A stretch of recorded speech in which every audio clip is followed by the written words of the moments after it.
I crossed over to the child body in Jade Dynasty world. This world was brutal, filled with ruthless cultivators, deadly beasts, and no shortage of life-threatening challenges. I am hopeless. How to live in this life in Jade Dynasty world? Unexpectedly bounding mysterious system. A glimmer of hope sparked within me. The system gave me the opportunity to grow stronger, and with it, the possibility of carving out a comfortable life, or at least surviving in this cutthroat world. Chapter 1. Grayson Pierce. Grayson Pierce jolted awake, his mind racing and his heart pounding. The sudden, disorienting shift from darkness to the dim light of an unfamiliar room left him gasping for breath. He sat up, his head throbbing with a fierce headache, as though someone had hammered it with a relentless rhythm. He looked around, trying to make sense of his surroundings. He was in a small, simple village house that looked poor and unremarkable. The walls were made of rough wooden planks, and the space was sparsely furnished with only a few basic items: a worn-out straw mat on the floor, a small wooden table, and a rickety chair. The room smelled of damp earth and old wood, and the dim light filtered in through a small, grimy window high up on one wall. A wave of panic surged through him as fragments of memories from his previous life flooded back: his mundane existence, the unlucky events, and finally, his untimely death. He could almost feel the chill of the accident that had ended it all, and his sweat-soaked body testified to the intensity of his fear and confusion. How did I end up here? He muttered, his voice echoing strangely in the quiet room. He tried to piece together his situation, but the more he thought, the more his headache seemed to worsen. When he opened his eyes again, his gaze fell to his hands and body. They seemed oddly small and out of place for an adult. His hands, usually larger and rough from years of labor, looked delicate and almost childlike. His arms and legs appeared slender. He looked younger than he should. The realization dawned on him with a jolt: his body was not what he remembered. As he continued to inspect himself, he noticed something else. He was wearing clothes that looked like ancient Chinese attire, though they were tattered and worn, resembling rags more than proper garments. The fabric was faded and threadbare, barely clinging to his small frame. The clothes were a stark contrast to the refined appearance of the young man who had just entered the room, making Grayson feel even more out of place. Desperate for answers, he scanned the room for something that might serve as a mirror. His eyes settled on a small bowl filled with water on the wooden table. With trembling hands, he approached the bowl and peered into the water. What he saw made his heart skip a beat. His reflection was that of a 10-year-old child, with jet black hair and striking red eyes. His face was round and youthful, a stark contrast to the adult he had been moments ago. The sight of his new appearance was both shocking and disorienting. "This can't be right," he muttered, feeling a mix of disbelief and dread. His mind raced as he tried to understand how he had gone from a grown man to a child in a matter of moments. The water in the bowl rippled slightly as he moved, reflecting back the reality he could barely grasp. His small, childlike frame seemed so out of place in this poor, rustic village house, adding another layer to the surreal nature of his predicament. Suddenly, a blue screen appeared in front of him, causing Grayson to startle. The abrupt appearance of the screen made him lose his balance, and he fell backward, landing awkwardly on the floor with a thud.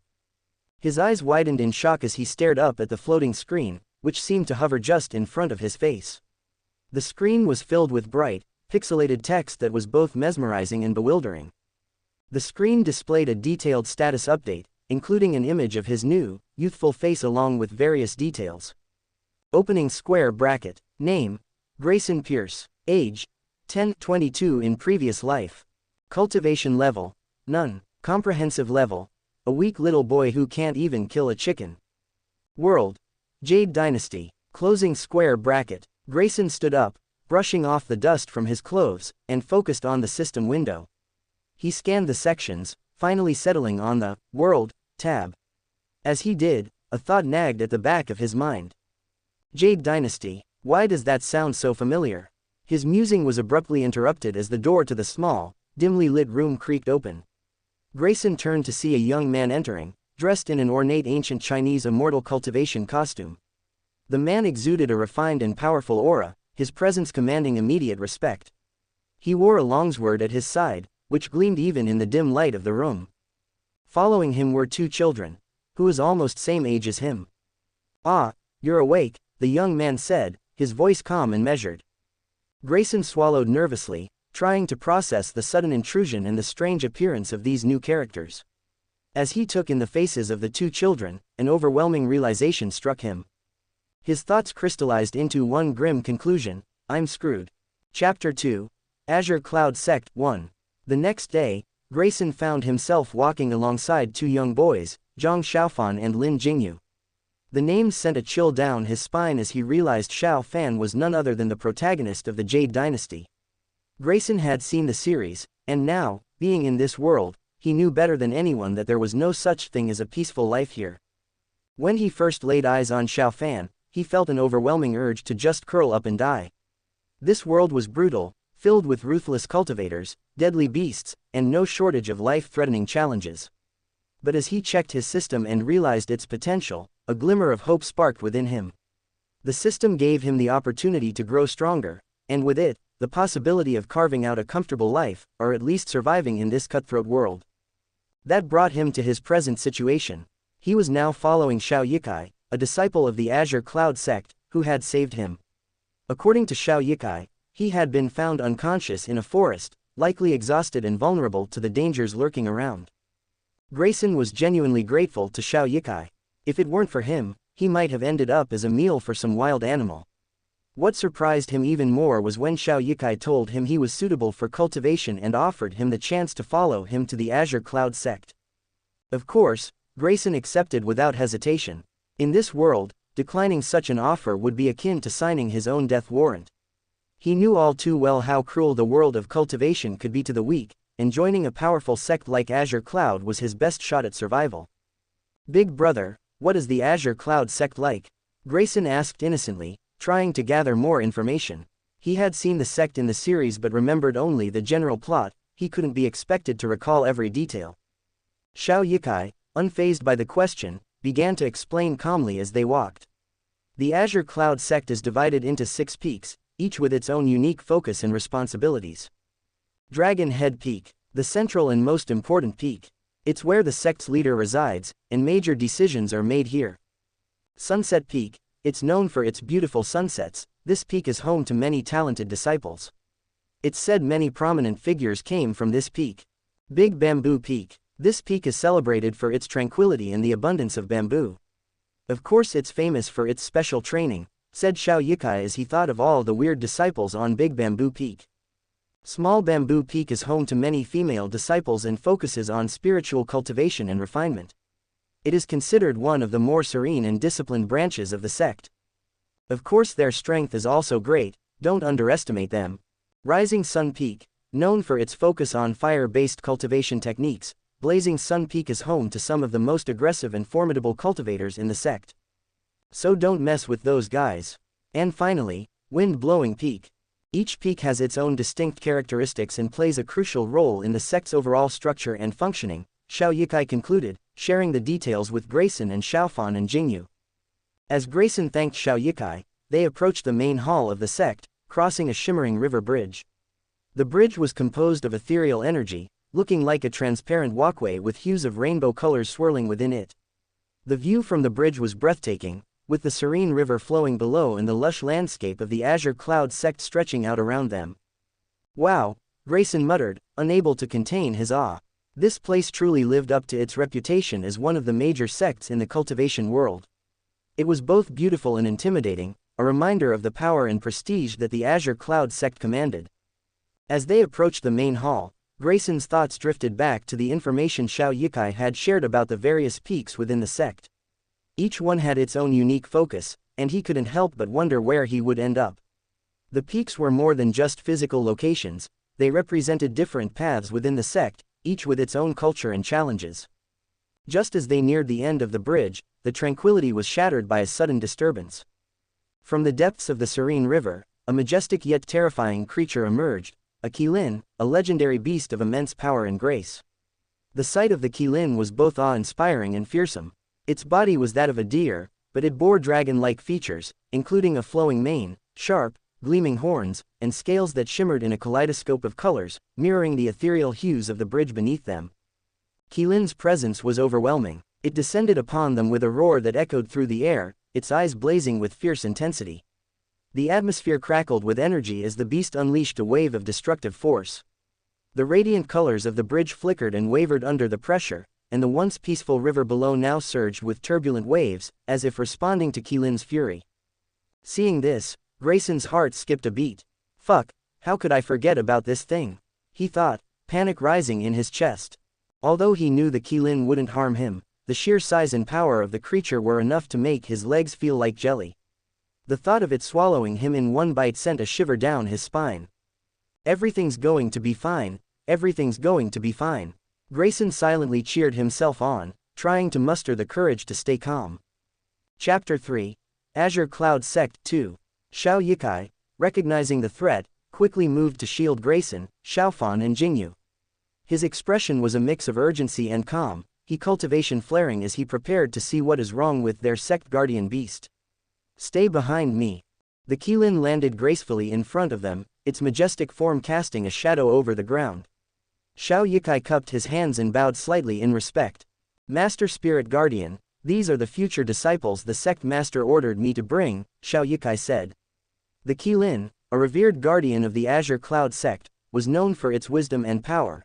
The Qilin's gaze, intense and unblinking, fell upon Zhang Xiaofan. The weight of its stare made Xiaofan's legs tremble, and Grayson felt his own heart pound faster. Despite the rising tension, he managed to calm himself. Remembering the plot from the series, Grayson reassured himself that the Qilin was not a threat.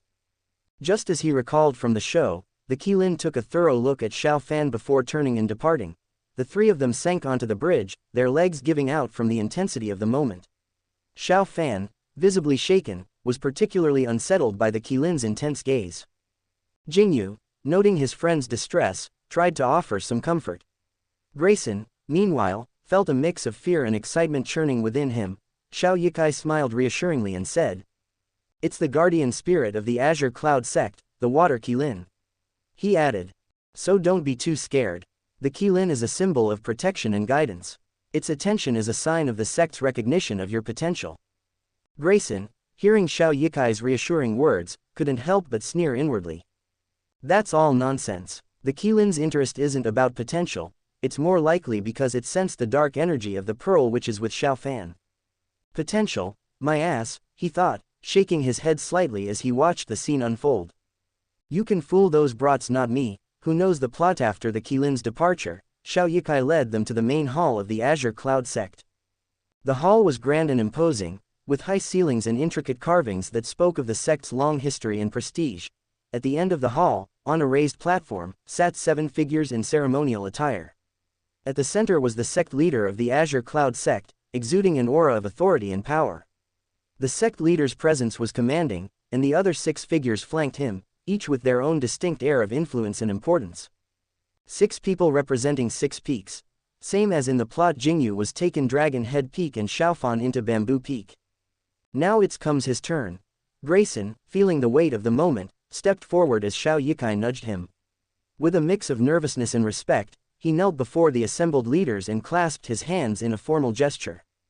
Disciple Grayson greets, esteemed sect leader and honored elders, Grayson shouted, his voice steady. Grayson kept his head bowed as he listened to the exchange between the sect leader and the elders.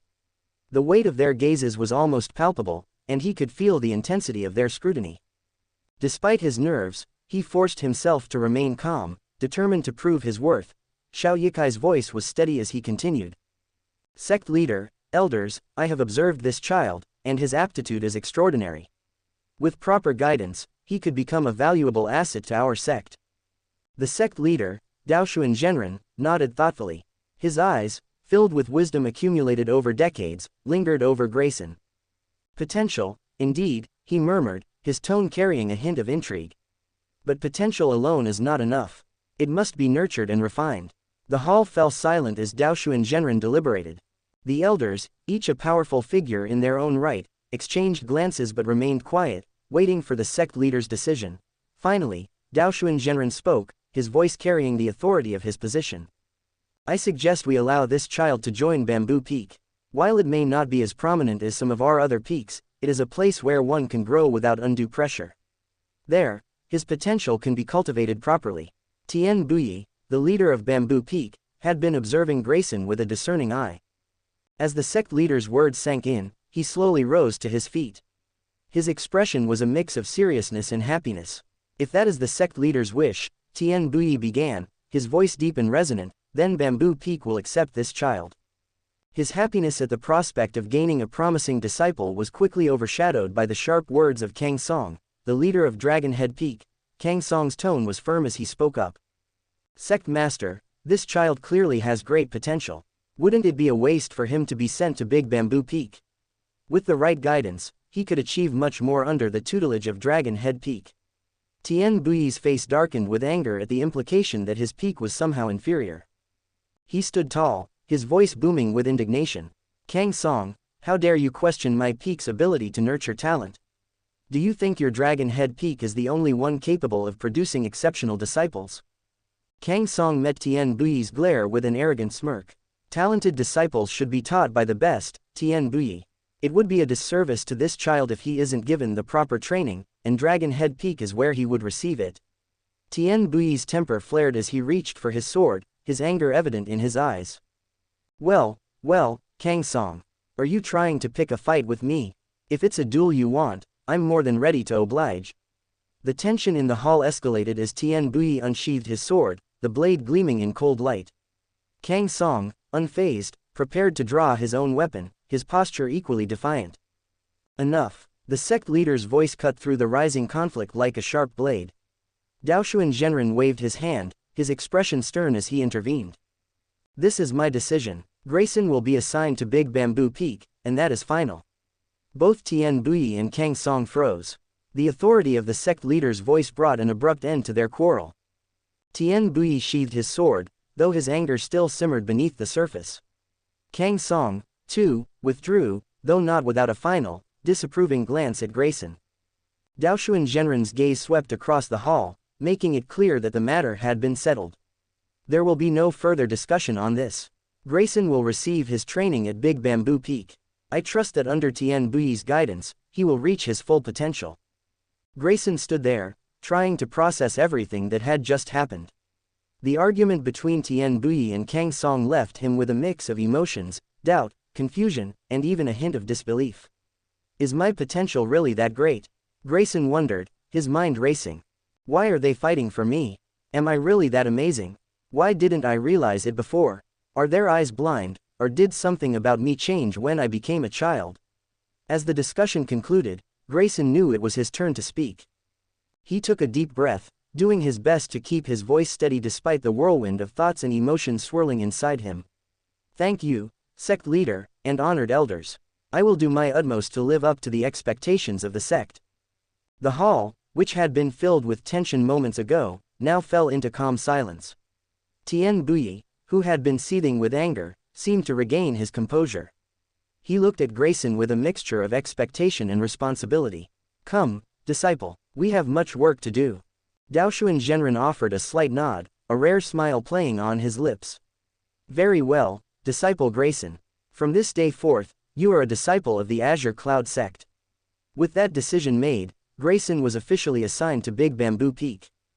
Chapter 4, Big Bamboo Peak. As Grayson followed Tian Bui, he couldn't help but think, so I'm on the same peak as the protagonist. At least Bamboo Peak offers some freedom and a good peak master. The occasional glances Tian Bui threw his way didn't go unnoticed. Grayson wondered what was going through the peak master's mind as they made their way to their new home. After bidding farewell to Lin Jingyu, Zhang Xiaofan joined Grayson as they followed Tian Bui toward Bamboo Peak. When they finally arrived, Grayson was struck by the serene beauty of the place. The bamboo groves swayed gently in the breeze, and the peaceful atmosphere seemed to perfectly capture the essence of Bamboo Peak. The gentle rustling of the bamboo and the soft light filtering through the leaves created a calming ambiance. Grayson felt a sense of relief wash over him as he took in the tranquil surroundings. It was a stark contrast to the tension and uncertainty he had experienced earlier. Tian Bui gave a nod to his eldest disciple, son Darren, instructing him to take the new arrivals to the hall. Darren, take them to the hall, he said before turning to leave. Yes, master, son Darren responded with a respectful bow. Turning to Grayson and Zhang Xiaofan, son Darren offered a warm smile. Junior brothers, come and meet your senior brothers. The two boys nodded and followed son Darren as he led them toward the hall. Upon arrival, They were greeted by a group of 6 disciples, all wearing the same uniform as Sundaren. "Senior brothers, are these the new disciples Master brought?" one of the senior disciples asked. His tone was a mix of curiosity and amusement. "Why do they look so skinny?" another questioned, eyeing Grayson and Xiaofan with a hint of skepticism. "Look at these kids, they look so fragile," a third added, clearly not impressed. "Come on, don't scare them," Sundaren said with a laugh as he playfully smacked one of the more vocal disciples. "Junior brothers, meet your senior brothers. This is Zhang Dali, Lu Daxin, Hidaji, Wu Duya, and Du Bishu. And this is our new juniors, Zhang Xiaofan, and Grayson." As the senior disciples were introduced, one of them asked with a hint of confusion. "Whose son is this?" "It's not anybody's son, it's Grayson," Grayson retorted sharply, feeling a sting from the question. His irritation was apparent, but the senior disciples found his angry reaction amusing and couldn't help but chuckle. Despite the laughter, Grayson's cheeks were flushed with anger, making him look even more endearing to the others. The atmosphere, though slightly teasing, was warm and welcoming, and Grayson couldn't help but feel a mix of frustration and relief as he tried to adjust to his new environment. As Grayson took in the warm and welcoming atmosphere of Big Bamboo Peak, he thought to himself, well, as expected, Big Bamboo Peak is really good. Despite the teasing from the senior disciples, the friendly and open environment reassured him. The lively interactions and the genuine smiles from his new peers made him feel that this was a place where he could settle in and start his journey with a sense of belonging. The peaceful surroundings combined with the supportive atmosphere were exactly what he needed to grow and find his place in this new world. After some time, the Peak Master, Tian Bui, returned to the hall with a warm smile. A traditional tea ceremony was held, a customary ritual for accepting new disciples. Grayson and Zhang Xiaofan were guided through the ceremony, which involved offering tea to both Tian Bui and his wife, a mark of respect and acceptance within the sect. Following the ceremony, Tian Bui expressed his satisfaction with a contented smile. It had been a while since he had received such a promising disciple, and he was genuinely pleased with Grayson's potential. With a sense of fulfillment and optimism, Tian Bui left the hall. The lively and informal behavior of the senior disciples contrasted sharply with Grayson's expectations of austere and disciplined sect members. Their rowdy and friendly interactions made Grayson realize that this was not the rigid environment he had anticipated. After a long and tiring bonding session with his new senior brothers, Grayson followed Brother Darren to his assigned room. As he sank into a chair, the physical and mental exhaustion of the day hit him. The room was modest but comfortable, featuring just a small bed, a desk, and a few shelves. It was a simple room. Despite the modesty of his new room, Grayson's attention was immediately drawn to the system notifications he had received while in the main hall. Since he hadn't had the chance to check them earlier, he was eager to study the system fully and understand what it had to offer. As he sat down in his chair, he pulled out his system interface and began to review the notifications. The system had been a crucial part of his survival and advancement in this new world, so understanding its functions and features was essential for his progress. Chapter 5: Choosing the Path of Cultivation. He glanced around briefly before turning his attention to the system. While in the main hall, he received a reminder notification that he was eager to check. With a focused mind, he activated the system interface. The blue screen appeared before him, displaying the latest update. Grayson's eyes quickly scanned the details, looking for any changes on the system screen. Congratulations on joining a sect and taking the first step in cultivation. The system will give a cultivation path for host to choose. Righteous path. Embracing righteousness and justice could lead to honor and respect, but it might also mean facing moral dilemmas and challenges from those who oppose these ideals. Closing square bracket. Demonic path. This path promised power through bloodshed and destruction, appealing to those who sought strength at any cost. However, it also carried a heavy price, potentially leading to a dark and corrupting influence. I will walk on my own path. You don't follow any path, you crave your own path. Please select among the 3 paths. Warning: if you choose a path you can't change in the middle. Cultivation is like a journey, you can't change destinations in the middle. And the rewards will be based on that. So be careful. Grayson touched his chin, deep in thought as he considered the options before him.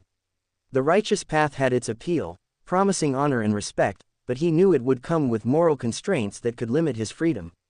He didn't want to be shackled by strict codes or forced into dilemmas that could restrict his growth.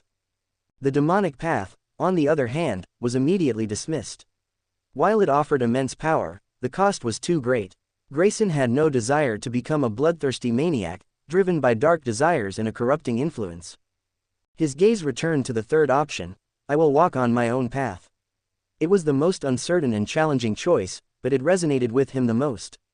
Grayson had always valued independence and the ability to make his own decisions.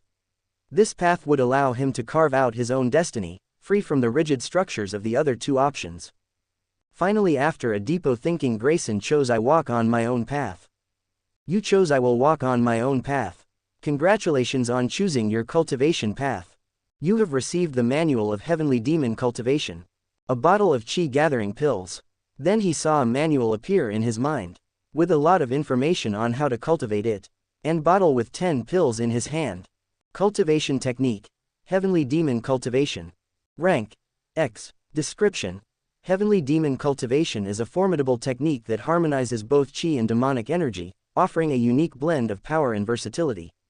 This technique allows practitioners to harness the benefits of both pure, righteous chi and the dark, destructive forces of demonic energy.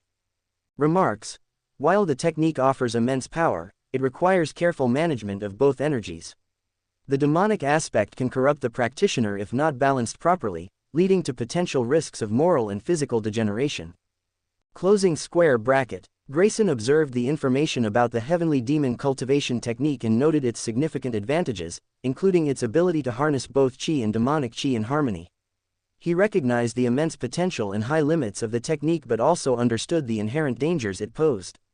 Despite this, Grayson was unfazed. Without risk, we can achieve nothing, he mused, a determined smile crossing his face. He then settled into a meditative posture and began the cultivation process as outlined in the manual.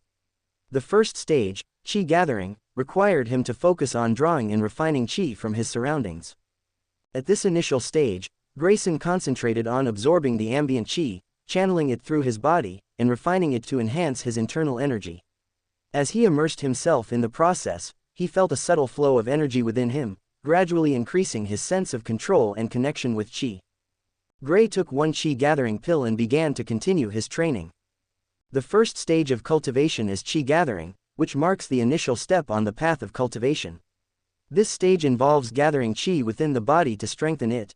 Normally, this process is straightforward. However, for Gray, who is mastering the heavenly demon cultivation, it requires the simultaneous absorption of both chi and demonic chi to temper his body. Fortunately, with the cultivation manual directly imprinted in his mind and his natural talent proving to be exceptional, Gray faced no obstacles. His training seemed effortless as a result. A blue aura and a dark aura began to surge continuously around him, blending together in perfect harmony. Chapter 6. Bamboo Cutting 1. After an hour, Gray opened his eyes, which were filled with a mix of blue and dark auras. A smile spread across his face as he spoke. I've reached the first stage of chi gathering and officially stepped onto the path of cultivation. He stood up, feeling the surge of newfound strength coursing through his body as he punched the air. With my current progress and the 9 remaining chi gathering pills, I can at least reach the foundation stage within a year and a half. After foundation, there's the golden core stage and then the nascent soul stage, and each stage has 9 levels, he mused. I don't know what comes after that, he thought, realizing that the system had only provided knowledge up to the nascent soul stage. According to the system's classification, this world is considered a minor world, with the highest cultivation level comparable to the golden core stage. However, Gray, who was walking a different path, knew he couldn't be compared to them. Name: Grayson Pierce. Age: 10. Cultivation: First stage of chi gathering cultivation technique. Heavenly demon cultivation. First stage. Evaluation: A person walking on his own path. Task: Reach foundation stage. Rewards: Stellar Refinement Manual. Congratulations on reaching the first stage of chi gathering. You were rewarded with 10 points. System Shop. Locked. Unlocked conditions. Reach 5th stage of chi gathering. World Travel. Locked. Unlocked conditions. Reach Nascent Soul. Wow, this system is really awesome. So I'll get rewards for every stage? This is great. Grayson exclaimed with excitement. He couldn't help but feel a rush of joy at how generous the system seemed.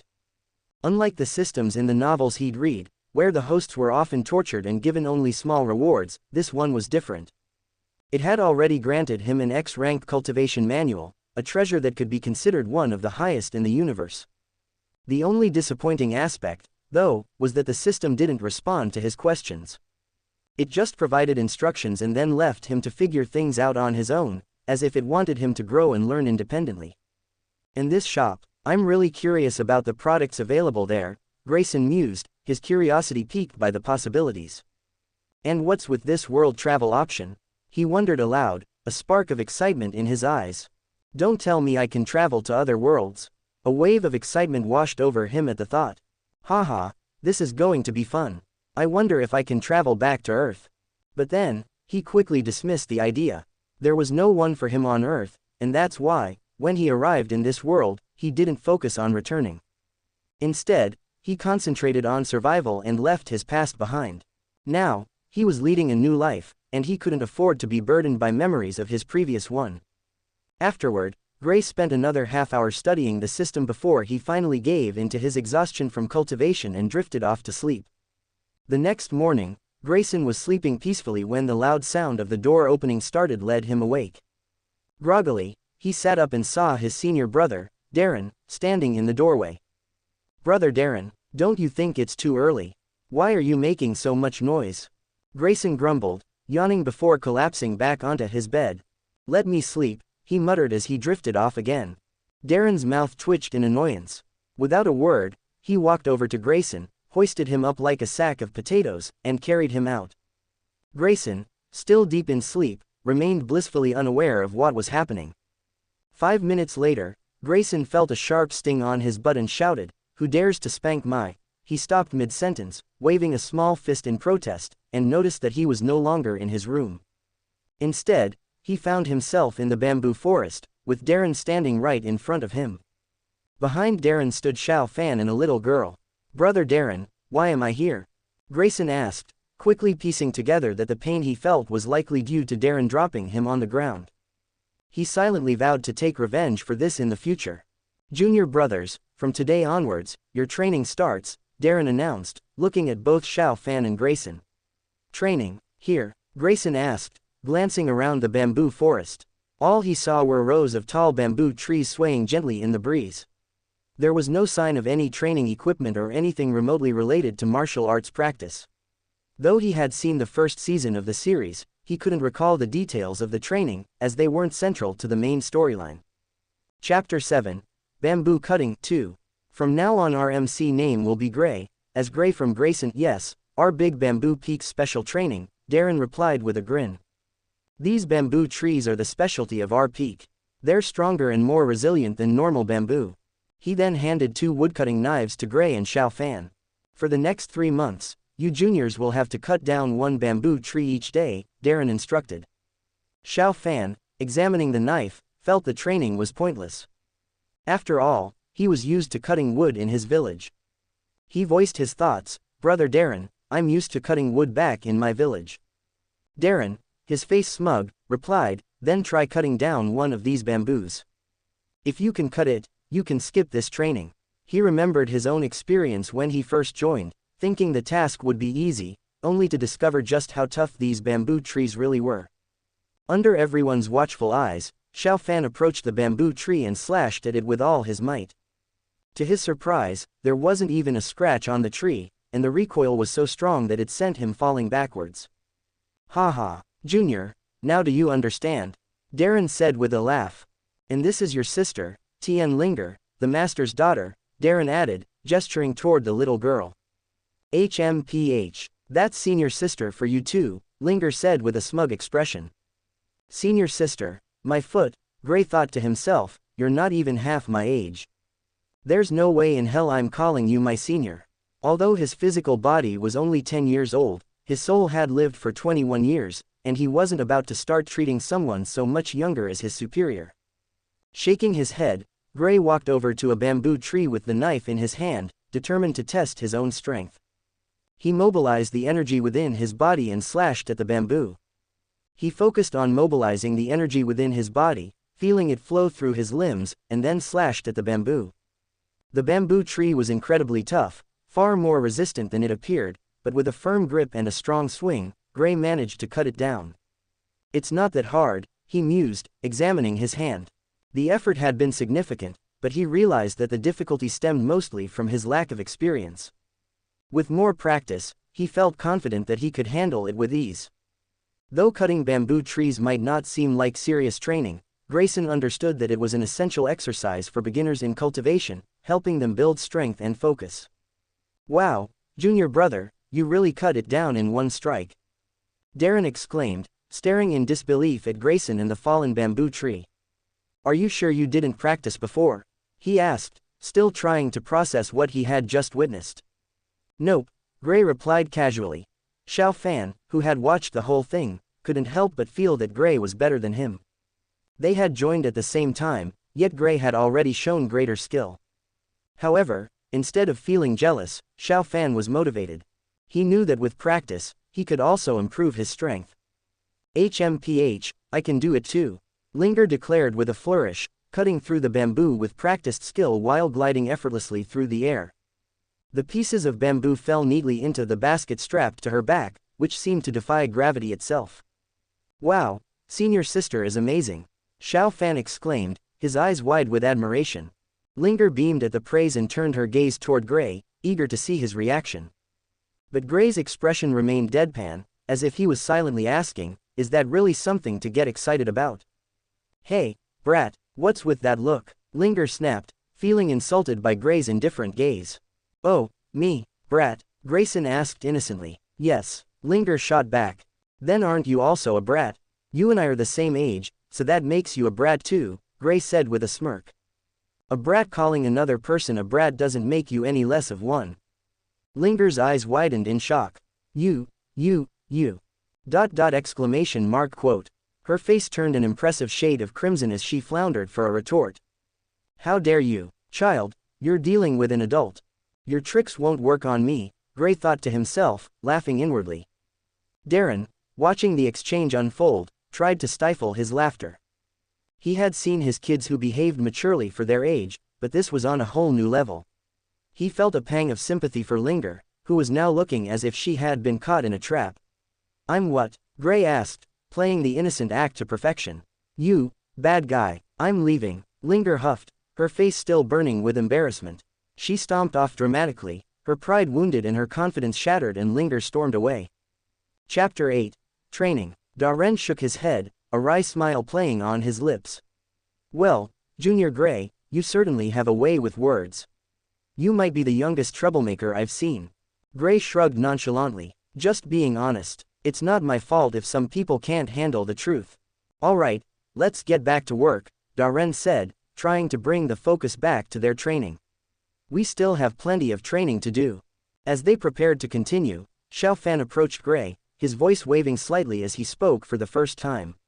"Let's work hard, brother." Gray turned to him with a warm smile. "Okay, Xiao Fan, and don't be nervous around me. Since we're under the same master, we're brothers." A pang of sympathy struck Gray as he looked at Xiao Fan. The young boy, full of earnestness and determination, had no idea of the numerous challenges and dangers that lay ahead.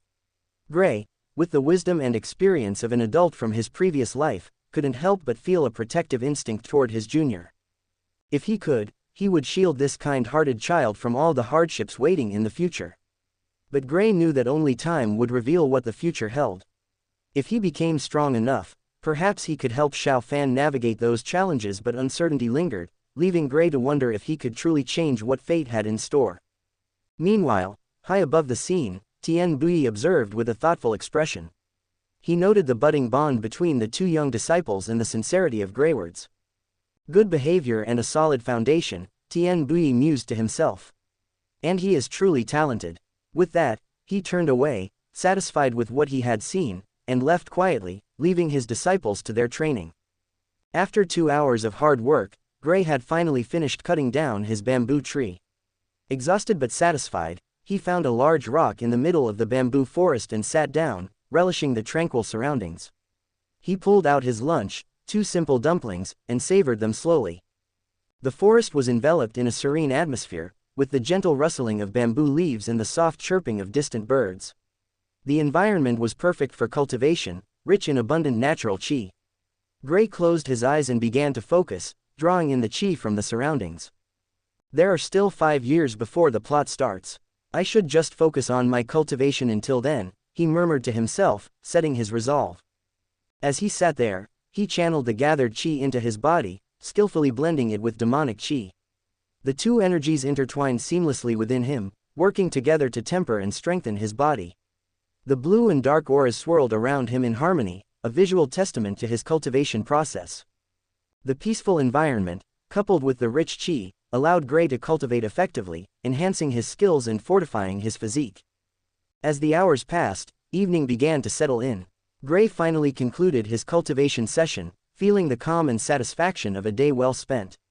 He glanced at the setting sun and realized it was time to check on Xiao Fan. I should go find Xiao Fan and head to dinner, Gray thought. Otherwise, we'll be left with nothing but rice. With that, he leapt from his spot and, after a brisk 5-minute search, found Xiao Fan near the bamboo grove. Xiao Fan, let's go for dinner, Gray called out with a friendly wave. Okay, brother Gray, Xiao Fan replied, a smile on his face as he joined Gray. As they walked together, Xiao Fan looked up at Gray with curiosity. Brother, how are you so strong? We're the same age, but you're much stronger than I am. Gray gave a thoughtful nod, appreciating the question. Xiao Fan, don't get too caught up in the idea of strength. Cultivation is not just about strength, it's about the journey. It can take years or even millennia to reach your destination. He paused for a moment, his expression serious.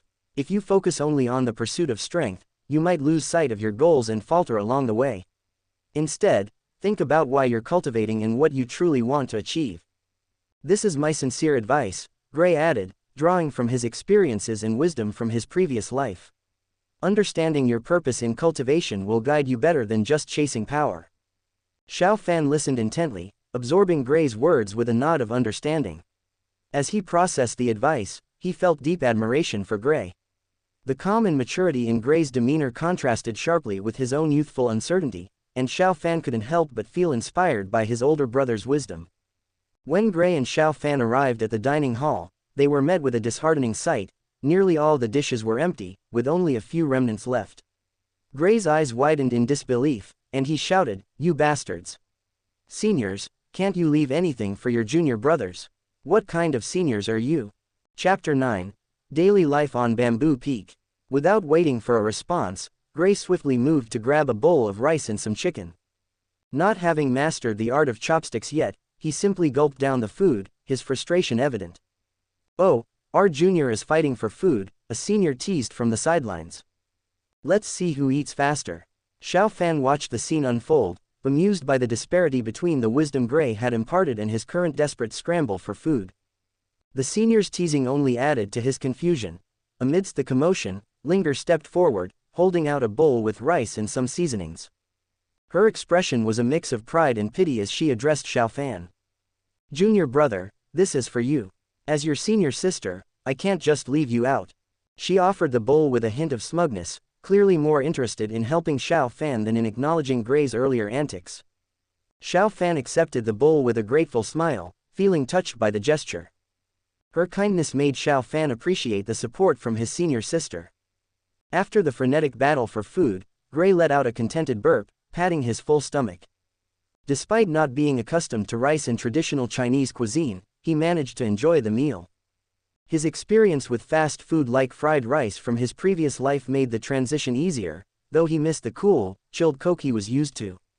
"Ah, that was satisfying," Gray said with a grin, glancing around the dining hall. He waved goodbye to his seniors and Xiao Fan, who had grown more relaxed and friendly during the meal. The playful banter and camaraderie had lightened the mood, leaving Gray with a sense of contentment. As he made his way back to his room, he reflected on the day's events. The transition to a new world and its customs had its challenges, but moments like these made it feel more like home. Gray appreciated the small gestures of kindness and the humorous interactions with his peers, which helped ease him into this new world. Reaching his modest room, Gray opened the door and stepped inside. The familiar space, though simple, was a welcome sight after the day's chaos. He settled into his small bed, feeling a sense of accomplishment and exhaustion from the day's activities.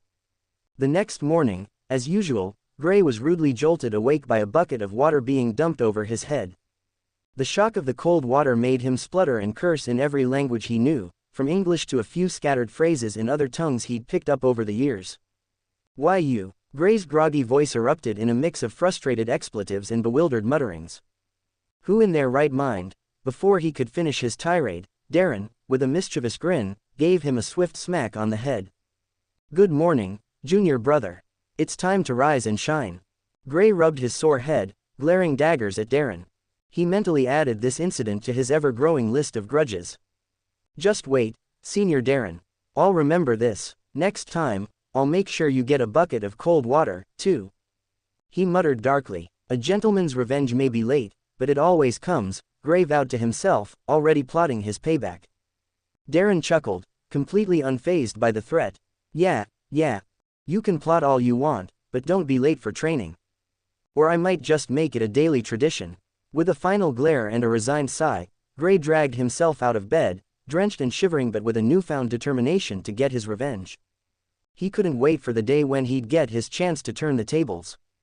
The thought of Darren's shocked expression when he finally got his comeuppance made Gray's cold morning just a little bit warmer. After the bucket incident, Gray, still grumbling under his breath, met up with Xiao Fan at the bamboo forest. As they arrived, he let out a deep sigh, shaking his head at the day's early start. "Xiao Fan, let's get to work," Gray said in a weary tone, still feeling the sting of his morning wake-up call. "Yes, Senior Gray," Xiao Fan replied, trying to sound enthusiastic but clearly not entirely thrilled about the grueling task ahead. Gray gave a small smile, appreciating the kid's effort to stay positive despite the challenging training. He grabbed his weapon and set to work on the bamboo. The repetitive sound of chopping filled the forest. Xiao Fan followed suit, working beside him with determined focus. As they labored in the bamboo forest, Gray glanced over at Xiao Fan, who was diligently chopping away. With a wry smile, he said, "You know, if I had known the initiation included early morning water torture, I might have reconsidered joining this peak." Xiao Fan looked up with a puzzled expression. "Water torture? What's that, Senior Gray?" Gray's brow furrowed as he had a sudden bad premonition. "Xiao Fan, weren't you also woken up by Senior Darren this morning?" Xiao Fan shook his head, eyes wide with innocence. "No, I woke up early myself this morning. I thought I'd get a head start." Gray's face turned a shade redder. "Damn that Senior Darren," he muttered under his breath, frustration evident. "So it was just me. He's making this a daily ritual. For only me." Shaking his head with a grin, Gray continued, "Well, if this is how things are going to be, I'm definitely planning some revenge. No one should have to face water torture alone." He let out a sinister chuckle, his eyes narrowing mischievously. "Senior Darren, prepare yourself. I'm plotting an epic comeback. Gray's motto is, always repay kindness tenfold and exact revenge 100-fold. But since it was his senior, he decided to give him a discount, 50% off the revenge. Even so, he would definitely make sure Senior Darren got what was coming to him." Xiao Fan, from the sidelines, watched Gray's sinister grin and exaggerated evil laugh with unease. As Gray plotted his playful revenge, Xiao Fan couldn't shake the feeling that his senior was channeling a rather menacing persona. He shivered slightly and muttered to himself, "I'd better stay on his good side." Chapter 10. Darren Teaching. As 3 months passed, Gray settled into his routine at Bamboo Peak. The daily grind of training, coupled with the playful banter with his seniors and Xiao Fan, became a familiar and enjoyable part of his life. Despite the rigorous training and early mornings, Gray found himself appreciating the discipline and relationships that came with his new life. In the bamboo forest, Darren stood with a serious expression as he lectured Gray and Xiao Fan on the fundamentals of cultivation. "The absolute profound clarity path is the first step in cultivation," he began, his tone solemn. "For now I will explain 4 parts. First, you take qi into your body to strengthen it." He demonstrated this by channeling qi, making his aura visibly pulse. Second, emit the absorbed qi outside to fight. He performed a dramatic move, sending a controlled burst of qi toward a bamboo tree, causing it to sway. Third, cover objects with qi. Darren touched a nearby bamboo, enveloping it in a shimmering aura. And fourth, use qi to control objects. As he finished, Darren used his qi to make his great sword hover and spin gracefully in the air. Xiao Fan gazed in awe, his eyes wide with admiration. Gray, however, watched with barely concealed amusement. He was already well beyond the 3rd stage of qi gathering and found Darren's demonstration a bit underwhelming. The moves, while technically impressive, reminded him of the elderly ladies he'd seen doing Tai Chi in the park back in his previous life. Are you sure this is a cultivation method? Gray thought skeptically, trying to stifle his chuckles. When Darren announced he would show some practice moves, Gray's interest waned even further. He couldn't help but notice that Darren's movements, while precise, had a distinct, grandma at the park, flair. The way Darren swayed and moved through the forms, complete with exaggerated, slow motions, only reinforced the comparison in Gray's mind. Alright, everyone, watch closely, Darren instructed as he moved through the steps with a graceful but somewhat comical flourish. Gray thought, I didn't know cultivation involved a dance routine. Is this a new form of chi-powered aerobics? Darren, oblivious to Gray's thoughts, continued his demonstration with the utmost seriousness. As Gray watched, he couldn't help but imagine Darren leading a class of elderly cultivators through a gentle chi exercise routine. The scene was set with an odd mix of reverence and humor, as Gray attempted to maintain his composure while taking in Darren's surprisingly elegant, if somewhat comedic, display of cultivation technique. Gray, struggling to hold back his laughter, stood up abruptly, his face turning a shade of red from the effort. He announced, "Senior brother Darren, I just remembered I need to water the plants. I'll go take care of that right away." Without waiting for a response, he bolted from the bamboo forest, leaving Darren puzzled and Xiao Fan bewildered. Darren, still in the middle of his demonstration, furrowed his brow in confusion but continued with the lesson, as Xiao Fan watched with curiosity. As soon as Gray was out of sight, he found a secluded spot behind a clump of bamboo. With a deep breath, he let out an uncontrollable burst of laughter. "Ha ha, I can't believe I managed to keep a straight face through that." Darren's moves are like a combination of a martial arts demo and a senior citizen's Tai Chi class.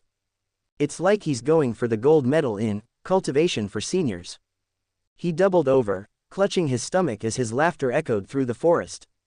And the best part, Xiao Fan looked like he was learning something from that. Absolutely, for someone like Gray, who has mastered the highest cultivation technique in the universe, other techniques that require excessive movements and have low efficiency must seem trivial and almost amusing. To him, they probably appear more like a performance or a dance rather than serious cultivation practices.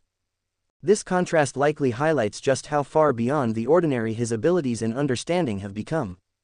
After catching his breath and making sure he had sufficiently recovered from his laughing fit, Gray composed himself and reluctantly headed back to the bamboo forest, where Darren was still explaining the finer points of the Tai Chi of cultivation. As he re-entered the clearing, he couldn't resist a final, playful jab. "Sorry about that, senior brother Darren." Darren, still unaware of the real reason for Gray's abrupt departure, nodded with a smile. "Very well, now, let's get back to technique. Remember, precision and control are key. Since you are new disciples, you can only learn the first part of the absolute profound clarity path. Here, these are the notes," Darren said as he handed a book to Xiao Fan and Gray. Gray gave a slightly guilty but amused nod and tried his best to focus on the lesson, all the while suppressing a grin at the memory of Darren's hilarious lesson. Chapter 11. Guidance and Duel. As Darren finally left, Xiao Fan and Gray were left alone in the bamboo forest. Xiao Fan was diligently trying to mimic the moves he'd seen. His face was a picture of concentration, but his technique was a bit shaky. Gray, observing from a distance, sighed and decided to step in. "Xiao Fan, let me show you a better way to do that," Gray said, walking over with a calm demeanor. "It's not just about the moves. You see, when performing that technique, you shouldn't be tense up. Instead, you need to feel the chi around you, almost as if you're blending with nature." He demonstrated with a fluid, graceful motion, his own chi swirling gently around him. "Absorb it slowly and gently. Don't rush it, think of it like coaxing a shy animal rather than wrestling it into submission." Xiao Fan watched intently, nodding as he tried to replicate the more relaxed and fluid movements. Gray continued, offering pointers. "Let the chi flow naturally. Feel it like a breeze, not a gale. Your movements should be smooth and controlled. It's about harmony, not force." Xiao Fan took a deep breath and adjusted his technique, trying to match Gray's more refined approach. He closed his eyes briefly, focusing on the sensation of chi flowing through him rather than external actions. "That's good," Gray encouraged. "Keep practicing like this. Remember, cultivation is as much about the mind as it is about the body." Xiao Fan, now more relaxed and focused, smiled with newfound confidence. Thanks, senior brother Gray. I think I'm starting to get the hang of it. Tian Buyi, observing from a distance, was taken aback. Initially, he had intended to step in and provide guidance since Xiao Fan seemed to be struggling. However, he was surprised to see Gray step up and resolve the issue so effortlessly. It was evident that Gray had not only grasped the concepts of the first stage but had also mastered them with remarkable ease. Dear, it seems your intervention isn't necessary after all, said Su Ru, Tian Buyi's wife, with a knowing smile. Tian Buyi grumbled, HMPH, that brat didn't exactly teach Xiao Fan with clarity. His methods were somewhat unconventional. Despite his grumbling, Su Ru could see satisfaction in Tian Buyi's eyes. Aren't you happy, dear? Bamboo Peak finally has a promising new talent. Tian Buyi's face softened slightly, though he tried to hide his satisfaction. HMPH, whatever. He then left, though his demeanor suggested he was pleased with Gray's progress. Su Ru chuckled softly, knowing full well that despite his outward aloofness, Tian Buyi was indeed pleased with the new addition to their peak. The next day, in the bamboo forest, the atmosphere was charged with tension as Gray and Linger engaged in a fierce sparring match. Gray moved with agile grace, dodging Linger's every strike with ease. His movements were fluid and precise, a stark contrast to Linger's increasingly frustrated attacks. Junior sister Linger, don't you think it's about time you admit defeat? Gray taunted, a confident smirk on his face as he sidestepped another of Linger's punches. With his cultivation of the third stage of Qi gathering, Linger couldn't even come close to catching him. Each of her attacks seemed slow and predictable to Gray, who danced around her with effortless grace. Linger's frustration was growing. Her strikes, though powerful, were easily dodged by Gray's superior speed and control.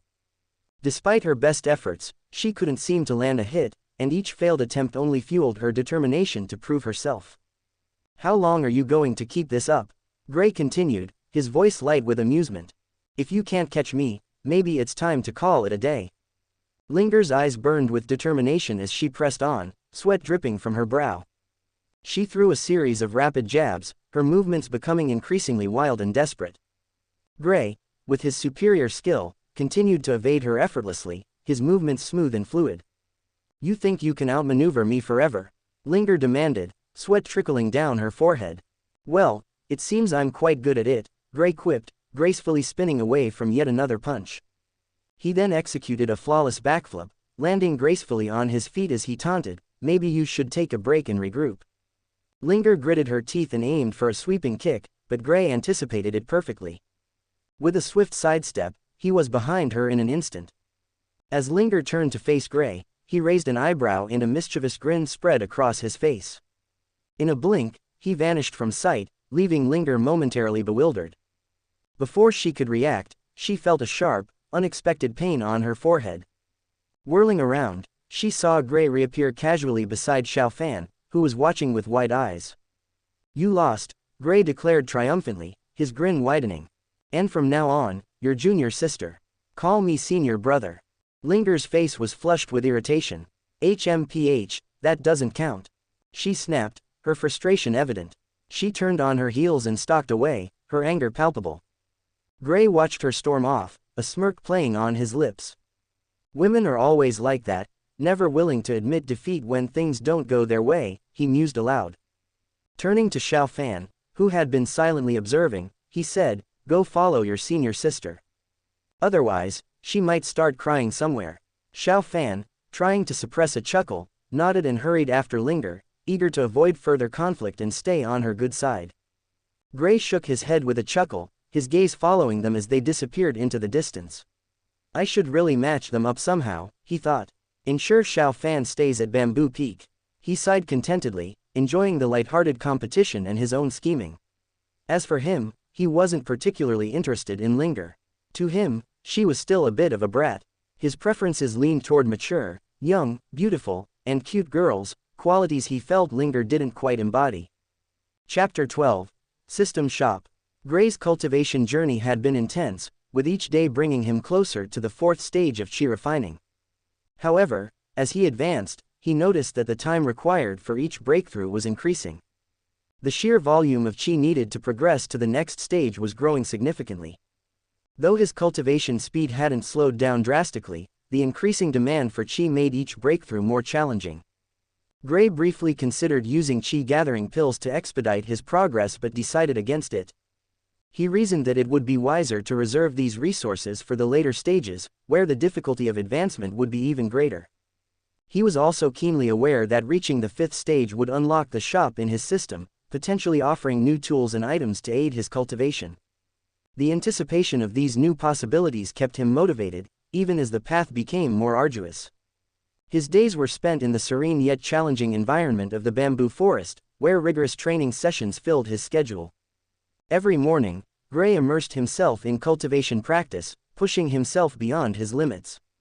The forest, with its rustling bamboo and abundant qi, provided the perfect setting for his efforts.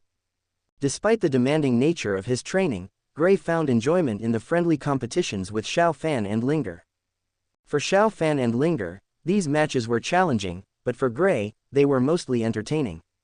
Although they were all the same age, Gray's advanced skills and experience set him apart, making him the superior fighter by a significant margin. Master Tien Bui occasionally visited to check on their progress, his keen eyes assessing every detail of their training and cultivation. He watched over them with a mixture of sternness and pride, noting their steady improvement.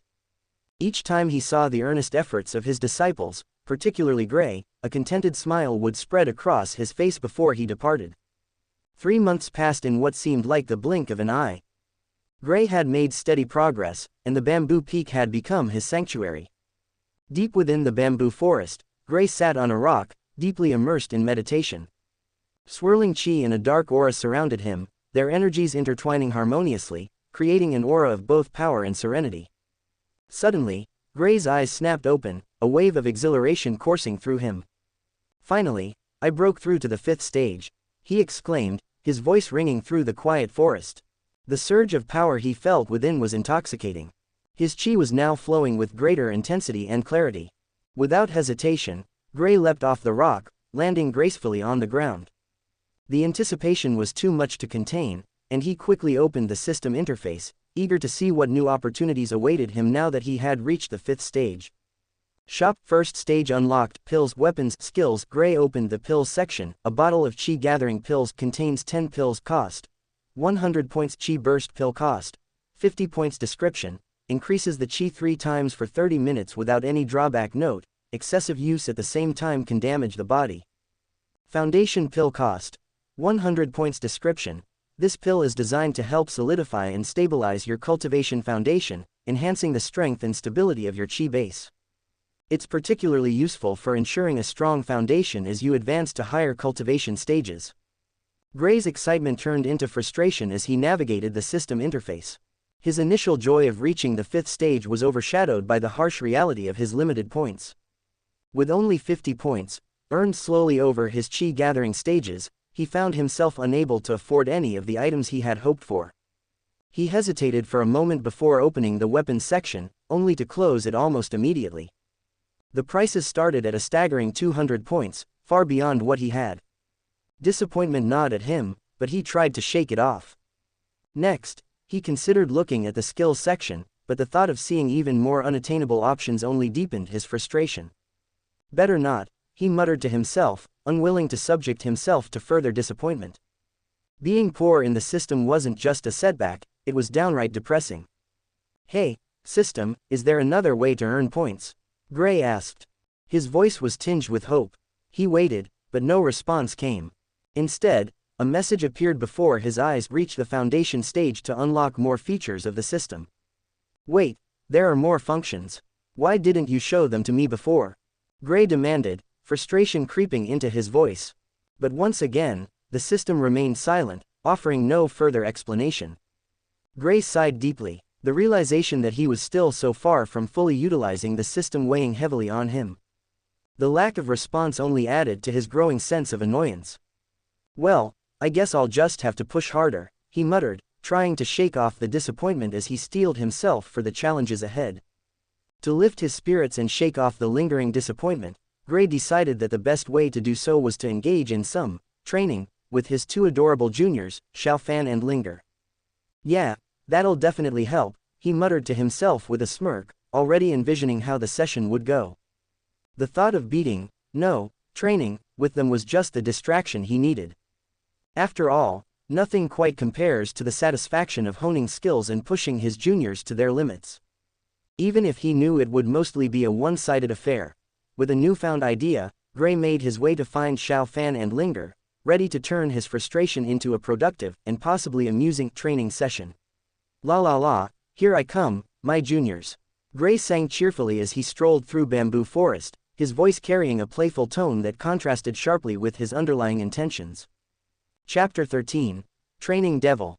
Meanwhile, Linger and Xiao Fan, who were in the midst of their training with the senior disciples, suddenly froze. A strange chill ran down their spines, as if a dark cloud had just passed over them. They exchanged worried glances, both feeling an inexplicable sense of dread. "Did you feel that?" Linger whispered, her voice tinged with unease. Xiao Fan nodded slowly, his expression mirroring her anxiety. "Yeah, something tells me senior brother Gray is up to something." Just as Linger and Xiao Fan exchanged those ominous thoughts and considered ending their training session early to avoid whatever trouble was heading their way, they were suddenly interrupted by their seniors. "Xiao Fan, that isn't how you punch," Darren called out, his voice full of authority as he corrected Xiao Fan's form. He walked over, his brow furrowed as he tried to demonstrate the proper technique. "You need to focus more on the alignment of your body. If your stance is weak, the power won't transfer correctly. Watch me." Darren then struck out with a precise and powerful punch. His movements were fluid and practiced. However, before Xiao Fan could even attempt to mimic the motion, another senior, Dolly, jumped in. "Hold on, Senior Darren. That's not quite right either," Dolly interjected, shaking his head. "Xiao Fan's problem isn't just his stance, it's that he's putting too much strength into his hands and not enough into his legs. Power should flow from the ground up. Let me show you." Dolly positioned himself next to Darren and threw a punch, emphasizing the movement of his legs and the way he used his entire body to generate force. His punch was more exaggerated, almost theatrical, as if to highlight every detail of the process. Daji frowned, clearly not in agreement. "No, no, no. You're overcomplicating it, Dolly. The key is the balance between strength and precision. If you focus too much on the legs, the punch becomes sluggish. It's about generating explosive power from the core, not the ground." The seniors began to bicker, each convinced that their method was superior. Darren gestured sharply as he demonstrated his technique again, while Dolly shook his head in disapproval, showing his own version of the punch and others also showing their versions. As the argument escalated, more seniors who were nearby began to gather, each chiming in with their own opinions. Some sided with Darren, others with Dolly, and a few even introduced entirely new variations of the punch. The once orderly training session descended into chaos as everyone tried to prove their method was the best.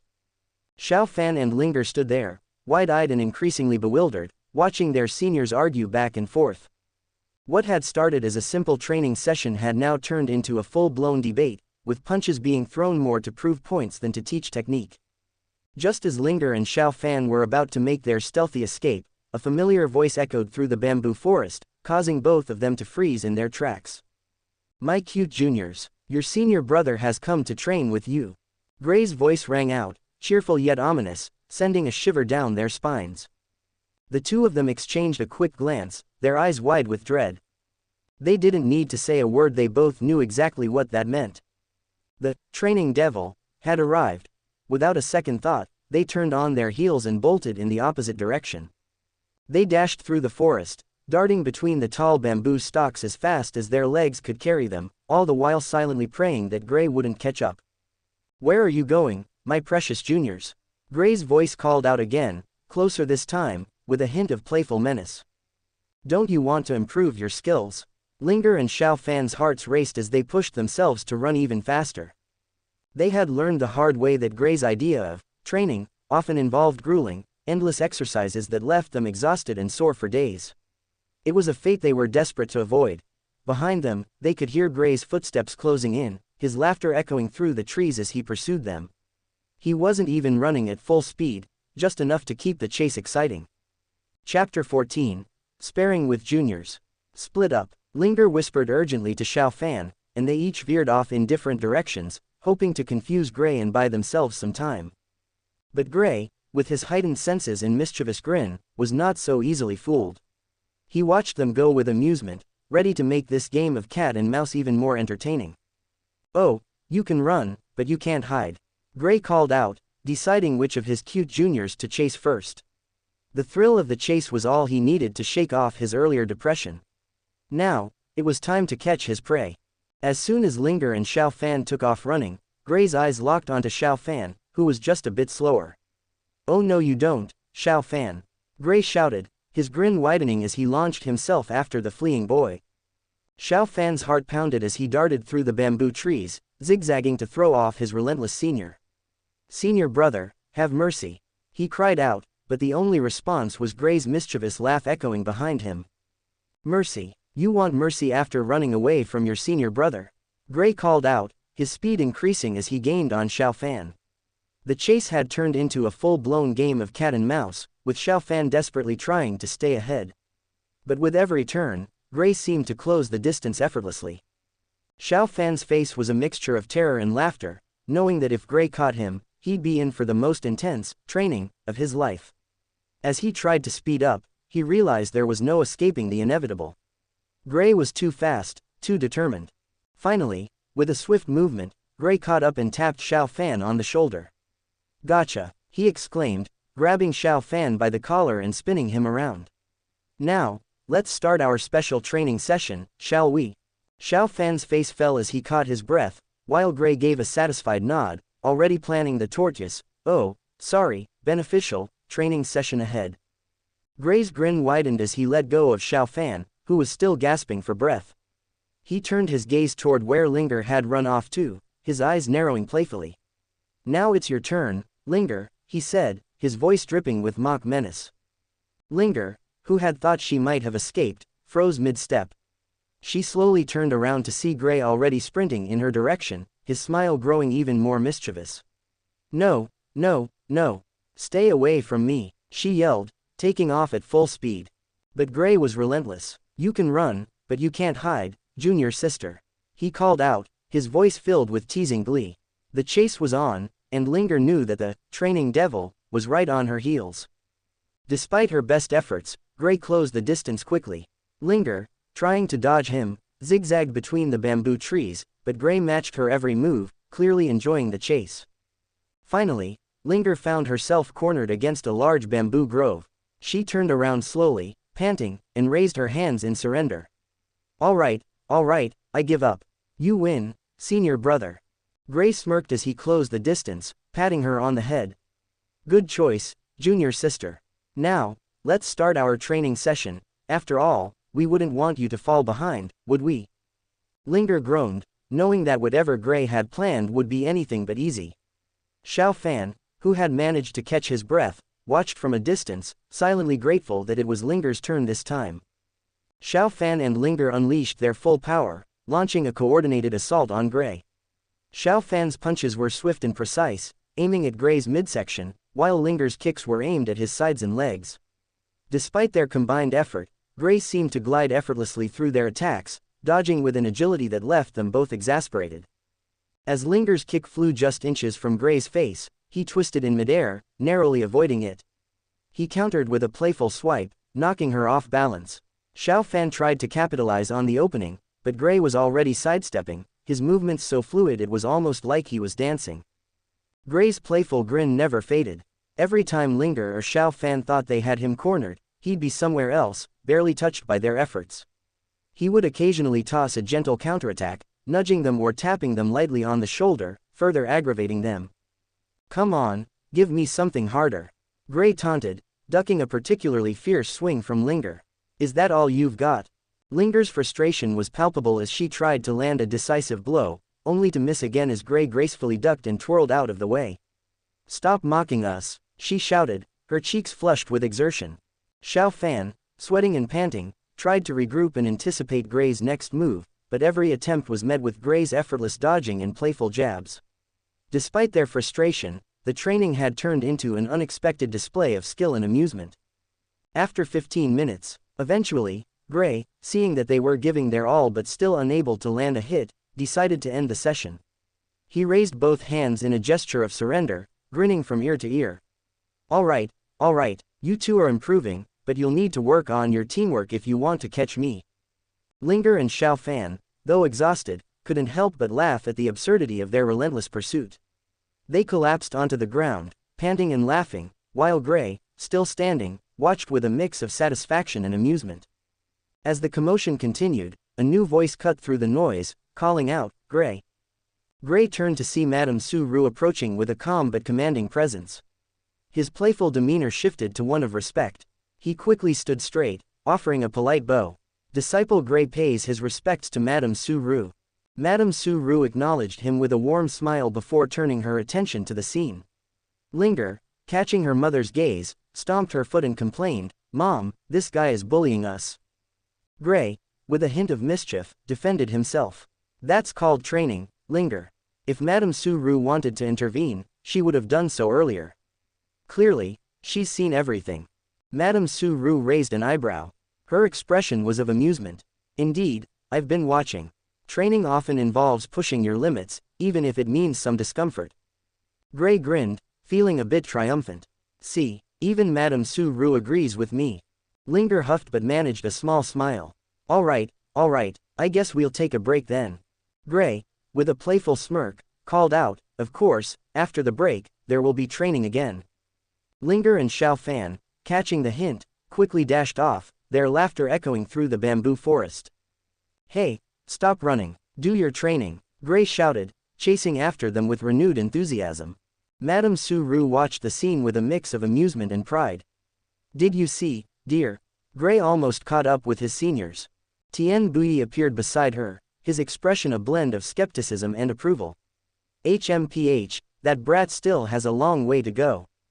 But dear, even you have to admit that in just 7 months, he's nearly caught up to his seniors, who have trained for years," Su-Ru pointed out. "So what?" Tian Bui replied, a hint of nostalgia in his voice. "At his age, I was like that too." "Oh, I know, dear," Madame Su-Ru chuckled, her eyes twinkling with affection. "You were quite a prodigy in your time."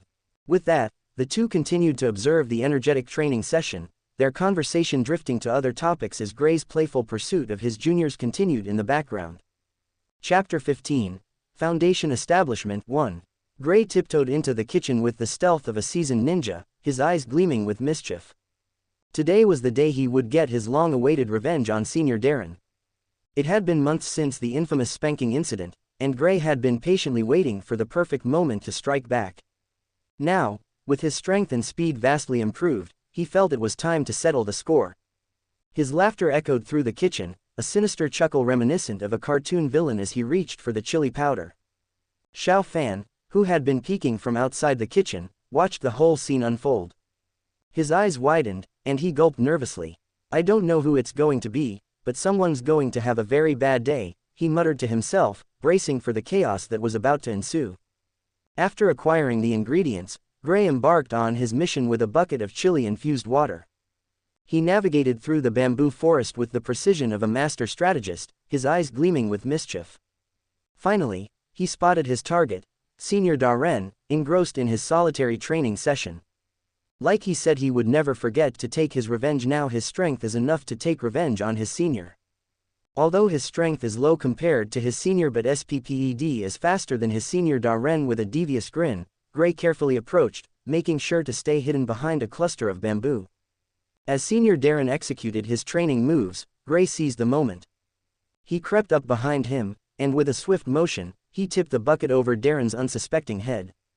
The chili water, now spiced with a fiery blend of chili, cascaded down Darren's back, instantly jolting him from his focus. The startled senior flailed, his training interrupted by the unexpected assault. As the fiery chili water soaked into Darren's training attire, he yelped, "Ah, it's burning."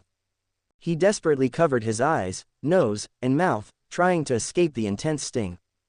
Gray, relishing his moment of triumph, retrieved a bamboo stalk from nearby and approached Darren with a mischievous grin. "You spanked me 7 months ago. Now, I'm returning the favor." With a swift motion, he delivered a playful spank to Darren's rear end, followed by a final, firm smack on his head. Breathing a sigh of relief, Gray chuckled, nothing feels as amazing as getting revenge. He then poured a bucket of fresh water over Darren to help alleviate the burning sensation, before making his exit with a satisfied grin, leaving Darren drenched and bewildered in the bamboo forest. News of Darren's unexpected encounter with Gray spread like wildfire through the bamboo peak. The tale of fiery revenge and the bamboo spank became the talk of the peak, with everyone finding humor in the situation. Within a few days, Gray had earned a new nickname among the seniors, the Devil of Bamboo Peak. It was a title that reflected both the fear and respect they now held for him. The nickname, Devil, stuck to Gray, and everyone in Big Bamboo Peak knows, cross Gray, and you might just find yourself on the receiving end of a creatively mischievous scheme.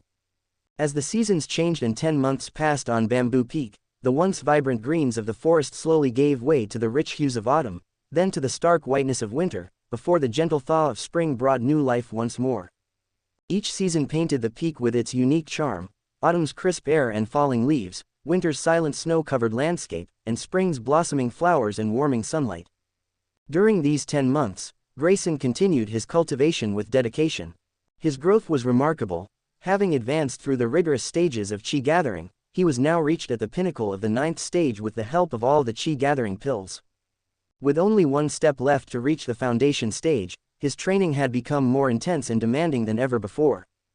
The bamboo forest, once a tranquil backdrop to his daily practice, now echoed with the sound of his focused breathing and occasional grunts of exertion. Gray, clad in his training robes, was seated cross-legged on a large rock. His face, usually marked by a confident grin, now showed signs of deep concentration and strain. Sweat dripped from his brow, mixing with the dark aura that surrounded him. The once peaceful environment was charged with palpable tension. Building the foundation required an intricate balance of chi and demonic chi, and it proved to be a formidable challenge. The chi, with its pure and harmonious nature, flowed smoothly through his meridians. However, the demonic chi, with its chaotic and turbulent essence, clashed against it, creating a volatile mix within his body. Gray's internal struggle was evident as he fought to harmonize these opposing forces. Every breath he took was calculated, every movement precise.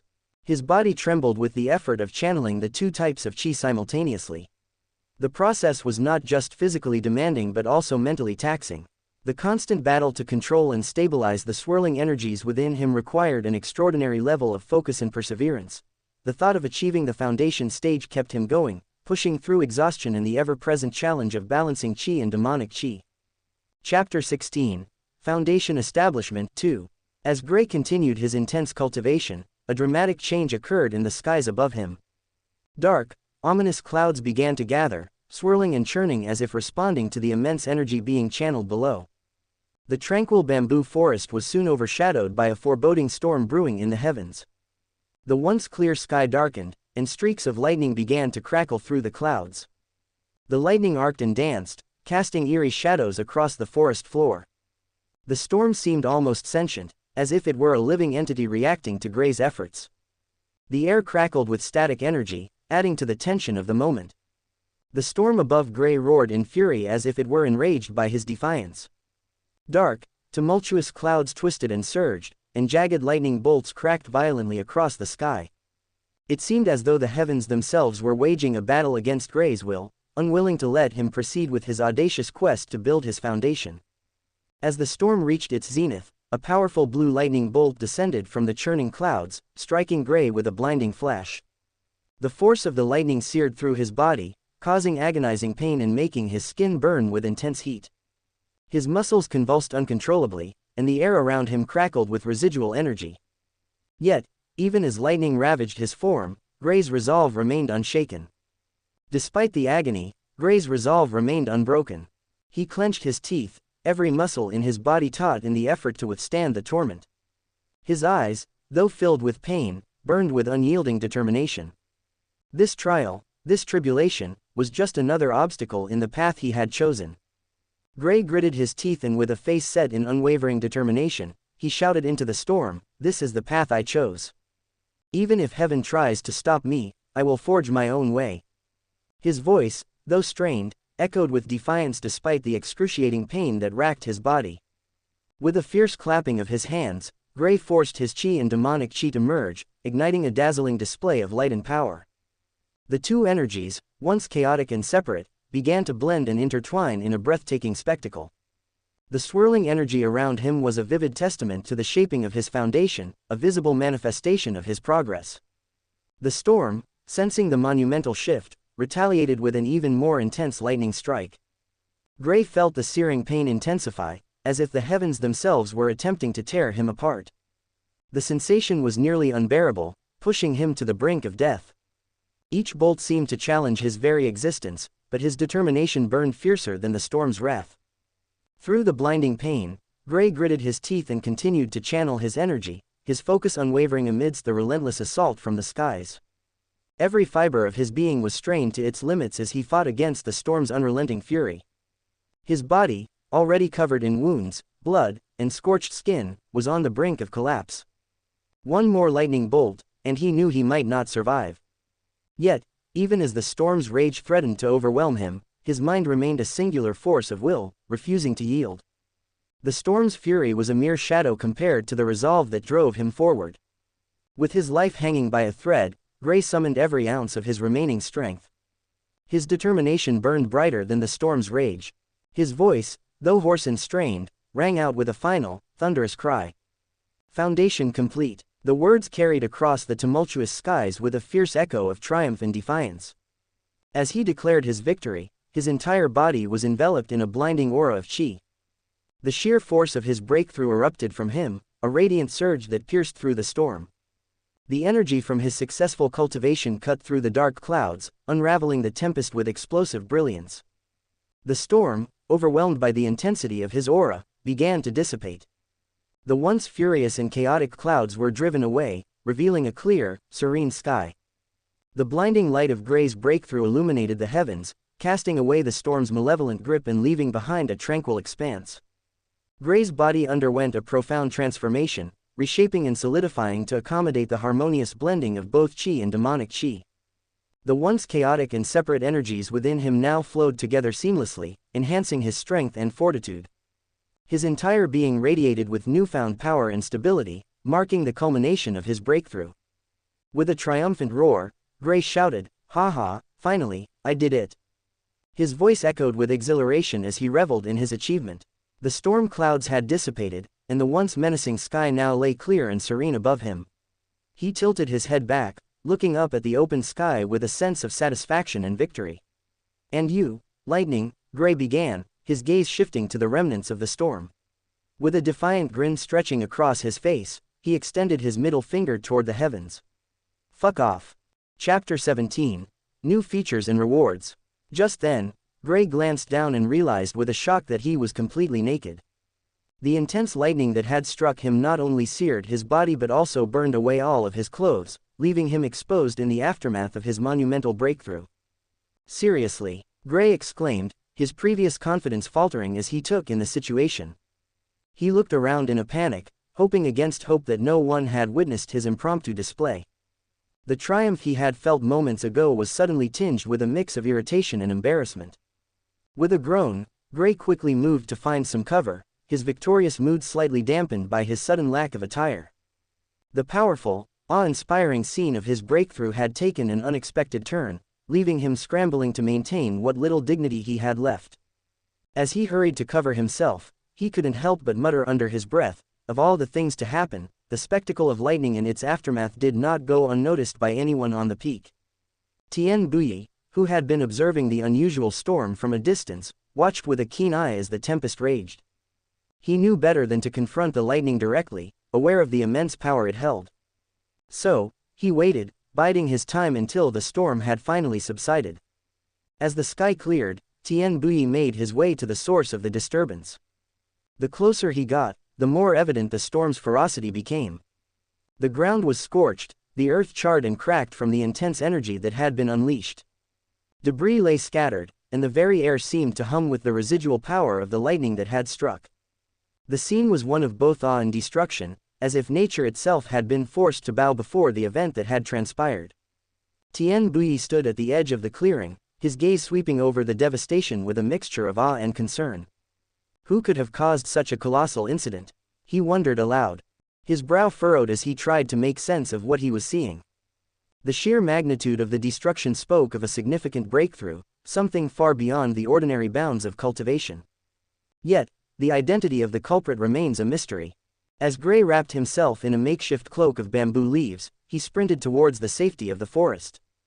His face was flushed with embarrassment, and every rustle of the leaves or snap of a twig made him flinch, fearing that someone might stumble upon him in this precarious state. The absurdity of the situation weighed heavily on his mind.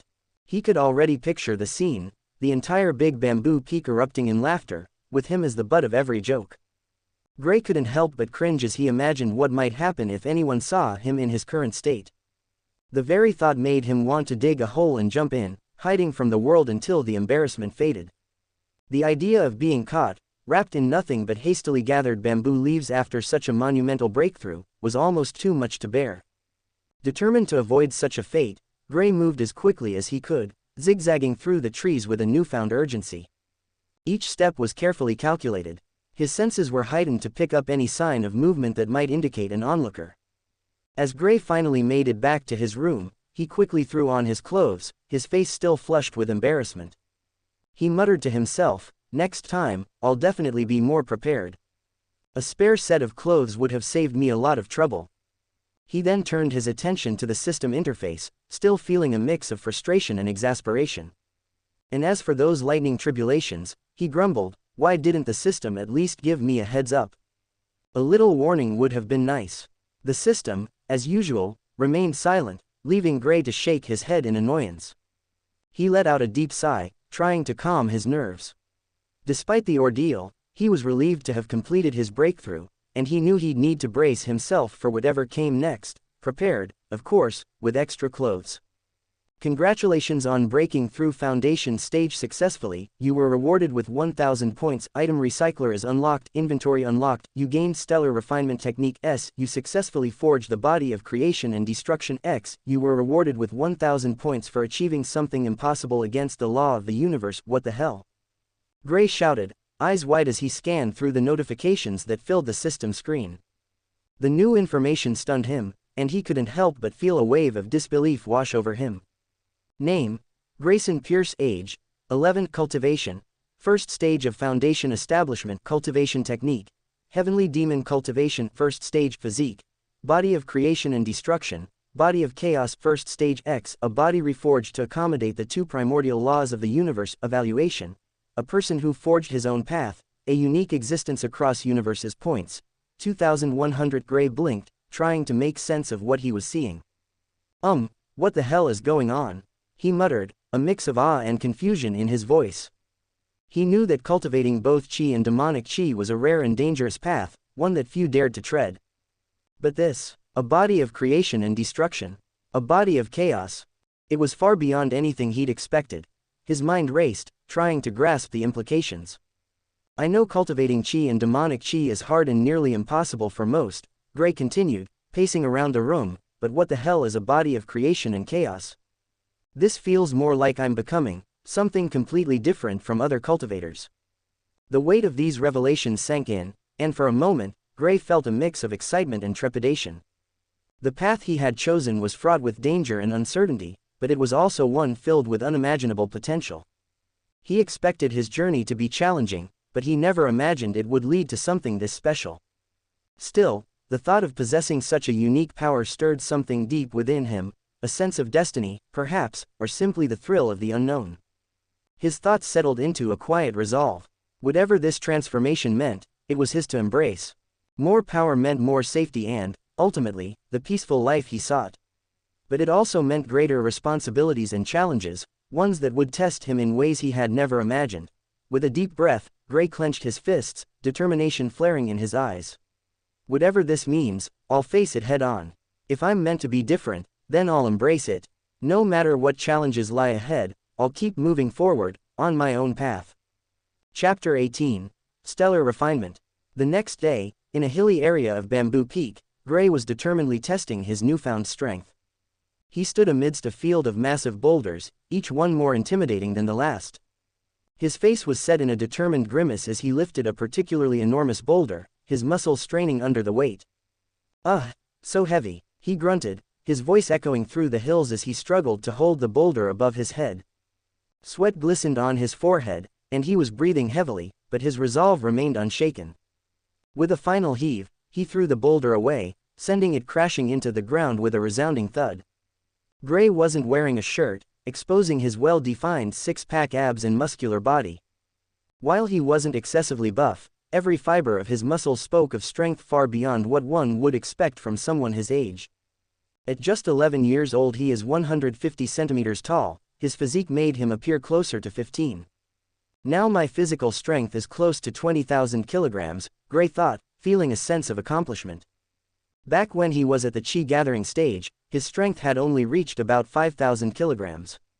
This leap was a massive improvement, reflecting the tremendous progress he had made since advancing to the foundation stage.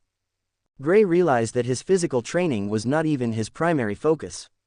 Had he dedicated more time solely to improving his body, his strength might have been even greater. Despite this, he was pleased with the results. The sheer power he now wielded, combined with his refined control over both chi and demonic chi, made him a formidable force. And the major difference between the chi gathering stage and the foundation establishment stage. It wasn't just a matter of technique or physical prowess. The foundation establishment stage offered a massive increase in the amount of chi that could be stored within the body. This substantial reserve of energy allowed for prolonged battles and more powerful techniques, making the leap from chi gathering to foundation establishment a critical turning point in any cultivator's journey. As Gray marveled at his progress, his attention was drawn to the system's latest notification. Curious, he opened the system interface and first checked the inventory, a subspace used for storage. It was a convenient tool that allowed him to store various items without worrying about space or weight. Alongside the inventory, he noticed another feature, the item recycler.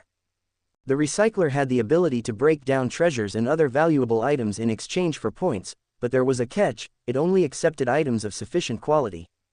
He couldn't just recycle anything, it had to be something truly valuable. He stared incredulously at the description of a technique called stellar refinement, trying to make sense of the absurd instructions. Technique: stellar refinement. Rank: S. Description: devour rare metals and treasures to increase your strength. Chi and physique: devour rare metals and treasures to increase your strength and physique. Gray muttered to himself, shaking his head in disbelief. What do you mean by devour? You expect me to eat metal? This isn't candy you can just snack on. The system's response was equally baffling. Note: you can gulp them in one bite and refine them in your stomach. Gray's eyes widened in shock. Gulp them in one bite? Are you serious? Do you think my stomach is some kind of metal factory? This is madness. Frustrated, he threw his hands up. Do you want me to die? This is ridiculous. He paced around, cursing the system and its impractical instructions. The idea of swallowing metal whole seemed more like a cruel joke than a cultivation technique. Exhausted and frustrated by the morning's intense training, Gray trudged back to his room. The absurdity of the system's demands still weighed heavily on his mind. Every step felt like a burden, his muscles aching from the grueling workout. It seemed he had overworked himself. When he finally reached his room, he collapsed onto his bed, feeling utterly drained. As he stared up at the ceiling, his mind refused to let go of the bizarre instructions he had received. Gulp it in one bite. What a ridiculous idea, he muttered to himself, disbelief and irritation lingering in his voice. The very thought of devouring metal as if it were a snack seemed absurd, and despite his weariness, confusion and frustration gnawed at him. The door creaked open, and Xiao Fan stepped in. Seeing Gray sprawled on the bed, clearly exhausted, he hesitated for a moment before speaking softly. Senior Gray, Master asked me to pass on a message, Xiao Fan said gently. He wants you to meet him in the bamboo forest at the usual training place tonight. Okay, Gray mumbled, barely lifting his head from the pillow. Understanding that it wasn't the best time to provoke a clearly irritated Gray, Xiao Fan nodded and quietly left the room, closing the door behind him. Gray lay back on his bed, his thoughts a swirl of confusion and reluctance. Master, why did he call me? He pondered, his mind still weary. With a resigned sigh, he decided, whatever. I'll just go tonight and see what he wants. As the night deepened, Gray, with a heavy heart and a sense of obligation, stood up from his bed. His earlier excitement about training had faded, replaced by a dull acceptance of the task at hand. He trudged towards the bamboo forest, the cool night air doing little to lift his spirits. Chapter 19. Mighty Sword of Thunder. As the night deepened, Gray, with a heavy heart and a sense of obligation, stood up from his bed. The excitement he once felt for training had waned, giving way to a dull acceptance of the task ahead. With a resigned sigh, he made his way towards the bamboo forest, the cool night air doing little to lift his spirits. Upon arriving at the forest, Gray noticed the figure of Tianbu standing tall with his sword, his gaze fixed on the heavens. The night sky was clear, but the air was thick with a charged energy that made the hairs on the back of Gray's neck stand on end. "Master, your disciple has arrived," Gray announced with a respectful bow, his voice carrying through the stillness of the night. Tianbu, who had been lost in thought, turned his attention to Gray. There was a moment of silence before he spoke, his tone measured. Do you know why I asked you to come?" A flicker of mischief danced in Gray's eyes, a brief respite from the heaviness he felt. "Is it for taking revenge on Senior Darren, or perhaps for beating juniors and seniors in the name of training?" He couldn't help but chuckle, recalling the countless pranks and sparring matches that had become a staple of his time at the peak. Tianbu's face tightened, the corners of his mouth twitching as he struggled to suppress a grin. He really wanted to spank Gray's ass for all those pranks, but he held back, reminding himself of the true purpose of their meeting. With a deep breath, he composed himself, letting his voice carry the weight of his intent. "Gray, you are the most talented disciple I have ever taken under my wing. It is time for you to learn the most powerful technique of our sect. Watch carefully and learn." With that, Tianbu raised his sword high, and in an instant, flames erupted around the blade, transforming it into a blazing firebrand. The heat was intense, the air around the sword shimmering as the flames grew brighter and more powerful. Gray watched in awe, his usual playful demeanor replaced by genuine admiration and a touch of reverence. Before his eyes, a majestic fire dragon began to take shape, its body composed entirely of searing flames. The dragon's fiery form soared into the sky, its movements fluid and graceful, yet exuding an undeniable power. The dragon arched upwards, carrying the sword with it, and as it ascended, it pierced the clouds, leaving a trail of fire in its wake. The roar that followed seemed to shake the very heavens, a sound so powerful that it resonated deep within Gray's chest. As the dragon reached the apex of its flight, the sky responded. Lightning began to crackle, drawn irresistibly by the sword's fiery presence. The once clear night sky swirled with dark, ominous clouds, charged with electric energy. Tianbu, now floating amidst the brewing storm, wielded the sword with calm authority. Every movement was precise, controlled, and deliberate, a testament to his mastery. Thunder rumbled ominously, echoing the power gathering in the heavens. "Mighty sword of thunder," Tianbu declared, his voice powerful and resonant, sending shivers down Gray's spine. The words carried the weight of the ages, a command that seemed to resonate with the very forces of nature. With a dramatic slash, Tianbu unleashed a wave of combined fire and lightning, the energy surging towards the heavens. The sheer force of the attack lit up the night sky, a blinding brilliance that cut through the darkness like a blade through silk. The energy surged forward, tearing through the clouds with an unstoppable force, illuminating the sky with an almost otherworldly light. Gray stood rooted to the spot, his heart pounding in his chest as he witnessed the incredible display of power. The sky seemed to tremble under the impact of the slashing energy, a vivid reminder of the strength and mastery required to wield such a technique. Tianbu descended gracefully, the fire dragon dissipating as he landed. "This technique is a testament to our sect's power," he said, sheathing his sword. "It requires mastery over both chi and mental strength. Your training will now include learning this technique. It will be crucial for your development." Gray, invigorated by the awe-inspiring display, felt his previous frustrations melt away. His enthusiasm for mastering the mighty sword of thunder reignited his spirit. He envisioned himself mastering the technique and impressing countless beauties. "Understood, Master. I'll dedicate myself to learning it," Gray said with renewed determination. Tianbu, content with Gray's reaction, nodded approvingly. "Very well. Begin your training and remember, mastery of this technique will take time and perseverance." As Gray walked away from the meeting spot, he couldn't help but imagine the impressive feats he would achieve with the mighty sword of thunder. If Tianbu were aware of Gray's thoughts about using their supreme skill to impress women, he might have been tempted to demonstrate the technique directly on him. Chapter 20. Failed Attempt.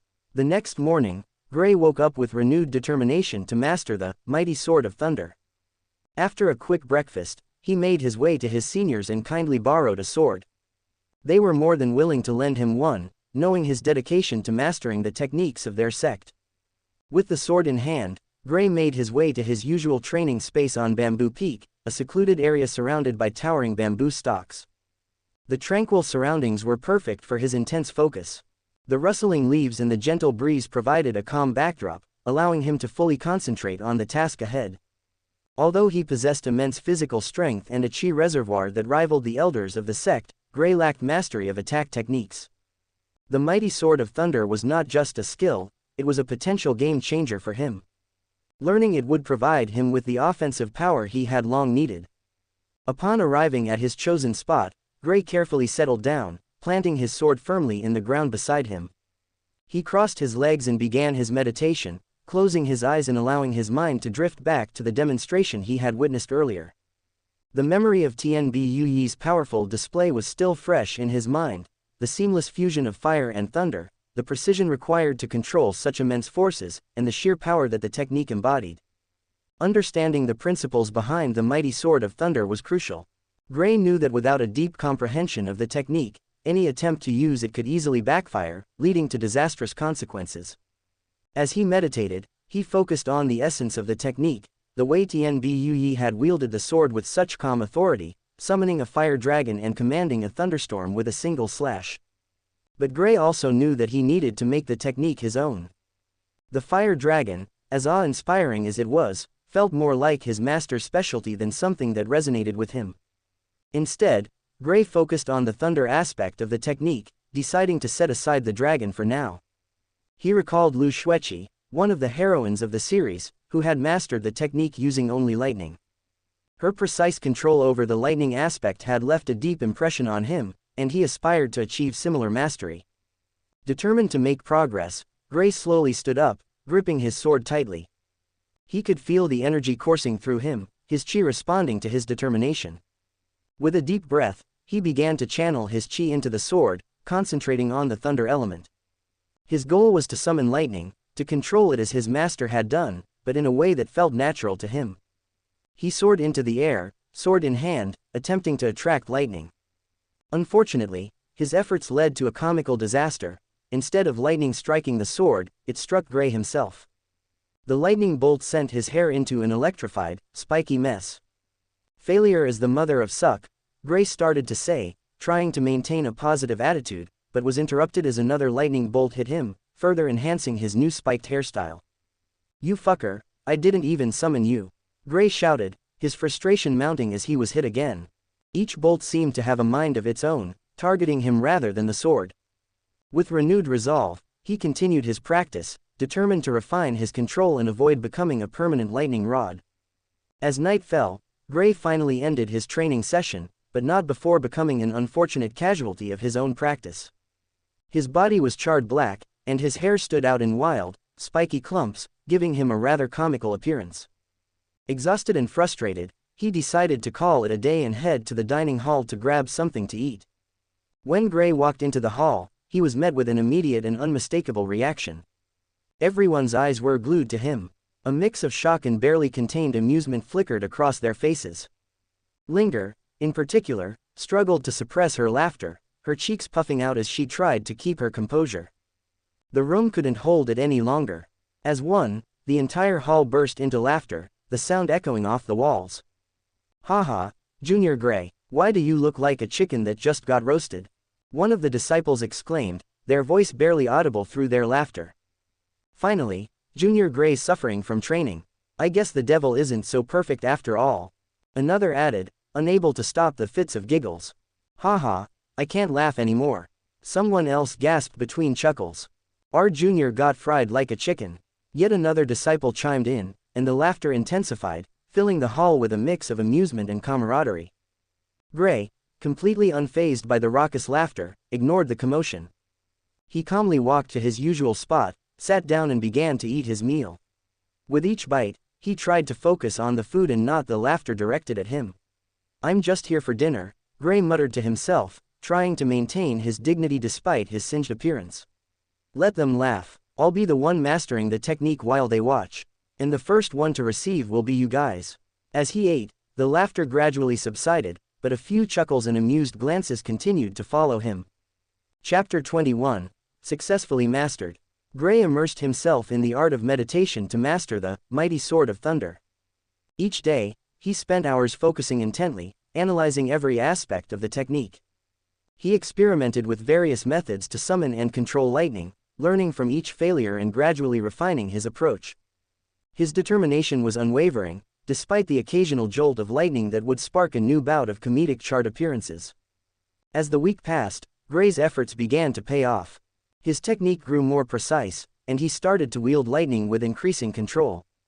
Each crackle of thunder and flash of lightning during his practice sessions became more coordinated, transforming from chaotic bursts into powerful, directed strikes. By the end of the week, Gray was no longer lightning's victim but rather its master. On the 7th day, Gray sat on a stone in deep meditation, his body still and his mind focused. Suddenly, his eyes snapped open, and without a moment's hesitation, he leapt into the sky, his sword firmly in his hand. As he ascended, the once clear sky began to darken, with ominous clouds gathering rapidly. The air grew heavy, crackling with the raw power of lightning as it coiled within the clouds. Gray, now suspended high above the ground, lifted his sword towards the heavens, his gaze fierce and unyielding. Lightning, drawn to the blade like iron to a magnet, began to accumulate, coiling around the sword and growing more intense with each passing second. The energy built up, pulsing with dangerous brilliance, until it could no longer be contained. "Mighty sword of thunder," Gray shouted, his voice resonating with power as he slashed the sword downward. The lightning, now fully channeled into the blade, unleashed a devastating lightning strike that tore through the sky. The sheer force of the attack sent shockwaves rippling through the air, leaving a trail of destruction in its wake. The once darkened sky split open, and the clouds scattered, leaving nothing but clear skies in the aftermath of Gray's mighty slash. As the clouds dispersed and the skies cleared, Gray descended gracefully to the ground, the sword in his hand still crackling with residual energy. "Finally, I have mastered it," Gray shouted excitedly, his voice echoing through the empty bamboo forest. As he basked in the accomplishment, a new section appeared on his system screen. Skill: Mighty Sword of Thunder, B. Low rank. What the hell? The supreme skill of the Azure Cloud sect is only B rank, and that too, low. Gray's excitement turned into disbelief as he stared at the screen. He thought about it for a moment and then muttered, "Is this because this world is a minor world? Compared to other cultivation worlds like Doupo, Perfect World, or some other major worlds, the level of Jade Dynasty was lower, so it made sense for the skill to be ranked as a B. But still, I finally got some cool skills," Gray shouted excitedly, feeling a surge of pride.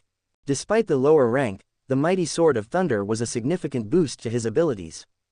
After all, up until now, he hadn't had many powerful techniques, just his immense physical strength and the chaotic energy within him. There are still 3.5 years before the plot starts.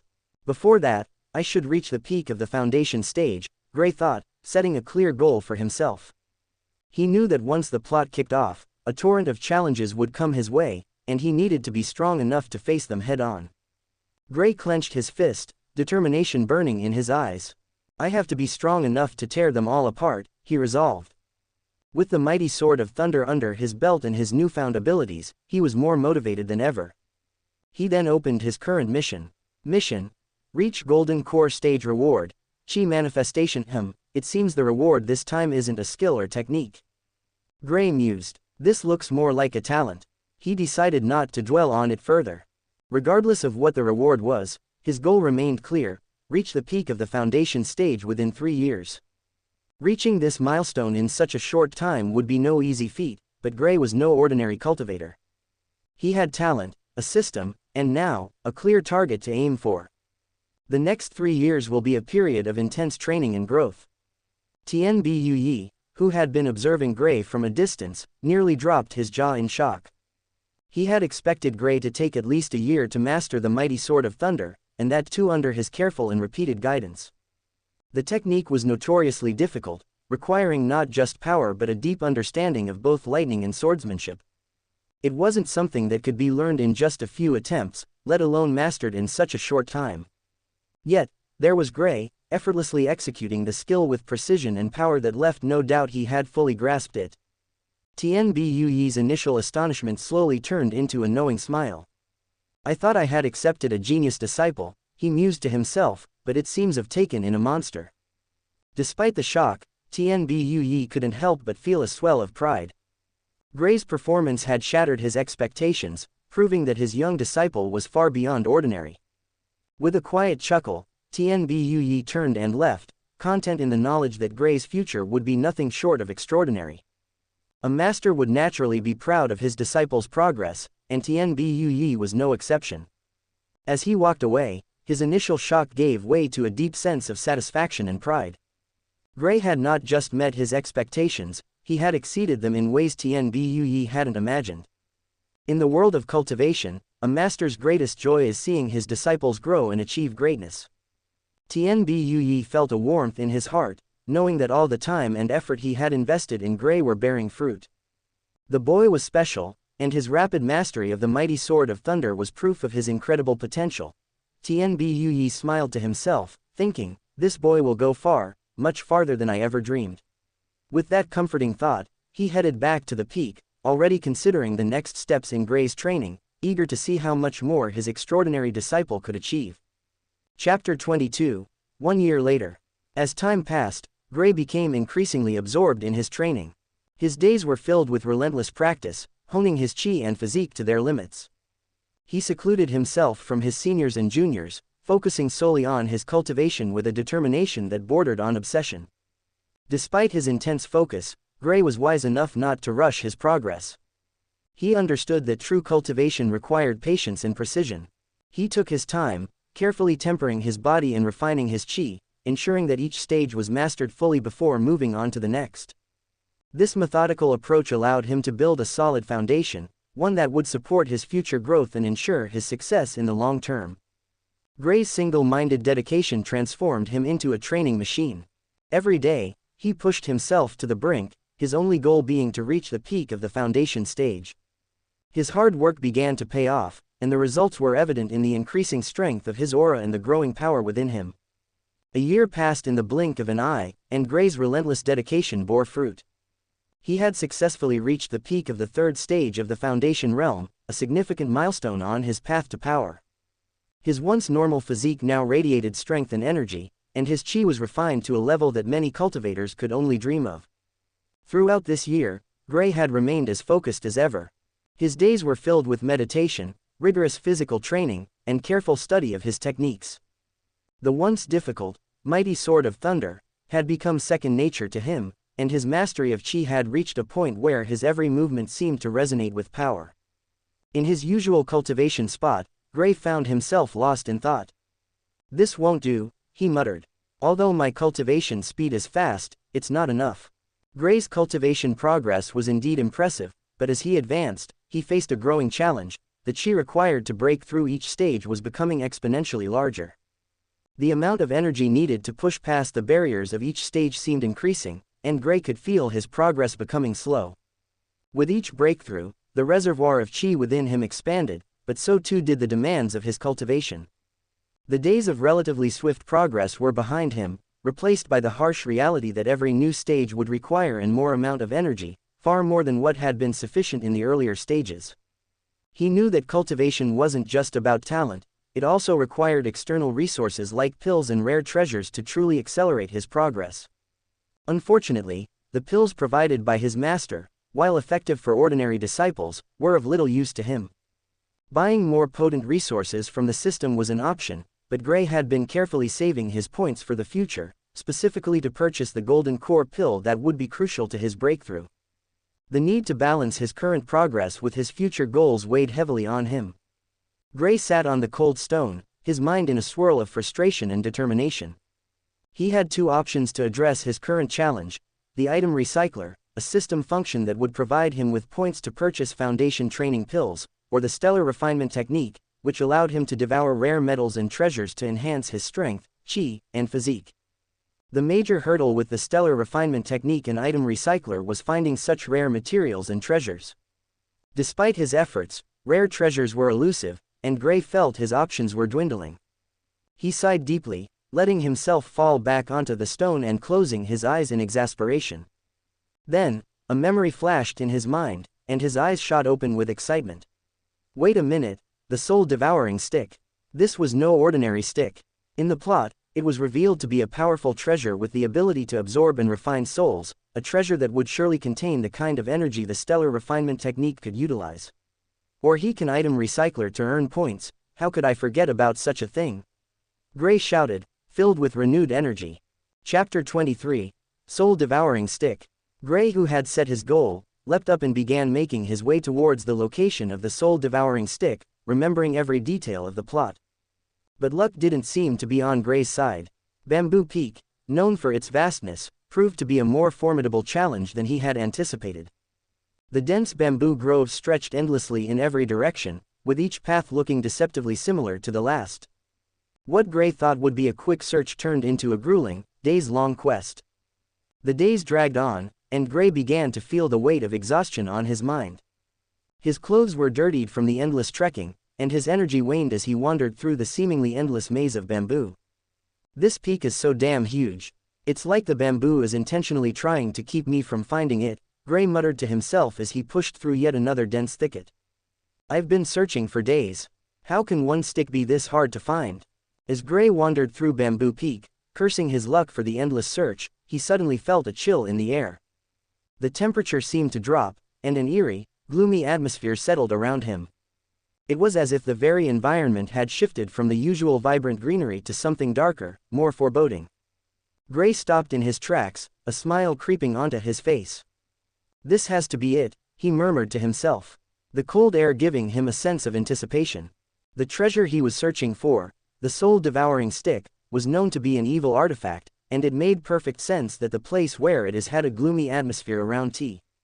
Looking around, Gray noticed that the bamboo here was different from the rest of the peak. The stalks were twisted and gnarled, almost as if they had been corrupted by some malevolent force. The ground was covered in a thick, unnatural fog, and the trees in this part of the forest were dead, their skeletal branches reaching out like bony fingers. The whole area felt oppressive, as though the very air was laden with dark energy. Yeah, that stick is definitely here, Gray said with confidence, his eyes scanning the gloomy surroundings. His heart pounded with excitement as he carefully made his way deeper into the fog-shrouded area. Every step he took seemed to amplify the eerie silence, the only sound being the soft crunch of dead leaves beneath his feet. The further he ventured, the thicker the fog became, obscuring his vision and making it difficult to see more than a few feet ahead. But Gray pressed on, driven by the certainty that he was close to his goal. The cold, gloomy environment was exactly what he expected to find near such a sinister treasure. Gray made his way to the center of the gloomy area, where a small, murky pond lay still and foreboding. The pond itself seemed to emanate a dark, malevolent aura, more intense than anything he had felt so far. It was as though the very water was infused with evil, and Gray knew immediately that this was the place. That stick should be at the bottom of this pond, Gray thought, recalling the details of the plot. Without a second thought, he steeled himself and prepared for a dive. The chill in the air and the eerie silence around him only fueled his determination. Time for deep diving, he muttered to himself with a grin before leaping into the pond. As soon as he entered the water, the coldness bit his skin, and the oppressive aura of the pond seemed to wrap around him like a suffocating blanket. But Gray remained undeterred. He activated his senses, scanning the depths for any signs of danger. To his relief, he found none, just the overwhelming presence of an evil aura, which could only belong to the soul-devouring stick. Gray swam deeper into the pond, his senses guiding him toward the source of the malevolent energy. The water grew darker and colder as he descended, and soon the light from the surface was nothing more than a faint glow above him. But Gray pressed on, his excitement building as the aura of evil grew stronger in the pond. Finally, at the very bottom of the pond, he saw it, a faint glimmer of something dark and twisted, half buried in the muck. The soul-devouring stick. It looked even more sinister underwater, its blackened surface seeming to pulse with dark energy, as if it were alive. Found you, Gray thought, his heart pounding with anticipation.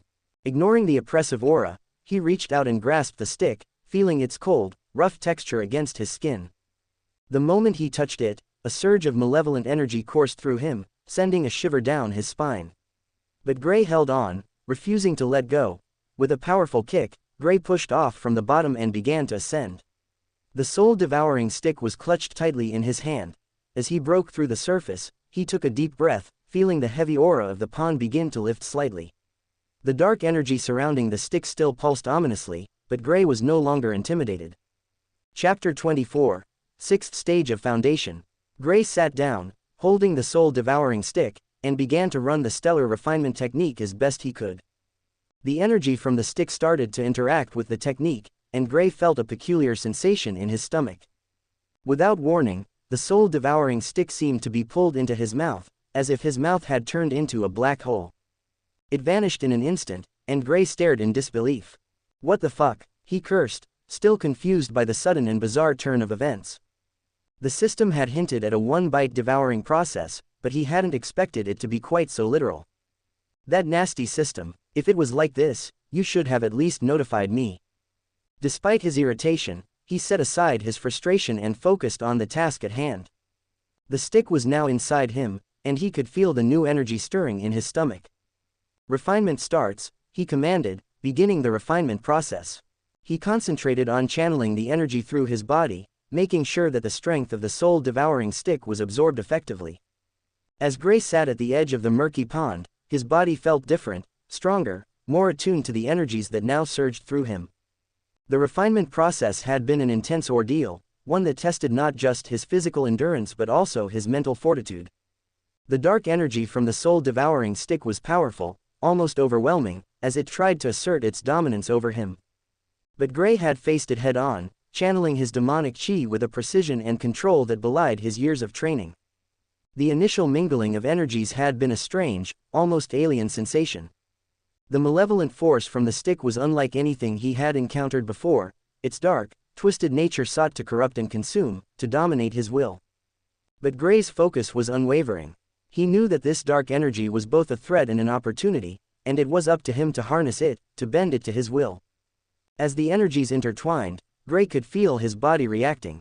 The dark energy pushed against his chi, resisting his attempts to integrate it. At times, the turbulence within him was almost unbearable, as if his very essence was being torn apart by conflicting forces. But Gray was relentless. He guided his demonic chi with precision, forcing it to overpower the dark aura, subduing its malevolence bit by bit. The process was long and grueling, each moment a test of his resolve. He could feel the dark energy struggling, trying to maintain its hold on its malevolent nature, but Gray's will was stronger. He pushed through the resistance, using his demonic chi to slowly, methodically, purify and absorb the dark power. As the dark energy was consumed, it began to change, losing its chaotic nature and becoming something more refined, more controlled. Hours seemed to pass in this struggle, with Gray fully immersed in the battle within his own body. Sweat dripped from his brow, his muscles ached, and his mind was stretched to its limits. But as time went on, he could feel the balance tipping in his favor. The dark energy, once hostile and foreign, was becoming a part of him. It no longer sought to dominate, but to merge, to add its strength to his own. When the process finally concluded, Gray felt an overwhelming sense of relief. He took a deep, steady breath, feeling the new energy coursing through his veins. The dark aura of the stick, once a separate, malevolent force, was now fully integrated into his demonic chi. It was no longer something to be feared or resisted. It was a part of him, a powerful addition to his cultivation. That was intense, Gray said, looking at his hands as he felt the surge of power. He could sense the significant boost in his cultivation level. He had broken through to the peak of the sixth stage of foundation. His body felt more robust and his energy more potent than ever before. With a satisfied grin, he thought about the journey ahead. I still have a long way to go. It would be better if there were many treasures like this, Gray thought, but he knew it wasn't possible. The soul-devouring stick was considered a supreme treasure in this world, and every sect typically had only one or two such treasures. Finding another like it would be extremely rare. Gray looked up at the sky, now dotted with countless stars as night settled in. The tranquil scene contrasted sharply with the intense experience he had just undergone. The calmness of the night sky seemed to mirror the newfound clarity in his mind, a reminder of the time that had passed and the journey still ahead. I should also try this item recycler sometime after the plot starts, Gray mused, his eyes reflecting the starlight. The thought of using the recycler had crossed his mind before, but now, after refining the soul-devouring stick, he saw even greater potential in harnessing such tools to further his cultivation. A smile crept across his face as he thought about the time that had passed. 2.5 years have passed, and 2.5 years remain before the plot starts, he whispered to himself, his smile growing wider. The progress he had made was substantial, but he knew that the real challenges, and opportunities, real battles were still to come. The stars above seemed to shine a little brighter, as if acknowledging the path he was on. Gray knew that every decision he made from this point on would be crucial. Chapter 25. The plot started. As time flowed like a gentle stream, 2.5 years slipped by on Bamboo Peak. The seasons danced in their cyclical rhythm. Spring's blossoms gave way to the lush greenery of summer, which then mellowed into the golden hues of autumn. Winter arrived, draping the peak in a pristine blanket of snow, only for the cycle to begin anew.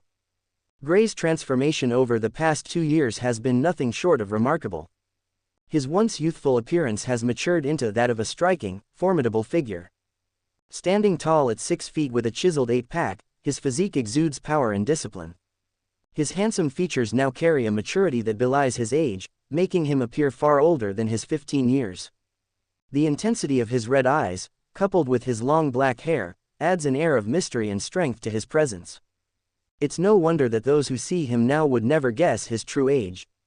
His cultivation had reached the peak of the 9th stage of the Foundation realm, just one step away from the golden core. His physical strength had also surged to an impressive 60,000 kilograms, solidifying his status as a true powerhouse. You may wonder why, after 2.5 years, he had only advanced 3 stages in his cultivation. The reason was simple. He had devoted most of his time to increasing his physique, knowing that improving his physical strength would significantly enhance his chances of surviving the tribulation. Time to leave Bamboo Peak, Gray thought, feeling a sense of anticipation. The daily routines on the peak had become monotonous, and he was eager for a change. With the 7 branches martial contest approaching, he was excited to test his skills against other geniuses. Of course, they couldn't compare to him. He was now comparable or even superior to the elders of the sect. While Gray knew he was no match for the sect leader, as all the elders were in the Great Purity stage, the sect leader was even beyond that, at a level comparable to a normal golden core cultivator. But that only fueled Gray's determination to keep pushing forward.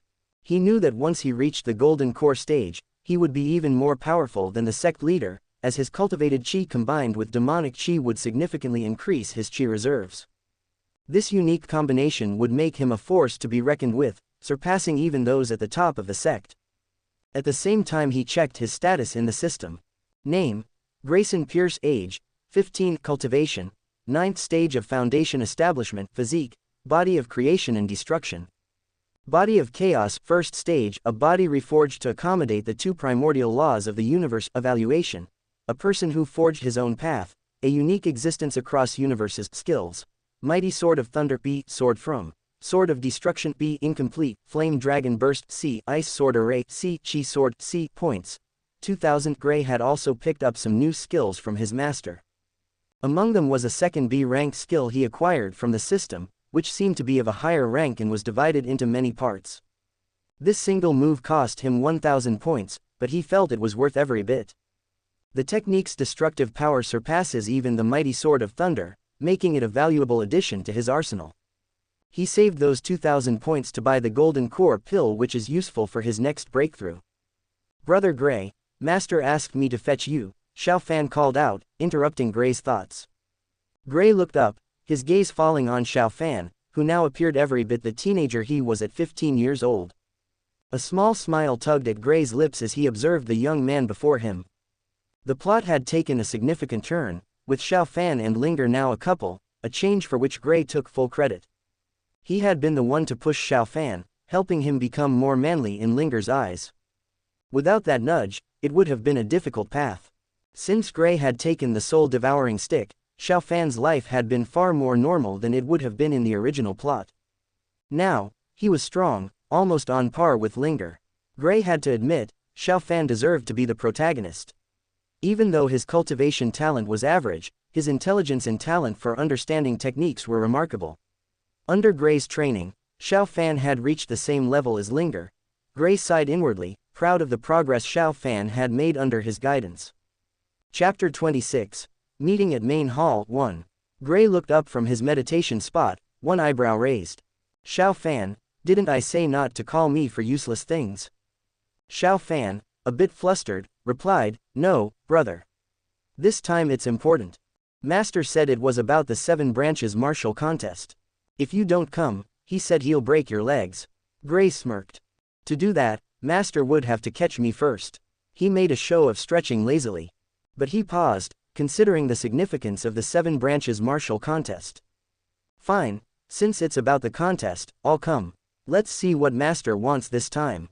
Gray jumped and landed beside Xiao Fan, and they walked together.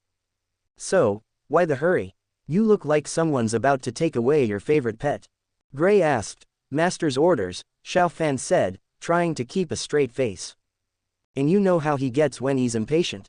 After some time, they reached the main hall, where they found Linger playing with Da Heng, the large yellow dog who was 100 years old, and Xiao Wei, the mischievous monkey pet of Xiao Fan.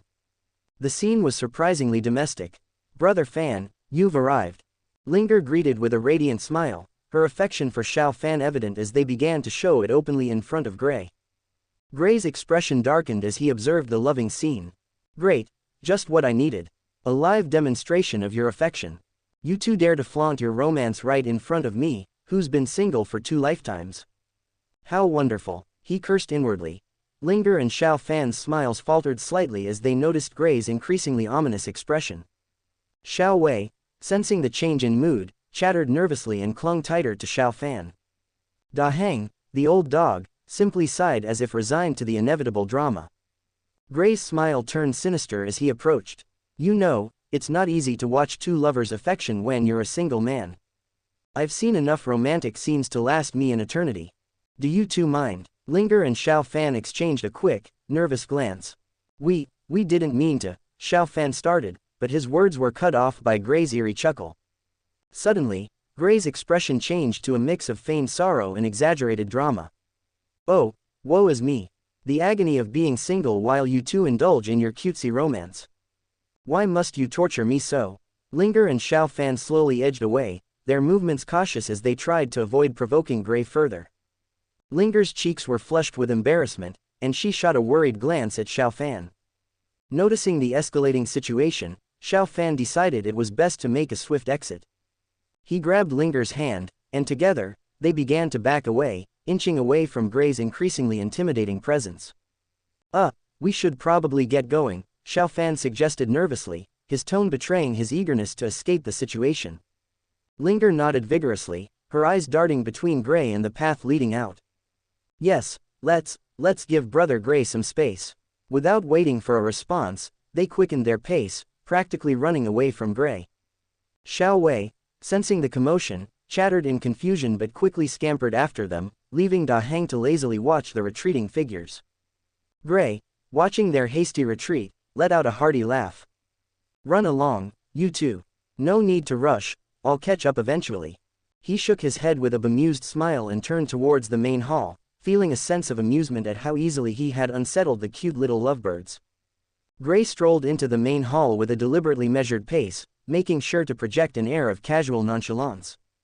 As he approached, he saw his master, Tianbu Yi, and Madame Mu, who were seated in the center, flanked by 2 unfamiliar guests dressed in elegant light green robes, the Dragon Head Peak's signature attire. The robes were stylish and looked far more sophisticated compared to the plain uniforms of Bamboo Peak, causing a pang of envy to stir in Gray. He took a moment to appreciate the newcomers' robes, which seemed to shimmer with an almost magical allure. He imagined himself in one of those robes and gave an exaggerated sigh. Those look amazing, he muttered under his breath, already plotting how he might casually borrow one in the future. When he finally approached, he cupped his hands in a deep, respectful bow. Disciple Gray meets Master and Madam.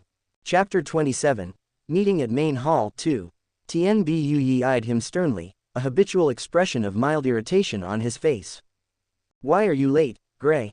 Gray's eyes widened dramatically, and he immediately launched into his prepared performance. Master, you wouldn't believe it, I was on my way here when I encountered a poor, helpless animal, a poor little rabbit, trapped under a giant rock. It was in such a dire state, Master. I couldn't just leave it there to suffer. He dabbed his eyes with an imaginary handkerchief, sniffling as if he was genuinely moved. The room fell silent, except for some occasional muffled chuckles from Gray's seniors. Tien Bui raised an eyebrow, clearly unconvinced by Gray's flippant response. Madame Su Ru stifled a giggle behind her fan, while the dragon head peaked guests exchanged confused glances, not quite sure what to make of such a peculiar disciple. It was a truly harrowing scene, Master. If it weren't for my quick thinking and unparalleled strength, that poor creature would have perished. Gray continued, his voice cracking with faux emotion. I even tried to comfort it with some words of encouragement. It was so moving. Tien Bui rubbed his temples, clearly exasperated. And what about the time it took you to rescue this rabbit? It seems you've forgotten about punctuality. Gray gave an exaggerated shrug, attempting to look innocent. Well, Master, it was a life or death situation. Time seemed to stand still as I wrestled with the rock, all while comforting the poor creature. Surely you understand the gravity of such a situation. The room's atmosphere lightened considerably, and Tien Bui sighed, his stern demeanor cracking into a reluctant smile. All right, Gray, just make sure your next heroic act doesn't delay the start of the Seven Branches martial contest. We've got important matters to discuss. He clearly didn't believe Gray's words entirely, knowing well his seventh disciple's reputation for being lazy and unfocused on anything but cultivation. He didn't want to stretch the matter any further. Of course, Master, Gray said, straightening up and flashing a confident grin. I'll make sure to be on time for the contest. After all, who knows what other noble creatures might need rescuing on the way. Gray's gaze shifted to the two figures in light green robes who had arrived. Their presence was unmistakably significant. He tried to recall their names and roles from the plot, but as usual, he struggled with the names of male characters. He couldn't help but chuckle inwardly, knowing his tendency to remember beautiful female names more easily. Who are these guests? Gray asked, his tone casual yet inquisitive. His eyes lingered on them, trying to place their identities and understand their importance. He had a vague memory of their roles in the plot, but the specifics eluded him. I'm Chi Hao, and this is my junior, Lin Jingyu. The senior among the two introduced himself with a polite nod. Gray, maintaining his best impression of courtesy, responded with a sweeping gesture. Then Disciple Gray is pleased to meet fellow disciple Chi Hao and junior Lin Jingyu. Chi Hao gave a slight bow, his expression amused but polite. The pleasure is ours, Disciple Gray. We've heard much about you. Really? Gray said, raising an eyebrow with a hint of pride. I hope it's all good. He glanced over at his seniors, who had been watching the exchange with amused expressions. Chi Hao and Lin Jingyu maintained their smiles, though their eyes flickered with curiosity. Oh, very good, Chi Hao replied smoothly. We've heard about it. Even your master praised you as the best disciple. Gray's grin widened as he took in the sight of the two guests in light green robes. Their smiles, while outwardly warm, seemed overly polite, and he could sense a subtle tension behind their courteous expressions. It was clear they were aware of his reputation, but from their demeanor, it seemed they might not be fully acquainted with the extent of his antics. His reputation as the Devil of Big Bamboo Peak was well earned through his various mischiefs and unorthodox methods. The name spoke volumes about his unpredictable nature and the disruptive impact he often had. Despite his fearsome reputation, it appeared these guests were either unfamiliar with the full scope of his actions or were trying to maintain a facade of diplomacy. Master really said that? Gray asked, fake tears welling in his eyes. Is this truly the same master who always scolds me, saying my progress isn't enough? It seems like Master is turning over a new leaf. Tien Bui, who had been quietly observing, coughed and stood up. You youngsters talk among yourselves. I have other matters to attend to, he said, as he and Madame gracefully departed. Chapter 28, Accident in Friendly Duel. As Master and Madame left, Xiao Fan re-entered the hall with a wide grin, spotting Lin Jingyu. Jingyu, long time no see, he exclaimed, rushing over. Xiao Fan, Lin Jingyu greeted, his face lighting up as the two childhood friends caught up, chatting animatedly. They quickly lost themselves in conversation, reminiscing about old times. Meanwhile, Gray stood before his seniors with a smirk. Hey, seniors, it seems you know just what to say in front of outsiders, he teased. Haha, junior, how can you say that? You've always been a good junior in our eyes, one senior said with a chuckle. Yeah, you're a kind junior, added Darren, another senior, nodding. Gray raised an eyebrow. Do you think I believe you guys? Who was it that came up with the nickname, Devil of Big Bamboo Peak? Forget about that, Junior.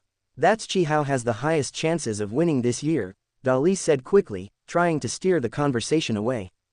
Chi Hao, that guy, Gray asked, casting a glance at Chi Hao, who was calmly sipping tea. What, you think he's strong too? Daji asked, a hint of concern in his voice. Now, he looks weak. I could defeat him easily, Gray said confidently, his tone full of bravado. Of course, even though Chi Hao might be weak in front of him, Chi Hao can be said to be undoubtedly strong among the disciples. Chi Hao, who had been quietly drinking his tea, suddenly choked and looked at Gray with incredulity. Disciple Chi, we're not talking about you. We're discussing my junior's potential, Gray said. You can continue drinking your tea, dismissed Chi Hao with a wave, clearly unimpressed. Suddenly, Gray sensed a surge of chi coming from the training grounds behind the hall. Without hesitation, he dashed towards the source. As Gray arrived, he saw Lin Jingyu and Linger locked in a fierce battle. Xiao Fan, caught in the middle, was desperately trying to intervene. Jingyu had summoned a massive ice dragon, its frigid breath forming deadly icicles as it roared toward Linger. Slay the demons, Jingyu commanded, his voice echoing with a hint of arrogance. Linger, frozen with fear, shut her eyes, bracing for the worst. How dare anyone harm his junior in front of him? Only he had the right to tease his juniors, not anyone else. With a fierce expression, Gray sprang into action. His chi flared around him as he moved with blinding speed. In a swift motion, he raised his hand, enveloped in a glowing aura of chi. He met the ice dragon head-on. His powerful punch shattered the dragon into a flurry of ice shards, the resulting shockwave sending Jingyu reeling backwards. The sheer force of Gray's punch not only incinerated the ice dragon but also created a powerful gust of wind that swept across the training grounds. The impact caused the ice shards to scatter, some even embedding into the nearby trees. Xiao Fan and Linger looked on in stunned silence. Jingyu, struggling to regain his footing, stared at Gray with wide eyes, his arrogance replaced by a mixture of fear and respect. What do you think you're doing? Gray growled, his gaze fixed on Jingyu. Attacking my junior like this in front of me? You've got some guts, I'll give you that. But you've picked the wrong fight. Xiao Fan, seeing the tension between Gray and Jingyu, decided it was time to step in and clarify the situation. He approached Gray with a slightly nervous but earnest expression. Brother Gray, this is all a misunderstanding, Xiao Fan began, trying to defuse the situation. You see, Jingyu and I were actually engaged in a friendly sparring match, Xiao Fan explained, pointing at Jingyu, who was still recovering from the shockwave. Linger thought that Jingyu was being too aggressive and intervened, thinking he was bullying me. That's what led to this little incident. He gave Gray a sheepish smile, hoping that the explanation would ease the tension. We were just having a bit of fun, and it got a bit carried away. It's really not as serious as it looks. Gray's intense gaze softened as he listened to Xiao Fan's explanation. He looked at Jingyu, who was now visibly embarrassed, and then at Linger, who seemed to be relaxing a bit as the situation unraveled. Seriously, Gray said, raising an eyebrow. A sparring match? I thought you two were involved in some epic battle or something. Xiao Fan nodded vigorously. Yes, a sparring match. We were just practicing some techniques, and it got a bit carried away. Linger jumped in because she thought it was getting out of hand, and that's how things escalated. Gray's expression shifted from a frown to an amused grin. Well, that explains a lot. I was ready to go full hero mode on Jingyu here. Guess I overreacted a bit. Jingyu, still trying to regain his composure, let out a sigh of relief.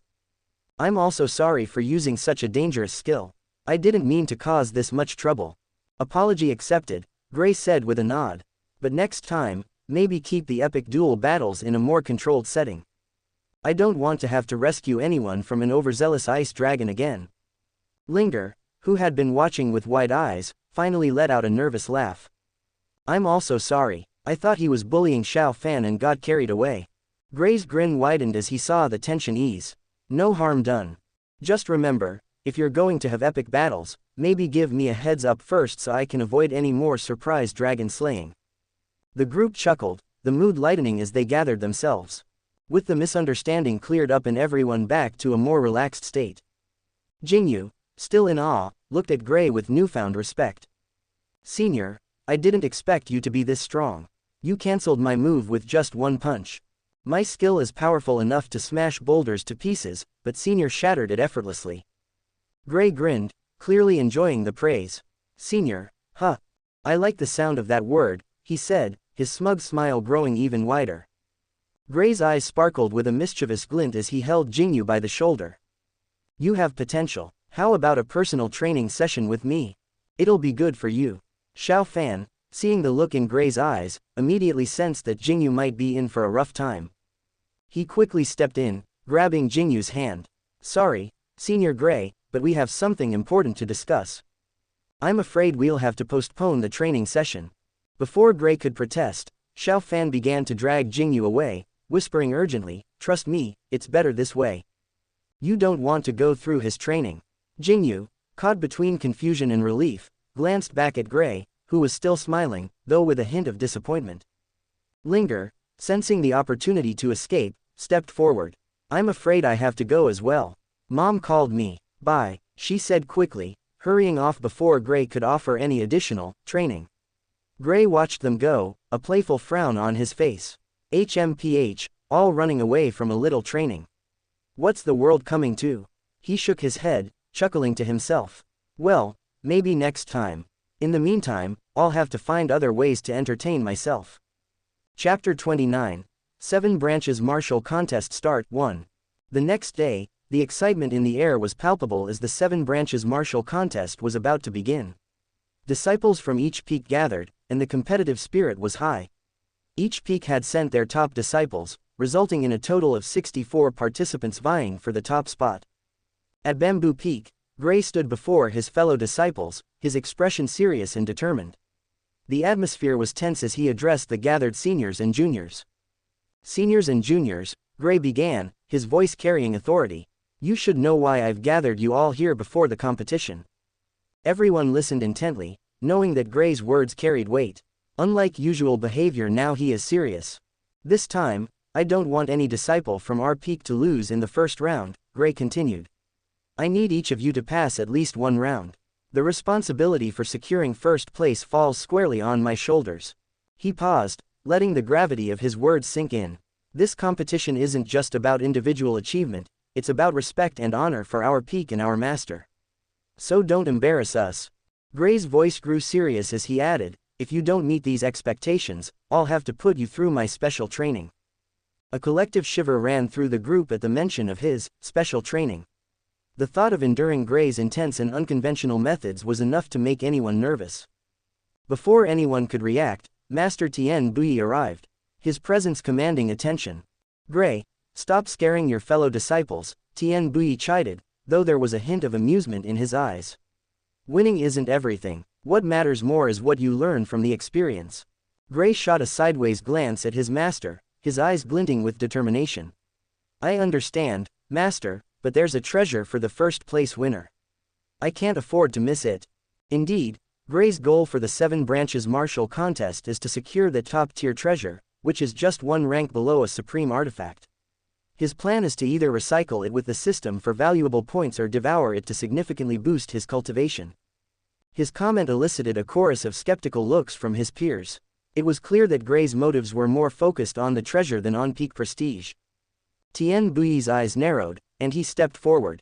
You disgraceful disciple, let me teach you a lesson for your audacity.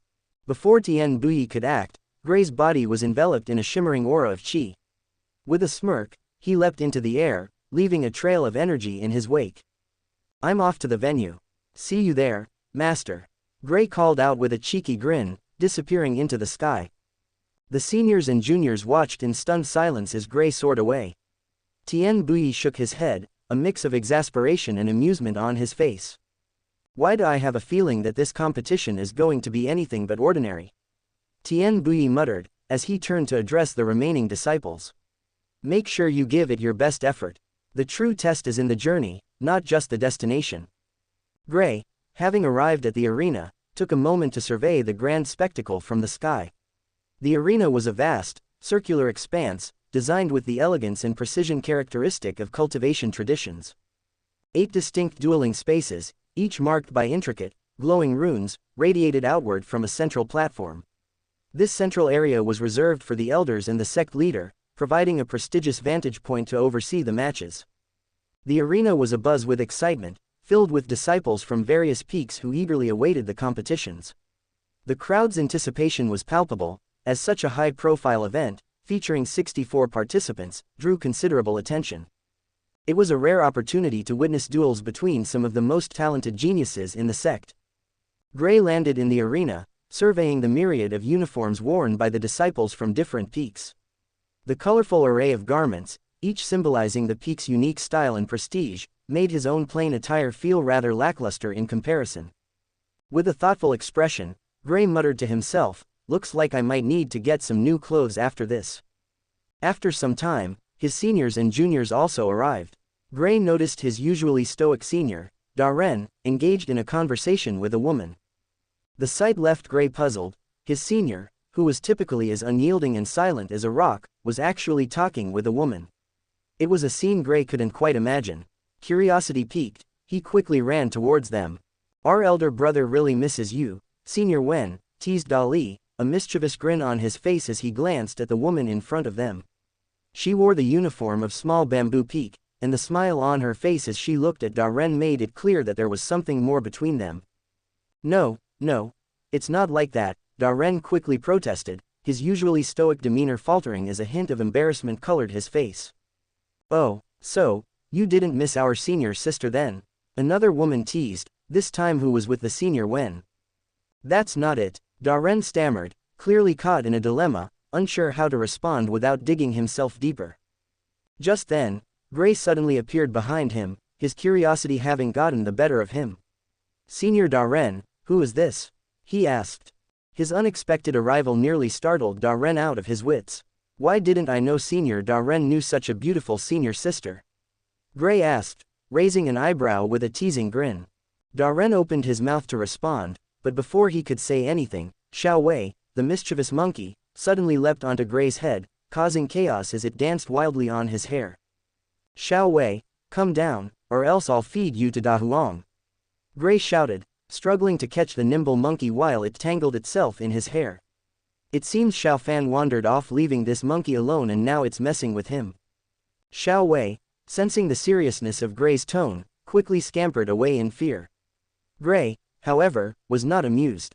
His eyes narrowed in irritation as he shouted after the fleeing monkey. "You damn monkey, mess with my hair and then run off. Come here, and I'll fry you for dinner," he yelled, his anger flaring as he futilely chased after the troublesome creature. "It seems you have some very interesting disciples at your peak," Senior Wen remarked with a smile, watching the scene unfold. "Of course," Darren replied, pride evident in his voice. "He's our genius junior brother. He might even have a chance of winning this year." Darren knew Gray's strength well, so much so that even their master had mentioned how Gray was nearly at the level of an elder. "Oh, but we also have a talented junior sister. I think she has a good chance too," Senior Wen responded with a playful glint in her eyes. "We'll see about that in the finals," Darren said, returning her smile. The competitive spark between them is undeniable. Chapter 30. 7 Branches Martial Contest Start 2. Meanwhile, on Gray's side, he finally managed to catch the mischievous Xiao Wei, holding the squirming monkey firmly in his grasp. With a mock-serious expression, Gray asked, "So, what'll it be? Boiled, fried, or minced?" Xiao Wei let out a panicked screech, desperately trying to escape, but Gray's grip was too strong. "You can't escape," Gray taunted, grinning wickedly. "Xiao Fan isn't here, so there's no one to save you this time." The monkey whimpered, realizing it was in real trouble. Gray leaned in closer, narrowing his eyes. "You dare mess with this handsome face? You've got some nerve," he added, though the humor in his tone made it clear he wasn't truly angry, just enjoying teasing the little troublemaker. "That junior, why don't you hand that monkey over to me?" A man with a fan folded in his hand approached, his demeanor polite and refined. Gray blinked at him, his expression blank. "Who are you?" "I'm Zheng Shushu, a disciple of Wind-Blowing Peak," the man replied, his tone still gentle. Shushu, what a strange name, Gray thought to himself. He'd heard many Chinese names since arriving in this world, but this one struck him as particularly odd. "This monkey isn't for sale," Gray said flatly, turning to leave. "Wait, brother," Zheng Shushu persisted, stepping closer. "Why don't we discuss this? I can offer you something valuable in exchange. Gray raised an eyebrow, then waved dismissively.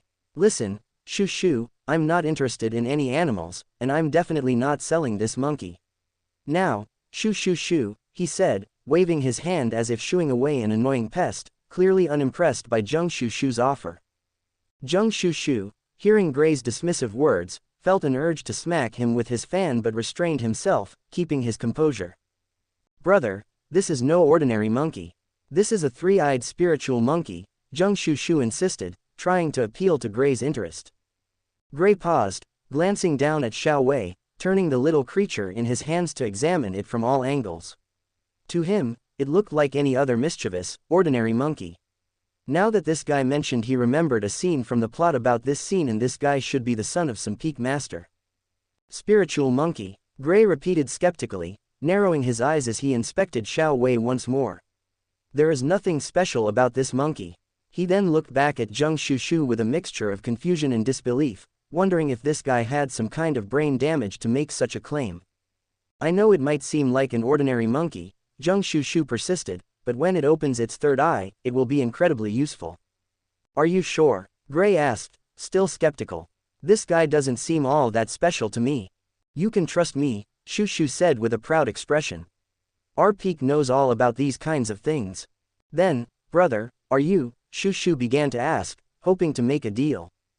But Gray cut him off firmly, still not for sale. This is my junior's pet. Shu Shu sighed in disappointment but decided to change tactics. All right then, what's your name, brother? Gray, he replied simply. Then, brother Gray, Shu Shu started to say, but before he could finish, a sudden commotion erupted nearby. Without a second thought, Shu Shu grabbed Gray's hand and dragged him along. Which made Xiao Wei escape. Hey, why did you drag me? Gray asked, already feeling drained by Shu Shu's overly sociable nature. Look, the female disciples of Small Bamboo Peak have just arrived. Aren't they beautiful? Shu Shu exclaimed, his eyes sparkling with excitement as he pointed towards a group of young women entering the area. Gray glanced at the group, then turned back to Shu Shu with a deadpan expression.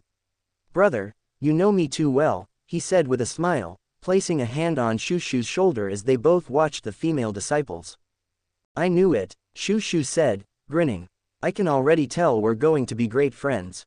He found Gray's personality intriguing. See, brother, that's junior sister Lu Xueqi, Shu Shu said, pointing. She's considered the most beautiful in Small Bamboo Peak. Gray followed Shu Shu's line of sight and spotted the young woman he was referring to. Lu Xueqi stood out immediately. Her beauty was undeniable even among the other disciples. She had a serene, almost ethereal presence, with long, flowing black hair that cascaded down her back like a silken waterfall. Her skin was flawless, pale like porcelain, giving her an otherworldly glow under the soft sunlight. Her eyes were a striking shade of deep black, reminiscent of a clear, tranquil lake, and they held a quiet intensity, reflecting both wisdom and determination. Lu Xueqi's delicate features, high cheekbones, a small, refined nose, and naturally arched eyebrows, gave her a dignified and graceful appearance. She wore the traditional robes of Small Bamboo Peak, which were a soft white with pale blue accents, further enhancing her ethereal look. The robes flowed elegantly around her, and she moved with a quiet grace, exuding a calm confidence that commanded attention without any effort. Wow, is she really that beautiful? I guess it makes sense since she's the heroine of this series, Gray remarked, observing Lu Xueqi's striking appearance. Brother, I think I've fallen, Gray said with a hint of admiration in his voice, still captivated by Lu Xueqi's presence. Gray is a normal man with normal desires, unlike some cultivation protagonists who claim, women will only affect the speed of my sword drawing. In reality, if you're a man, being attracted to women with beautiful appearances is perfectly natural. If you aren't, you might either be a eunuch or need to question whether something is off with your brain. Gray, being a normal man, found himself falling for Lu Xueqi when he saw her. He couldn't help but think she was even more beautiful in person than she appeared in the series. You're not alone, Shu Shu replied. Many have fallen for her, but no one in our generation is strong enough to defeat her. Still, there's no harm in trying, Gray said, determined to make an attempt despite the challenge. Seeing Lu Xueqi's cold, expressionless demeanor made him realize it wouldn't be easy. Chapter 31. 7 Branches Martial Contest Start 3. Look, The sword formation has started, Shu said, redirecting Gray's attention. A sudden blur of light erupted in the center of the arena, drawing all eyes toward the spectacle unfolding before them. In a flash, countless energy swords materialized, each one glowing with an ethereal light. The swords formed a perfect circle, hovering above the ground, their razor-sharp edges gleaming ominously. 6 disciples stood at the points of the formation, their expressions focused and intense as they channeled their chi into the swords. The formation crackled with raw power, creating a dazzling and formidable display that sent waves of energy rippling through the air. The ground beneath the arena trembled slightly, and the audience could feel the pressure building as the swords rotated in sync, gaining momentum. The swords sliced through the air with a sharp, hissing sound, their movements so swift they were almost imperceptible. The disciples, their robes billowing with the force of the energy they were controlling, moved in perfect harmony, their synchronized steps adding to the precision of the formation. The entire arena was bathed in the light of the swords, casting long, shifting shadows that danced along the ground. The sheer power emanating from the formation was palpable, a testament to the skill and discipline of the 6 disciples who operated it. As expected of our sect's formation, it's truly powerful, Shu remarked, admiration clear in his voice. Gray nodded in agreement, though inwardly he remained unimpressed. The formation might be powerful to others, but to him, it was nothing more than a mild inconvenience. His physique had been tempered to such an extent that ordinary swords couldn't even scratch him. As the formalities concluded, Kang Song began his speech, and Gray's expression darkened. He watched Kang Song with a mix of disdain and loathing. This hypocrite, Gray thought bitterly. How dare he spout all these righteous words when he's secretly waiting for the perfect moment to betray the sect. Gray despised hypocrites more than anything, those who spoke of righteousness and honor but acted with treachery and deceit. Kang Song was one of the worst, and Gray's hands itched to end him. After all, he knew from the plot that all of Xiao Fan's misfortunes had begun with this man. The speech dragged on, lengthy and monotonous, each word grating on Gray's nerves. He found it incredibly dull and annoying, a tiresome display of false virtue. The crowd endured the elder's lengthy speech with a mix of restlessness and anticipation, eager for the main event to begin. The tournament was the highlight of the sect's annual gathering, a chance for disciples to prove their strength and skill in front of their peers, elders, and even visiting dignitaries. Gray, however, had little interest in the formalities. His mind was already focused on the upcoming battles and the rewards that awaited him. Start! The elder's voice boomed across the arena, commanding immediate attention. At his signal, 64 glowing orbs shot into the air, each orb containing a number that would determine the matchups. They hovered above the arena, spinning and twinkling like stars, casting a mesmerizing, ethereal glow over participants and spectators alike. The sight drew gasps of admiration from the crowd, but Gray remained impassive, his crimson eyes locked on the orbs with cold calculation. "Brother, let's go catch one," Shu said excitedly, his gaze fixed on the glowing orbs.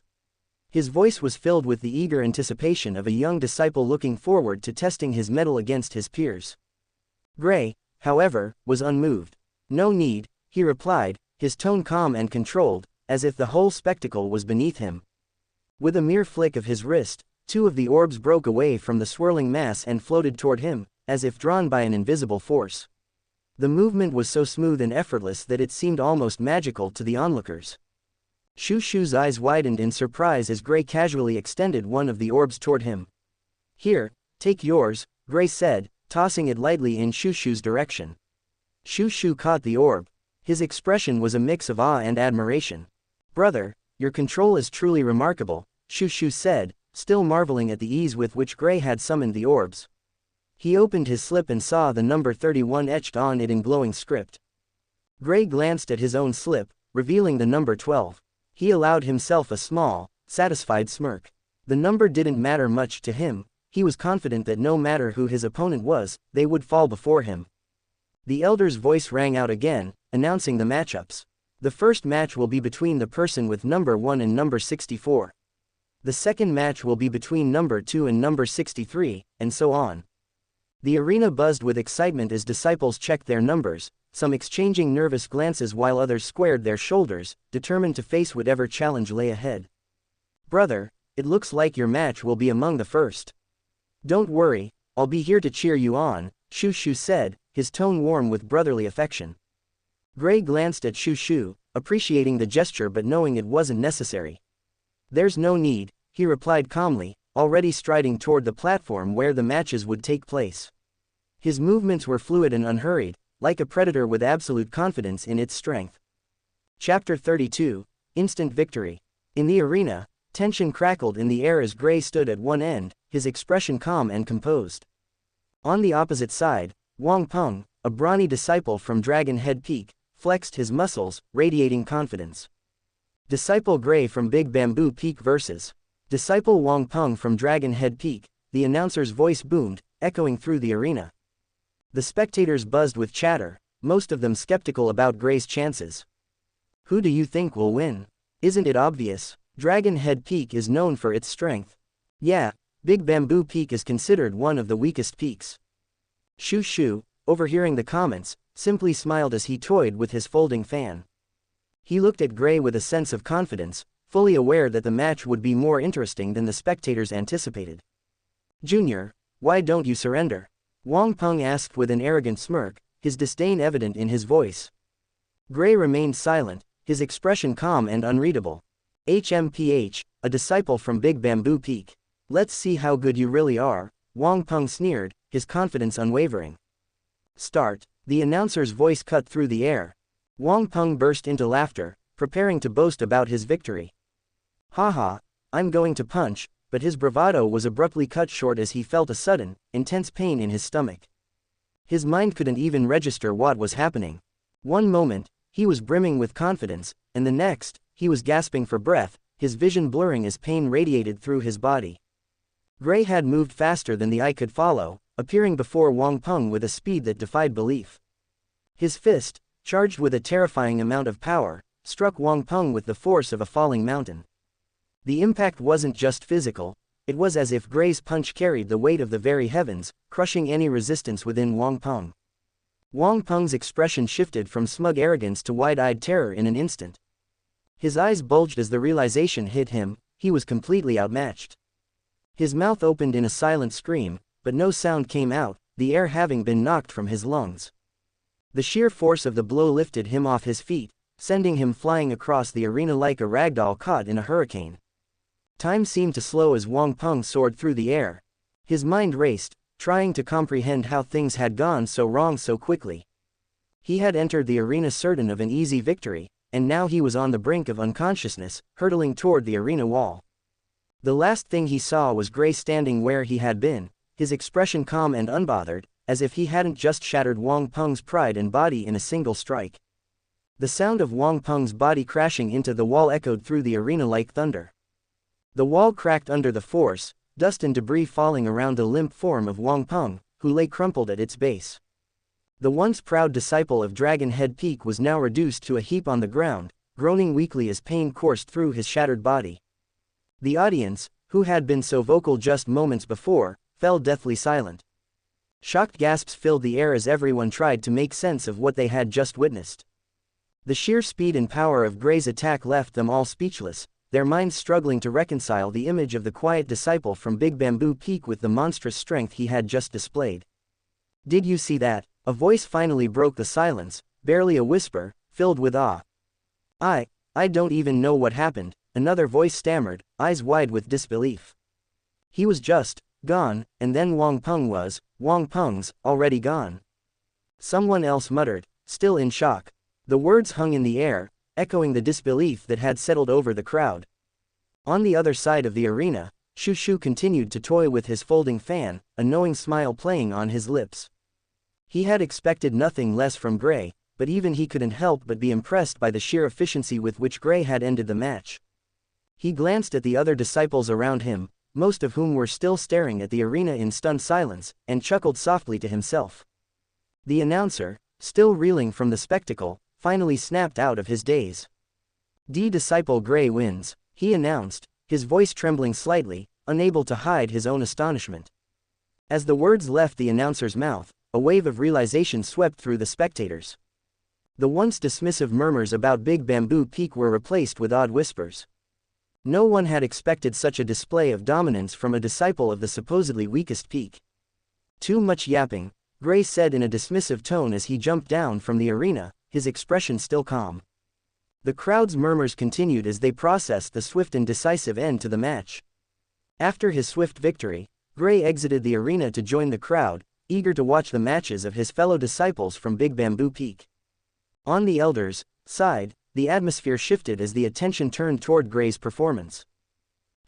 Junior Bue, it seems your peak has produced a remarkably strong disciple, remarked sect leader Dao Xuan, his voice laced with genuine admiration.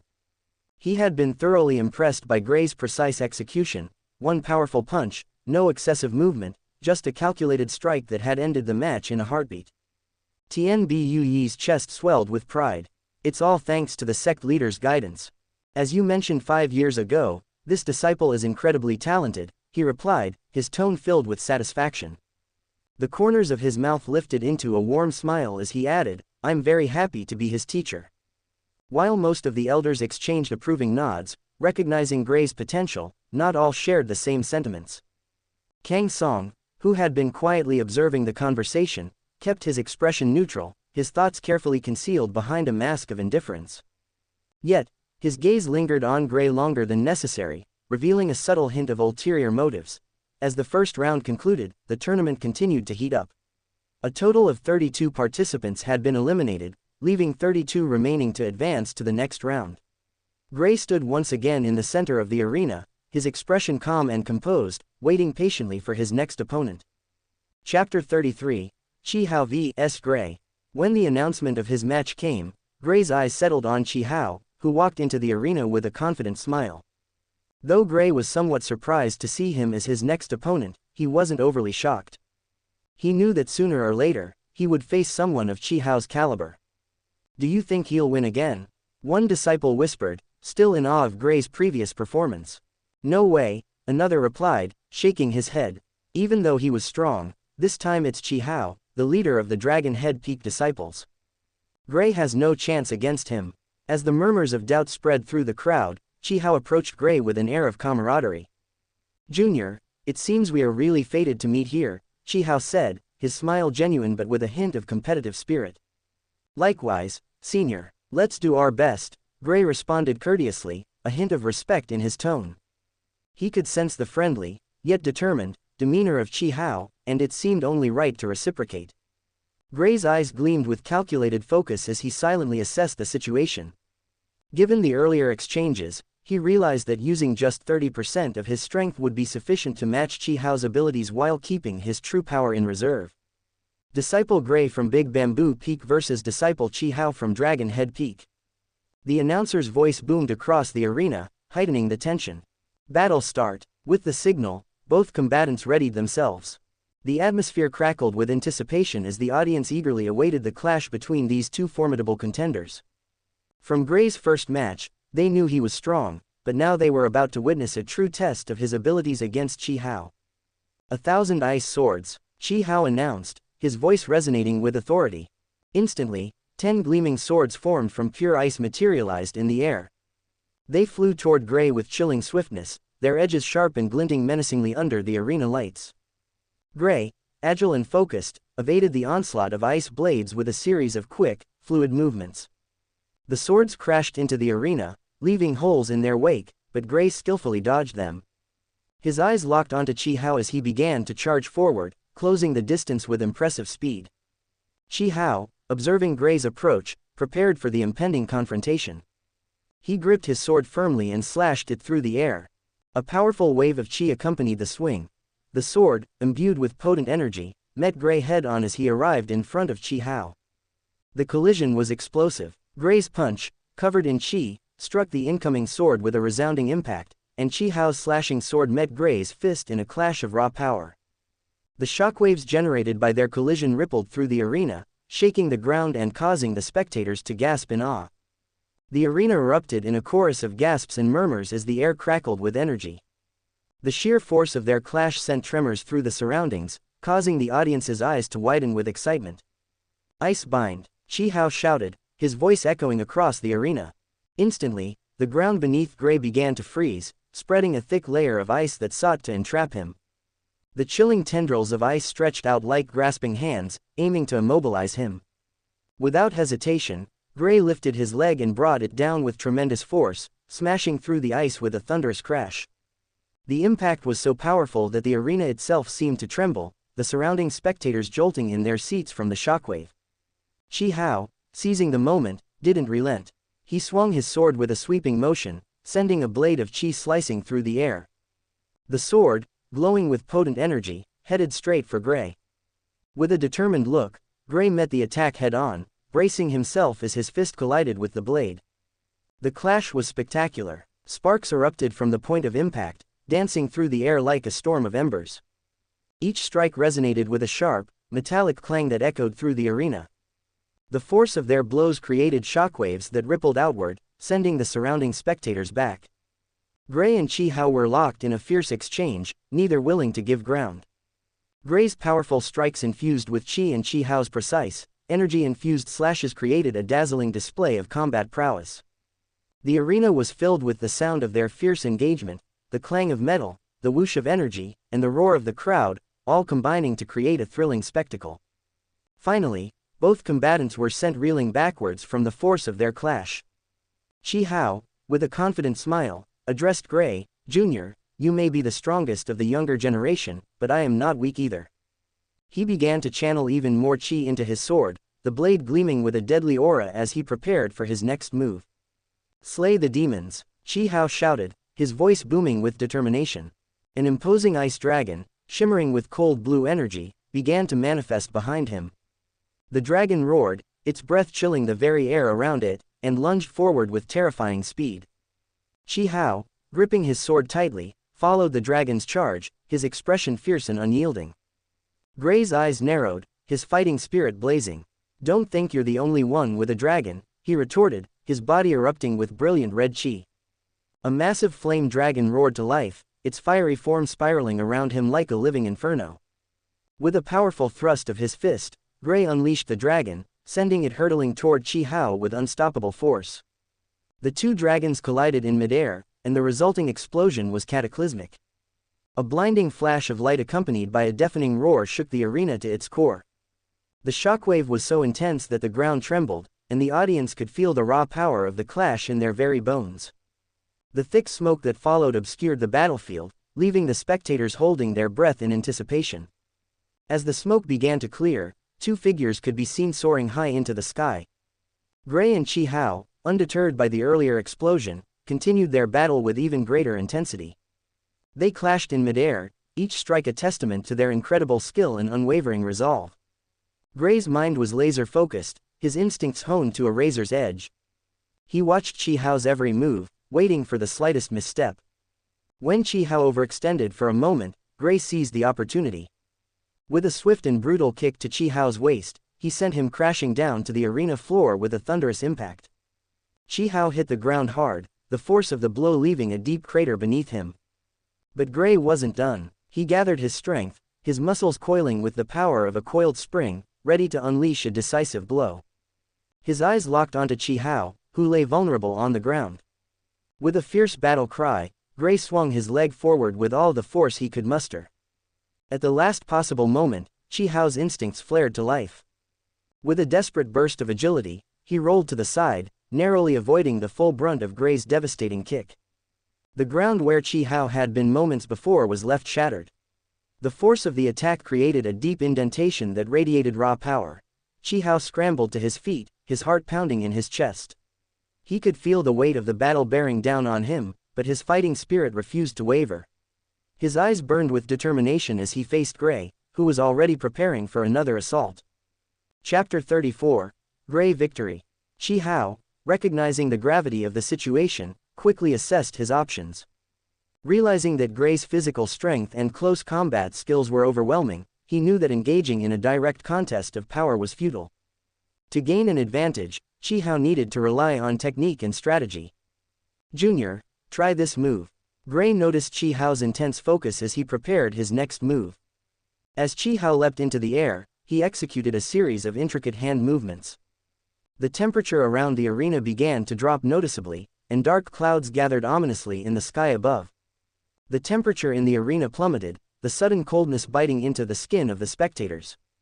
Dark clouds swirled above, gathering rapidly as if responding to Chi Hao's will. The energy in the air crackled with an icy intensity, and the crowd could feel the weight of what was coming. Behind Chi Hao, a series of ice swords materialized, each one more formidable than the last. They floated in the air, shimmering with a deadly brilliance, their sharp edges gleaming like the fangs of a predator. But it wasn't just the swords that caught everyone's attention. Emerging from the storm clouds above, a massive dragon began to form, its icy scales glinting ominously in the dim light. This dragon was unlike any before, larger, more terrifying, and radiating an aura of overwhelming power. The ground beneath the spectators trembled as the dragon's roar echoed through the arena, a chilling sound that sent shivers down the spines of even the most seasoned warriors. Chi Hao, his face set with grim resolve, merged the ice swords with the dragon, creating a fearsome weapon of destruction. On the elders' side, Kang Song's face lit up with pride as he witnessed Chi Hao's bold move. This was the disciple he had trained, and seeing him unleash such a powerful technique filled him with satisfaction. The elders' eyes gleamed with excitement, knowing that this could very well be the deciding moment of the match. This is the lead disciple of Dragon Head Peak, Kang Song declared with a hint of smugness, clearly pleased with Chi Hao's display of power. His eyes were fixed on the spectacle, savoring the moment. He then turned to Tian Buyi with a smirk. Buyi, if you don't want your disciple to suffer, you might want to consider surrendering immediately. Tian Buyi, however, remained unfazed. He glanced at Kang Song with an expression of indifference. The corner of his mouth curled into a slight, confident smile. He knew his disciple's capabilities and was confident in his ability to withstand the attack. To him, Kang Song's words were nothing more than empty bluster. Please, Kang Song, Tian Buyi said dismissively. I have complete faith in my disciple's strength. This attack will not be enough to defeat him. His eyes remained locked on the arena, where Gray was preparing to face the onslaught. Gray acknowledged the gravity of the situation.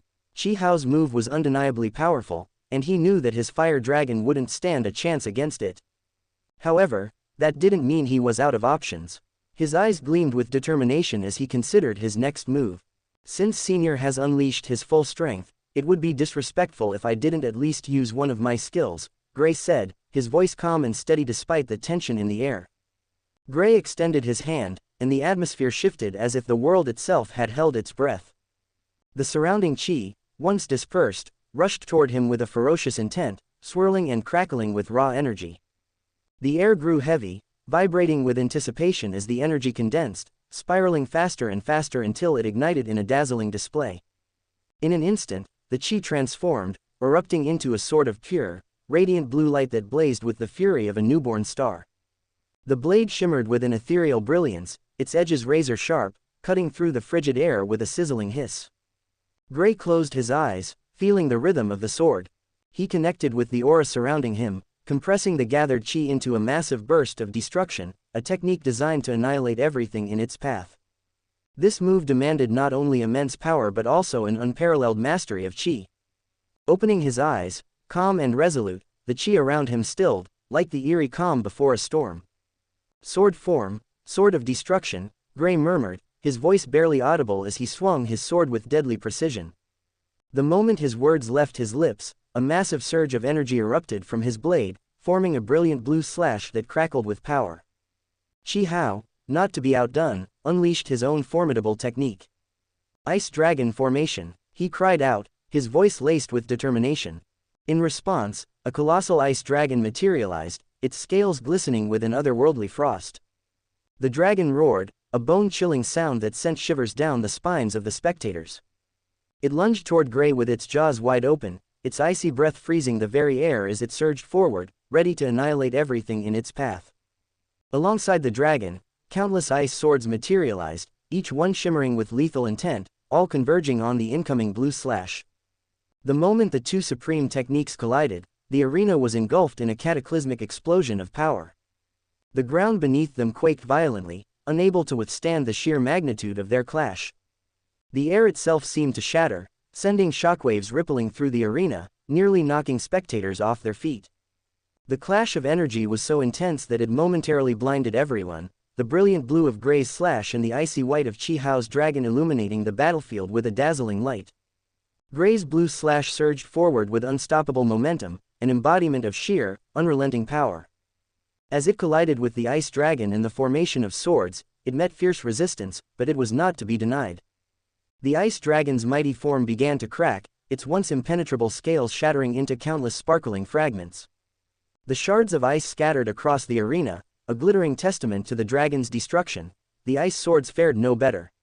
One by one, they broke apart under the immense pressure of Gray's attack, their lethal presence reduced to nothing more than shards of ice.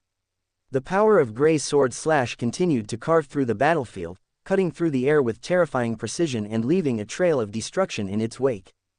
"Arg!" Chi Hao screamed, his voice filled with both pain and disbelief as his technique crumbled against the might of Gray's sword slash.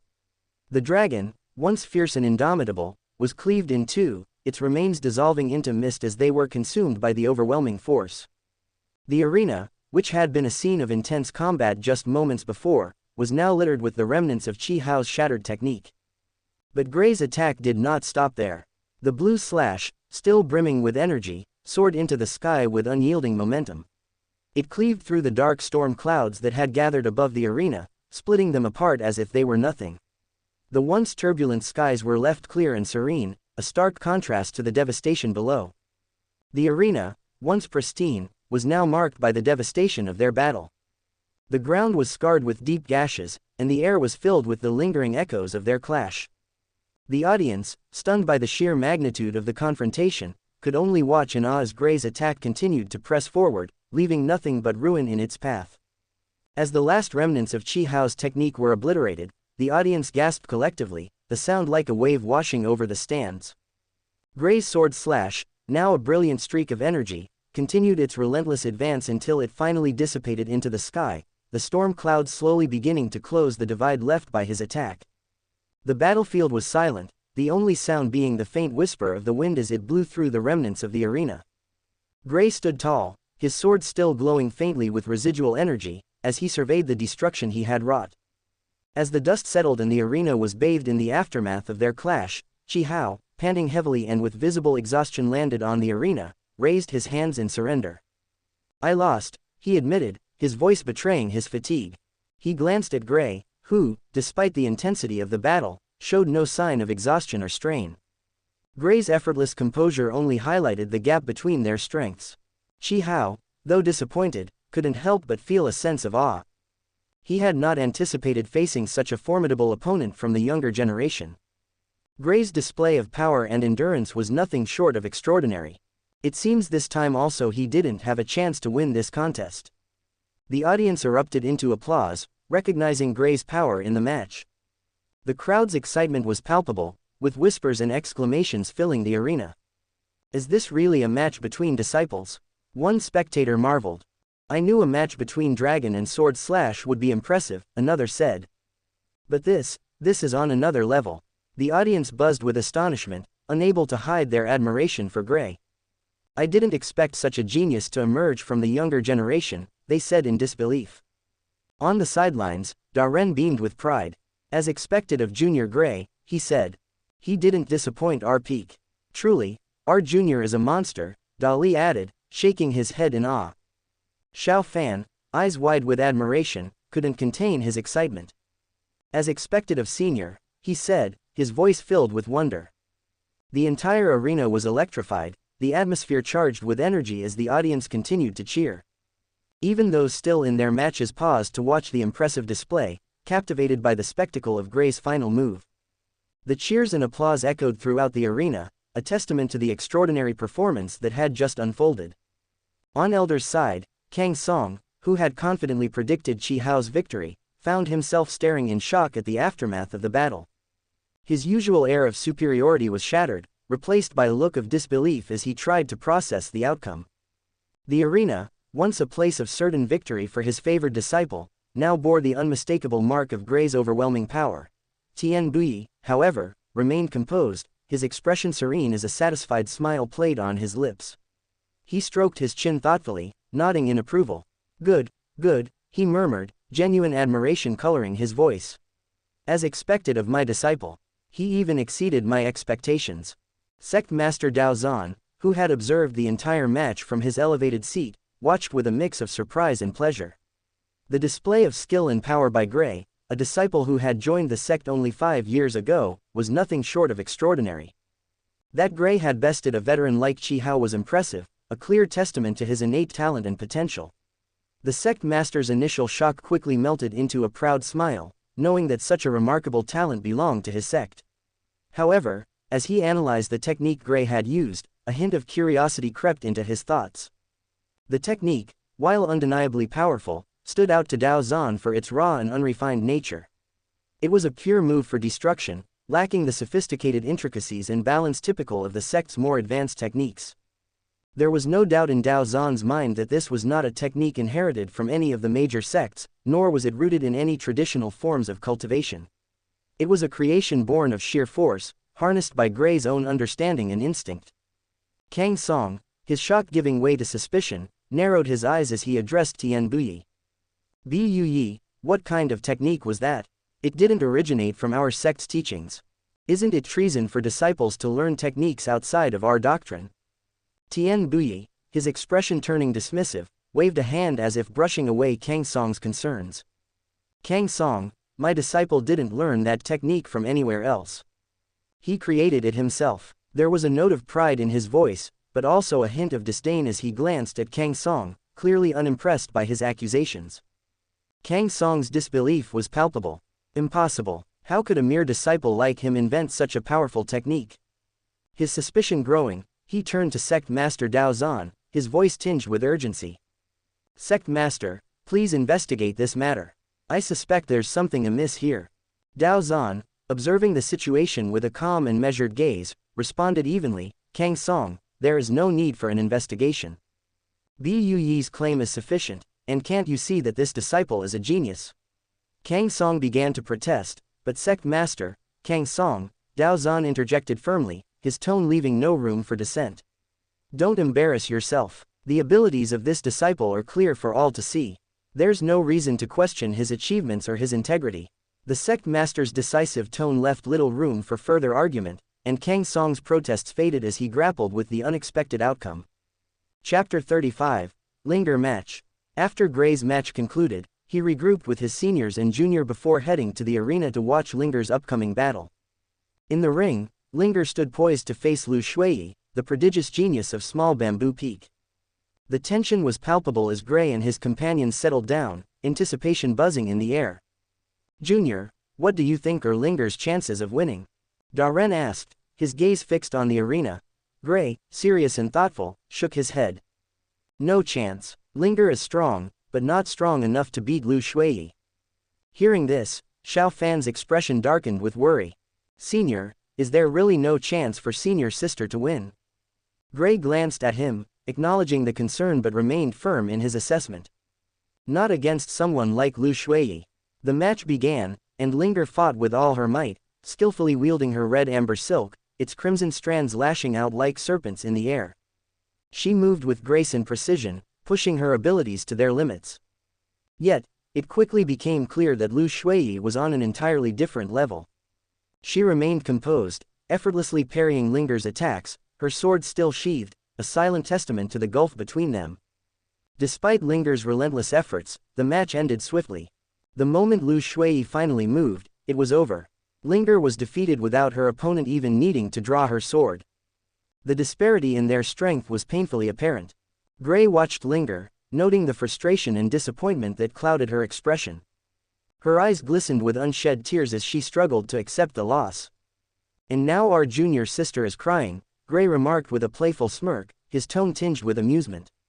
Xiao Fan, let's go comfort her, Gray said, signaling to his junior.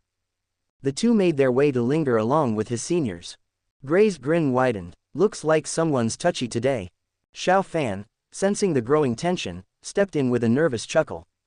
Come on, senior, aren't we here to console her? He said, trying to soften the mood. Hey Linger, are you crying? Gray teased as they approached, his grin widening. Linger, still reeling from her defeat, heard his teasing and shot him a fiery glare, her anger flaring at the sound of his voice. I am not crying, she snapped, her pride stung as much as her defeat. Looks like someone's a bit touchy today, Gray remarked, his smirk deepening. Sensing the brewing storm, Xiao Fan quickly stepped in, chuckling nervously. Come on, senior, aren't we here to console her? That's your job, not mine, Gray replied, completely unfazed by the rising tension. Linger's eyes narrowed, burning with fury. You bastard, did you laugh while I was lost? She demanded, her red amber silk rising ominously as if preparing to strike. Of course, do you even need to ask? Gray retorted, still grinning, his words only fanning her anger. Bastard, I'll fight you, Linger shouted, her temper snapping as she lashed out, sending her red amber silk hurtling toward him. But just as the silk was about to strike, it stopped in midair, suspended as if frozen. Gray's eyes glowed with a sharp, piercing blue light. His smirk never wavering. Linger, you see, you can't even touch me. Linger's breath caught, the realization of her helplessness dawning on her as Gray's voice softened into something closer to a lesson than a taunt. And you can't even control your artifact properly. Did you really expect to win like this? His tone was a mix of scolding and teaching, the harsh truth cutting deeper than the teasing ever could. But before she could lash out again, Gray added with a smile, still, you did well against such a tough opponent. And with that, he turned and began to walk away, leaving Linger frozen, stunned and confused, grappling with the strange mix of his earlier mockery and sudden praise. Linger stood there, still stunned and confused, trying to reconcile Gray's scolding with the unexpected praise he had just offered. Her brows furrowed as she muttered in disbelief, Xiao Fan, is that really the same bastard? Xiao Fan chuckled softly, nodding. Senior, that is senior brother Gray. But you know, beneath all that teasing and scolding, he really does care for us. Linger shot him a skeptical look. Cares? By mocking me right after I lost. Xiao Fan smiled, though his expression grew a bit more serious. Even though that care sometimes comes with pain. Trust me, I've been through it. His training is no joke. His face twisted slightly as he recalled the grueling sessions Gray had put him through. It's tough, brutal, even, but it works. His methods push us past our limits. Even if it makes you want to die sometimes, that's just how he is. He won't coddle you, but he'll push you to be your best. He added with a nervous laugh. As the day drew to a close, only 16 participants remained in the competition. The anticipation built as everyone prepared for the final rounds, knowing that tomorrow would determine who would emerge victorious. Night fell over Big Bamboo Peak, and a calm, reflective atmosphere settled among the disciples. In the main hall, Tian Bui sat comfortably. A broad grin of satisfaction crossed his face as he addressed his disciples. Gray, you did exceptionally well in today's match, Tian Bui said, his voice filled with pride. But don't let it get to your head. Tomorrow's matches will be tough. My junior sister has reminded me, her disciple will be a challenging opponent. Yes, master, Gray replied with a calm nod, his expression showing a steely resolve. Despite his master's praise, he knew not to underestimate any future battles. Tian Bui then turned his attention to the other disciples. You all did well, even though you may not possess Gray's level of talent, making it through the first round is still a commendable achievement. His eyes lingered on Xiao Fan. And you, Xiao Fan, showed promise. Reaching the top 32 is no small feat. Xiao Fan smiled slightly, grateful for his master's recognition. Though he hadn't reached the top 16 like Gray, placing in the top 32 was still a significant accomplishment for him. Gray looked at Xiao Fan with a soft smile. He had quietly worked behind the scenes to keep Xiao Fan safe from the darker turns of fate that originally awaited him. He had cut off the influence of the soul-devouring stick, and even sealed the dangerous blood-devouring pearl that was now with Xiao Fan. Originally, Gray intended to take the pearl away, but since it was a gift from his master, he decided it was safer to seal its dark powers rather than remove it entirely. The last thing he wanted was for Xiao Fan to unknowingly fall into the same destructive path as his future self. With that, Tian Bui left the hall, clearly satisfied with the day's outcomes. Once their master was out of sight, Gray's demeanor shifted. He stretched and let out a lazy yawn, his serious focus dissolving into his usual carefree attitude. Well, I'm off. I need some rest, he said casually, turning toward the door without hesitation. Xiao Fan, noticing Gray's departure, called out with concern. Brother, aren't you going to eat something? Gray waved him off. No need. I already ate with Shu earlier, he replied, his tone lighthearted. Without waiting for any further questions, Gray strolled out, his relaxed steps showing he was ready to unwind and take a break from the day's events. Chapter 36, First Encounter. The next day at the arena, Gray arrived early and casually scanned the bustling crowd. Amidst the activity, he noticed his good friend Shushu sitting off to the side, completely absorbed in a book. Intrigued by Shushu's uncharacteristic behavior, Gray smirked and made his way over, placing a hand on Shushu's shoulder. "What are you reading, Shushu?" Gray asked in a teasing tone, leaning over to sneak a peek at the book. Startled, Shushu quickly snapped the book shut, his face turning red as he coughed in embarrassment. "Ah, Brother Gray, what brought you here so early? Why don't we grab something to eat instead?" Shushu suggested, clearly trying to divert the conversation while awkwardly hiding the book behind his back. Gray raised an eyebrow, suspicion flashing across his face. Hiding something, are we?" he mused, his curiosity only growing. Shushu's evasive behavior was far too telling. "Brother, I swear, it's nothing." Suspicious, Shushu stammered, waving his hands defensively. His nervousness only made things worse. "Now I'm really curious." Gray grinned mischievously. In one swift motion, he snatched the book from Shushu's grasp, and before Shushu could react, Gray bolted a few steps away, holding the book out of reach. "Gray, give it back," Shushu cried out, his face a mix of panic and embarrassment. He rushed after Gray, but Gray was too fast. "Shushu, let me just take a look," Gray called out, laughing as he skimmed through the contents while Shushu frantically chased him. Gray froze, eyes widening in disbelief as he glanced down at the book in his hands. It was a pornographic book of ancient times. To Gray, who had lived in a much more modern and explicit world in his past life, the material seemed almost laughable. He let out a small chuckle, unimpressed by the crude illustrations and descriptions. It was nothing compared to what he had seen before. Just as he was about to toss the book aside, Shushu, who had been sprinting at full speed in his desperate escape, crashed directly into him. The impact sent the two of them tumbling to the ground, and the book flew out of Gray's hands. It flipped open midair, its pages fluttering wildly, before landing flat on the ground, fully exposing its contents for anyone nearby to see. "Shushu, get off me," Gray grumbled in annoyance, trying to push his friend off as they lay in a heap. As both of them got to their feet, Gray's eyes immediately scanned the ground for the fallen book. However, to his dismay, it was no longer there. Instead, it was now in the delicate hands of a girl.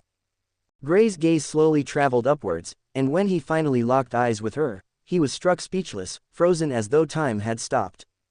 The girl stood before them, her expression unreadable, her presence commanding.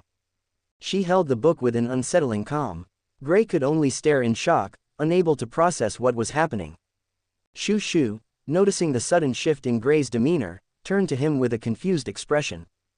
"Brother, why are..." His words abruptly trailed off as he followed Gray's gaze, his eyes widening when he saw the girl. It was none other than Lu Xueqi, the prodigious disciple of Small Bamboo Peak. Known for her unmatched talent and ethereal beauty, she was as aloof as she was revered. And now, she stood before them, holding the very book that Shushu had so desperately tried to hide. Her usual calm and detached demeanor was still intact, but the silence around her carried a chilling weight. Though her face remained emotionless, Gray and Shushu could feel the suffocating pressure of her disdain. It was as though she was looking at them not as fellow disciples, but as a redeemable scum. Gray's heart plummeted. Any slim hope he had of ever earning Lu Xueqi's favor had just shattered into a million pieces. She said nothing, merely lowering the book and placing it on the ground with deliberate care. Then, without a word, she turned away, each step echoing the heavy shame that now hung over them. As Lu Xueqi walked away, Shushu bent down to retrieve the book, but before his hand could touch it, an intense heat flared behind him. He turned around slowly, eyes wide with terror. Gray was standing there, his entire body consumed by an aura of burning fury. "Shushu, let me kill you," Gray roared, his voice booming like thunder. His eyes, blazing with a mix of anger and humiliation, were locked onto his friend. "Brother, forgive me," Shushu cried out, his face pale as he immediately took off in a desperate sprint. "No, just let me kill you once, and then I'll forgive you," Gray shouted, his voice dripping with mock seriousness as he tore after Shushu with the ferocity of a vengeful lion. "But I'll die," Shushu wailed, tears streaming down his face as he ran for his life. "That's the point. Die, you scum," Gray bellowed, picking up speed. The absurdity of the situation quickly turned the chase into a comical spectacle as Shushu zigzagged through the crowds, dodging students and obstacles alike, with Gray hot on his heels, determined to exact his revenge. Their antics immediately drew the attention of everyone nearby. Onlookers watched in disbelief as the two disciples raced across the courtyard, one desperately fleeing while the other pursued with fiery determination. The chase grew more ridiculous with each passing moment, and soon, the entire area was filled with laughter and amused whispers. Linger, Xiao Fan, and a few other disciples stood nearby, watching the scene unfold with a mixture of curiosity and confusion. "Senior, why is senior brother Gray chasing his friend like that?" Xiao Fan asked, his brow furrowed in bewilderment. Daren, who had been observing the scene with a smirk, shrugged casually. "I don't know the details, but I can tell you this. That friend of his is going to be really unlucky once Gray catches up with him." Linger, standing beside them, nodded in agreement. Her lips curled into a small, amused smile. "He definitely won't escape unscathed. I almost feel bad for him, almost." The group continued to watch as Gray relentlessly pursued Shushu, the fiery determination on his face contrasting with the frantic, tear-filled desperation on Shushu's. Despite the absurdity of the situation, it was clear that whatever had happened, Shushu was in for a rough time once Gray finally caught up to him. Gray scoured the area, his frustration mounting as Shushu had somehow managed to slip away. He muttered to himself, "Damn that Shushu, where did he hide?" His eyes scanned every nook and cranny, but there was no sign of his elusive friend. Although Gray could easily catch Shushu if he used his full speed, he knew that doing so would draw unnecessary attention and cause a scene he didn't want. Still, despite his efforts to stay subtle, he couldn't help but notice the glances and amused whispers from the surrounding disciples. Apparently, they had already attracted more attention than he'd realized, and Gray could feel the weight of their stares. The thought of letting Shushu off the hook made his anger flare even more. He could hardly stand the idea of how Lu Xueqi must have seen him and Shushu after that embarrassing encounter. Gray clenched his fists, his mind replaying the moment when Lu Xueqi looked at him with what he was sure was disgust. "Making me look like a pervert in front of Lu Xueqi, I won't let you off that easily," he thought. His determination to find and punish Shushu only grew stronger. Chapter 37. Gray vs Shushu. Gray continued his search for Shushu, his eyes scanning every corner of the sect's grounds. "Come out, Shushu," he muttered under his breath, determined not to let his slippery friend evade him this time. "You're not getting away that easily." Just as Gray was about to venture further, the sound of the announcer's voice boomed across the arena, cutting through his thoughts. "Disciple Gray, of Big Bamboo Peak, report to the arena." He let out a frustrated sigh, knowing that this meant his match was about to start. "You escaped this time, Shushu," he muttered under his breath, giving up his search for now. Without wasting any more time, he turned and made his way to the arena. As he arrived, he saw his opponent already waiting for him. The tension in the air was palpable as the announcer officially began the match with a loud, "Start." However, before Gray could even prepare himself, his opponent quickly raised his hand and declared, "I surrender." The crowd murmured in surprise, exchanging puzzled glances as Gray's opponent hastily surrendered. Most were unsure of what had just happened, but Gray's opponent looked visibly shaken, his face pale with fear. The determined, fiery look on Gray's face as he entered the arena had been completely misunderstood. The opponent had assumed that Gray's expression was one of focused anger, when in reality, it was residual frustration from his earlier chase that lingered. Clearly, the opponent had decided that facing what he believed to be Gray's wrath simply wasn't worth the risk. Gray, momentarily caught off guard by the sudden surrender, blinked in surprise. It took him a moment to process what had just happened before a small chuckle escaped his lips. "Well, that was easy," he muttered to himself, a mix of amusement and lingering irritation in his tone. The announcer's voice rang out, confirming Gray's victory. "Disciple Gray wins and advances to the next round." The words echoed through the arena, but Gray barely acknowledged them. He turned and walked away from the ring, his victory sealed without even lifting a finger. "Disciple Gray wins and enters the top 8. The announcer declared, his voice echoing throughout the arena. The spectators nodded in agreement, understanding why Gray's opponent had surrendered so quickly. After witnessing Gray's formidable strength in the previous day's match, it was no surprise that some disciples were hesitant to face him. Gray's reputation had clearly preceded him, and the fear of being overpowered by someone of his caliber was enough to deter even the bravest challengers. Gray, still fuming from his earlier encounter with Shu Shu, felt a piercing gaze on him. He turned slowly, and there, standing a distance away, was Lu Xueqi. Her icy eyes bore into him like twin arrows of judgment. As if his day couldn't get any worse. Just as he opened his mouth to explain that, she turned on her heel and walked away, leaving him frozen in place, speechless. Inwardly, Gray felt his soul deflate. He could face powerful cultivators, demonic beasts, and even laugh in the face of danger, but when it came to women, especially the ones who already thought he was a pervert, he was utterly helpless. 2 lives, 2 entire lives, and I still don't know how to talk to women, Gray muttered, dragging a hand down his face as if to wipe away the utter failure. Lu Xueqi, of all people, already had a poor opinion of him, and now, well, now things were looking even worse. It wasn't that he didn't want to explain. It was just that how do you explain being caught in such compromising situation? He couldn't shake the feeling that it was only going to get more complicated from here. Gray squared his shoulders, shaking off the embarrassment. He was Gray, after all. A cultivator with ambition, and if he wanted a big harem, he was going to start with Lu Xueqi. He grinned to himself, full of new determination. I'm a man who fights for what he wants. If I can overcome heavenly tribulations, I can handle a few misunderstandings. Right, just as Gray's mood was starting to lighten, the announcement for the next match came. He strolled confidently into the arena, ready to flex his skills, only to watch his opponent, without so much as a second thought, raise his hand in surrender. Gray blinked. Wait, what? I surrender, the opponent declared, as if it was the most natural thing in the world. The referee didn't even blink, raising his arm to signal the decision. Disciple Gray advances to the semifinals. Gray stood there, dumbfounded. It was almost too easy. He hadn't even needed to lift a finger, let alone break a sweat. The crowd murmured in surprise, and Gray couldn't help but chuckle. Was his reputation really that terrifying? As the announcement for the semifinals came, Gray found himself grinning wickedly as the name of his next opponent echoed through the crowd, Zheng Shushu. The very man responsible for his earlier bout of frustration.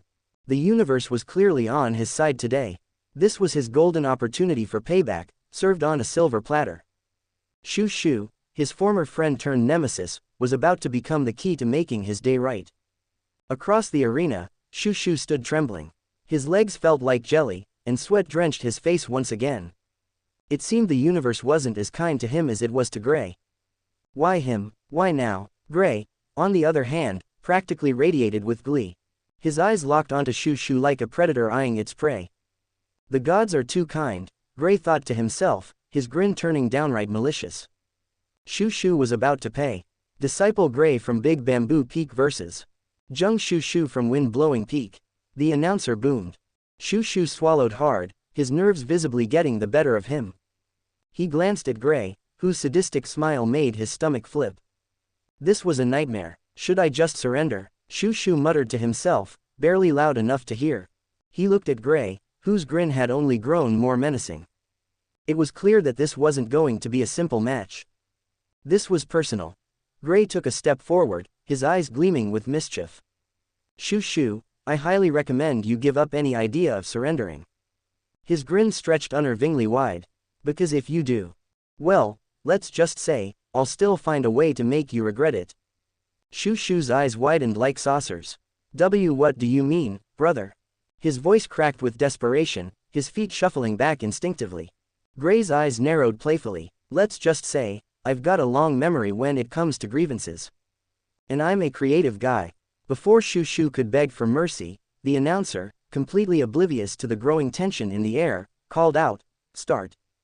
The second the word left the announcer's mouth, Gray leapt into action like a predator chasing down prey. He launched himself across the arena with startling speed, his eyes locked on his target. Shu Shu, completely panic-stricken, screamed, "I surrender," and bolted for the exit like his life depended on it. Chaos immediately ensued. "Stop, Shu Shu," Gray roared as he gave chase, his anger fueling his legs to move even faster. His earlier frustration, his desire for revenge, all of it was pouring out in this mad dash across the arena. Shu Shu, now full-on sprinting for his life, was zigzagging across the battlefield like a frantic rabbit, desperately trying to escape his vengeful friend. The crowd was frozen in utter bewilderment. Was this part of the match? Shu-Shu's frantic running, coupled with Gray's relentless pursuit, turned what was supposed to be an intense semifinal duel into a bizarre, comical spectacle. The crowd's initial silence was soon broken by snickers, and then full-on laughter as the absurdity of the situation became clear. Even the announcer looked flustered, his mouth half opened in confusion as he tried to process what was happening. Was this still a match, or had it turned into some kind of circus performance? Disciple Gray wins and is selected for the finals, the announcer stammered, clearly unsure how to handle the situation. The official declaration was drowned out by laughter now spreading through the arena. Meanwhile, on the elders' side, Tianbu Yi, Gray's master, facepalmed with a deep sigh of exasperation. Why, oh why, did his disciple have to turn everything into a spectacle? He had trained Gray in martial arts, not whatever this farce was turning into. He could feel his dignity slipping away with each second.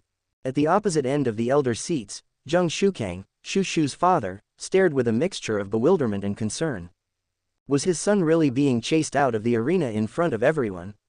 He considered standing up to defend his family's honor but couldn't muster the will to interrupt whatever madness was unfolding. At the very center of it all, Sect Master Dao Zan sat, watching with a bemused smile. The younger generation certainly is lively, he mused out loud, his tone amused. Perhaps this wasn't the most dignified semifinal he'd ever seen, but it was certainly the most entertaining. Chapter 38, Finals. Gray finally caught up to Shu-Shu, who was sprawled on the ground, leaning against the wall like he had just run a marathon he didn't sign up for. He looked like a deflated balloon, completely wiped out. Gray sighed and plopped down beside him, his anger melting away. After all, it wasn't entirely Shu-Shu's fault this time. There was some Gray's fault too. Shu-Shu, give me that book, Gray said, extending his hand with a trace of exasperation. Shu-Shu blinked up at him, still trying to catch his breath, and gave a goofy smile. You still wanna see it, brother? Even before he could finish, Gray snatched the book and, without hesitation, set it ablaze with a snap of his fingers. Red flames flickered for a few moments before the book was reduced to nothing but ashes. There. Problem solved, Gray said nonchalantly, flicking the ashes from his hand. No more weirdness or embarrassment. You're welcome. Shu-Shu stared at the ashes, then at Gray, his face caught somewhere between relief and confusion. Brother Gray, I'm really sorry about the whole book thing. Gray gave a crooked grin. Yeah, well, maybe I shouldn't have grabbed it in the first place. Who knew you were reading that in public? Shu-Shu turned beet red. I thought it was historical fiction. Gray snorted, barely containing his laughter.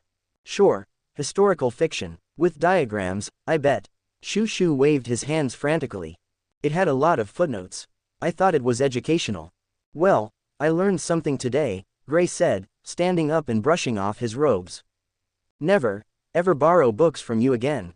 With a chuckle, Gray nudged Shu-Shu. Come on, it's time for my final match. This one's going to be good. Shu-Shu scrambled to his feet, still looking embarrassed but grateful.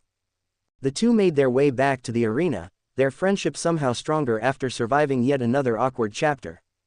The arena buzzed with excitement as the crowd leaned forward in anticipation of the final match. The announcer's voice rang out dramatically.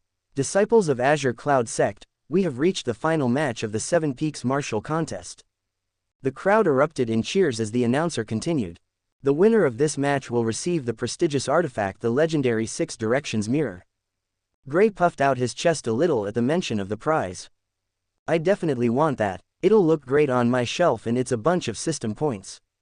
On one side, we have Disciple Gray from Big Bamboo Peak, who has decisively, well, mostly decisively, defeated all his opponents. Gray gave a sheepish wave to the crowd. Yeah, that one guy tripped on his own before I could even throw a punch. And on the other side, we have Disciple Lu Xueqi from Small Bamboo Peak, renowned for her genius, elegance, and, well, let's just say she's got quite a following among the disciples. Lu Xueqi stepped into the arena, her expression cool and composed. The crowd roared even louder, and it was painfully clear who the favorite was. Seriously, Gray thought, watching the disciples, especially the guys, cheering like they were at a festival. Did they all think with their bottoms when it comes to girls? To his dismay, even his senior brothers from Big Bamboo Peak were clapping and shouting at Lu Xueqi. Traitors, Gray thought, shaking his head. Maybe I should give them my special training when this is over. He grinned to himself, imagining them trying to survive a week of his tough drills. Why does my luck have to be this bad? Gray mused. Of all people, I had to face Lu Xueqi in the finals. Sure, he knew he could defeat her, he wasn't worried about that, but the situation felt ironic. After all, the misunderstanding that had labeled him as a pervert in Lu Xueqi's eyes still hung in the air. Not that he cared much about that now. Winning this fight was all that mattered. As the match was about to begin, Gray took a deep breath, maintaining his calm demeanor. He wasn't going to let the cheers for Lu Xueqi, or her icy glare, distract him. Focus on the fight, he told himself. Put everything else aside. Chapter 39. Gray vs Lu Xueqi. As the announcer shouted, "Start!" the crowd erupted in anticipation. In an instant, Gray and Lu Xueqi vanished from their positions, reappearing at the heart of the arena in a clash of raw power and skill. The impact of Lu Xueqi's sword against Gray's fist sent a shockwave through the air, the force rippling across the arena floor. Spectators gasped as dust and debris were kicked up from the collision, and the intensity of the battle was immediately apparent. Lu Xueqi's swordsmanship was a masterclass of precision and grace. Each strike was fluid, calculated to exploit any potential opening in Gray's defense. Her blade moved like a silver stream, each slash and thrust swift and unrelenting. Gray, however, stood his ground. His hands moved with the speed and strength of a seasoned warrior, blocking and countering with a power that seemed to shake the very earth beneath them. His fists, glowing with a fierce golden aura, met Lu Xueqi's sword with deadly accuracy. Their battle was a whirlwind of movement, a blur of flashing steel and glowing fists. Every exchange of blows sent sparks flying, the sheer force of their attacks cracking the ground beneath their feet. Lu Xueqi's sword flashed with a sharp, gleaming edge as she attempted to break through Gray's defenses, but each time, his hands met her blade with unyielding force. The arena was scarred with the remnants of their combat, a testament to the brutal intensity of their duel. Then, with a flick of her wrist, Lu Xueqi's sword ignited in brilliant blue flames, the temperature around her plummeting as frost coated the ground. She swung her sword in a wide arc, the azure flames roaring toward Gray like a tidal wave of destruction. Gray, ever watchful, reacted in an instant. He slammed his fist into the ground, summoning a massive boulder from the earth. The blue flames collided with the boulder in a deafening explosion, shaking the arena and engulfing both combatants in a thick cloud of smoke. For a moment, the arena was silent, the crowd holding their breath as they strained to see through the haze. Lu Xueqi, momentarily blinded by the explosion, tightened her grip on her sword, her senses sharp despite the chaos. Then, from within the smoke, she heard it, a voice, calm and steady. "Junior sister, you should also watch your back." Before she could fully turn, Gray appeared behind her in a blur, his fist already barreling toward her stomach. With split-second reflexes, Lu Xueqi brought her sword up just in time to block the strike, but the force of Gray's blow was overwhelming. The sheer power sent her skidding backward, her feet digging into the ground as she fought to stay upright. The impact reverberated through her body, a stark reminder of Gray's immense physical strength. Gray's eyes narrowed, flames began to swirl around him, his body now radiating intense heat. He was preparing to unleash his flame dragon technique, a devastating move that could turn the tide of the battle. Recognizing the threat, Lu Xueqi reacted swiftly. She encased herself in a shimmering frost shield, the temperature dropping dramatically as ice crystallized in the air. With a flick of her hand, she summoned 10 ethereal ice swords, each hovering behind her, poised to strike. Without hesitation, she sent the ice swords hurtling toward Gray, each one aimed with deadly precision. But Gray, his body now engulfed in flames, simply smiled. With a swift motion, he caught the first sword aimed at his head, the icy blade hissing and melting upon contact with his fiery aura. The remaining swords disintegrated into vapor before they could even reach him, consumed by the overwhelming heat. Lu Xueqi's eyes widened in surprise, but her resolve did not falter. She knew this battle would be no easy victory. Gathering flames in his hand, Gray lunged forward with a powerful punch aimed directly at Lu Xueqi's face. His intention was not to strike but to force her to react. Lu Xueqi, ever the disciplined warrior, recognized the feint and moved with the grace of a dancer. In one fluid motion, she unsheathed her sword and leapt backward, narrowly avoiding the blazing fist. As she landed, she noticed Gray twirling something in his hand. Her eyes flicked to it, and she realized it was her scabbard. Gray chuckled softly, tossing the scabbard aside like it was nothing more than a toy. "Junior sister, now it looks like you're taking this seriously. Then let's see whose swordsmanship is better," Gray declared, a blue chi sword materializing in his hand. The atmosphere grew tense as Gray summoned his chi sword. With both combatants now armed, the clash between them became fiercer. As Gray and Lu Shuiqi's swords collided, sparks flew from the point of impact, their strikes creating bursts of energy that crackled in the air. Each swing was a masterful display of technique, neither combatant giving the other any room to breathe. Behind Lu Shuiqi, her 10 floating ice swords surged forward in unison. Their icy blades whistled as they aimed to overwhelm Gray. But Gray, calm and composed, met them head-on, countering them with powerful, precise swings of his chi sword. Each stroke carried immense strength, shattering the ice swords into glittering fragments that dissolved into the mist before reaching him. As Gray focused on the battle in front of him, he felt a sudden surge of energy beneath him. Instinctively, he leapt backward, narrowly dodging a massive pillar of ice that erupted from the ground where he had just stood. Its sharp, jagged edges glistened menacingly in the arena's light.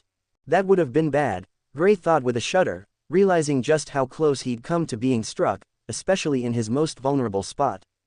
Just as the thought passed, a massive blue sword materialized, cutting through the air towards him. Gray's eyes narrowed, a smile playing on his lips. His entire body became engulfed in flames, and with a fierce roar, a flame dragon materialized around him, swirling in a blaze of power. The dragon shot forward, colliding head-on with Lu Shuiqi's massive blue sword. The two attacks met in an explosive clash of fire and ice, sending shockwaves through the arena. For a moment, both powers held steady, crackling with energy. Then, with a deafening roar, both the flame dragon and the blue sword dissipated into nothingness, leaving Gray and Lu Shuiqi standing amidst the smoldering remnants of their clash, both unharmed but clearly pushing the limits of their strength. Gray smirked, his eyes gleaming. "Not bad, junior sister. But I'm just getting started." With renewed focus, he decided to push his attacks even further, pouring more power into every strike. As their swords clashed once again, the arena echoed with the sound of metal meeting metal, but this time, there was a noticeable difference. Each of Gray's sword strikes grew heavier, faster, and more precise, making Lu Shuiqi struggle to keep up. Lu Shuiqi felt a surge of pressure as Gray's attacks became increasingly overwhelming. Every time she parried, her arms trembled from the force, and every counterstrike was met with a crushing blow. She had expected a tough fight, but she hadn't imagined someone of her age could possess such raw, unrelenting power. Sweat dripped down her brow as she pushed herself to maintain control, but the cracks in her defense were starting to show. Gray's relentless onslaught was taking its toll. Lu Shuiqi's internal injuries, which she had been suppressing throughout the battle, began to flare up, making her breathing labored. Despite her sharp technique and elegance, her body could no longer keep up with Gray's increasing power. Her mind raced, knowing the battle was tipping in his favor, and if she didn't act soon, defeat was inevitable. Gritting her teeth, Lu Shuiqi made a decision. She had no choice but to use the advanced technique her master had warned her about. She hadn't fully mastered it and knew the risks involved, especially in her current weakened state. But the thought of losing, of giving up without giving her all, was unbearable. Chapter 40. Hero Saves Beauty. Lu Shuiqi, recognizing the dire situation and the threat of imminent defeat, resolved to use the advanced technique her master had taught her, despite her current condition and her master's warnings. Although she had not fully mastered the move and was aware of the risks, her determination to win drove her to take the gamble. Lu Shuiqi ascended into the sky, her movements precise and deliberate, each gesture fluid yet sharp, like the very blade she wielded. As her fingers danced through a series of intricate hand motions, her sword responded with uncanny precision, soaring upward into the storm-darkened sky. The blade carved through the air, leaving behind a glowing trail of pure energy, shimmering like the remnants of stardust in its wake. The once calm weather around the arena shifted violently, dark clouds rolling in with a foreboding speed, gathering ominously as if summoned by her very will. A deep rumble echoed across the battlefield, and the storm clouds above churned restlessly, crackling with jagged veins of lightning that twisted and snapped like hungry serpents. With a sudden flash, the bolts of lightning began to converge, streaking downward with terrifying speed toward Lu Shuiqi's sword. The blade absorbed the energy hungrily, glowing brighter with each strike of the storm. The once gleaming silver metal was now bathed in a blinding electric brilliance, as arcs of lightning coiled around it, crackling viciously as if ready to strike at any moment. The entire arena was bathed in an eerie, flickering light, casting long, shifting shadows that seemed to dance with the turbulence of the storm. The atmosphere grew heavy and oppressive, the air vibrating with raw, untamed energy. It felt as though the very earth beneath the fighters was trembling in anticipation of the coming storm. Dark clouds swirled above, thick and heavy, pulsating with electric tension as they roiled and churned in an otherworldly display of nature's fury. Thunder boomed in the distance, a warning of the devastation about to unfold. Lu Shuiqi stood at the center of this maelstrom, her expression as cold and unyielding as the storm she had summoned. Her sword, now a conduit for the very essence of the tempest, was enveloped in a furious aura of lightning. Sparks leapt off the blade like wild animals, snapping and hissing, filling the air with the acrid smell of ozone. The sheer power emanating from the sword was palpable, making the atmosphere feel charged and volatile, as though a single misstep could unleash chaos. With each breath, Lu Shuiqi could feel the storm's power coursing through her, infusing her movements with an otherworldly grace. The lightning around her sword crackled louder, more violently, the energy intensifying to a fever pitch. As the storm reached its peak, a brilliant flash of light lit up the battlefield, the clouds overhead glowing with an unholy luminescence. Lightning spiraled around her blade, the chaotic energy now fully harnessed, surging and crackling with lethal potential. On the ground, Gray watched the transformation with sharp focus, his calm expression masking the growing tension that surrounded him. The storm churned violently above, and the air was charged with the raw energy that Lu Shuiqi was summoning. He could feel it, a force so immense it seemed to weigh down on him like a physical presence. Yet, despite the magnitude of the technique, Gray remained steady. With his defenses in place, he could confidently say that this attack, formidable though it appeared, wouldn't scratch him much. Lu Shuiqi hadn't mastered it fully. If she had, things might have been different. He might actually be in danger. But then, something changed. Gray's sharp eyes caught the shift immediately. Lu Shuiqi's movements, once precise and controlled, faltered. Her lithe form, previously flowing with grace, now trembled under the immense strain. Her face, previously cold and focused, twisted in pain. The storm around her seemed to reflect her struggle, the once smooth flow of lightning turning erratic and unpredictable. She coughed, blood spilling from her mouth, the bright red staining her lips as the unmistakable signs of her worsening internal injuries became clear. Gray sighed inwardly, his earlier calculation confirmed. She was pushing herself far beyond her limits. A fleeting sense of frustration crossed his mind, mingling with reluctant admiration for her tenacity. He couldn't deny her strength, but he found her stubbornness exhausting. Why do women always have to be so stubborn? He thought, shaking his head slightly. If only they'd just give up before risking everything. On the elder's side, Elder Shui Yu's face was etched with anxiety as she observed Lu Shuiqi's condition. She clenched her fists, her eyes never leaving her struggling disciple.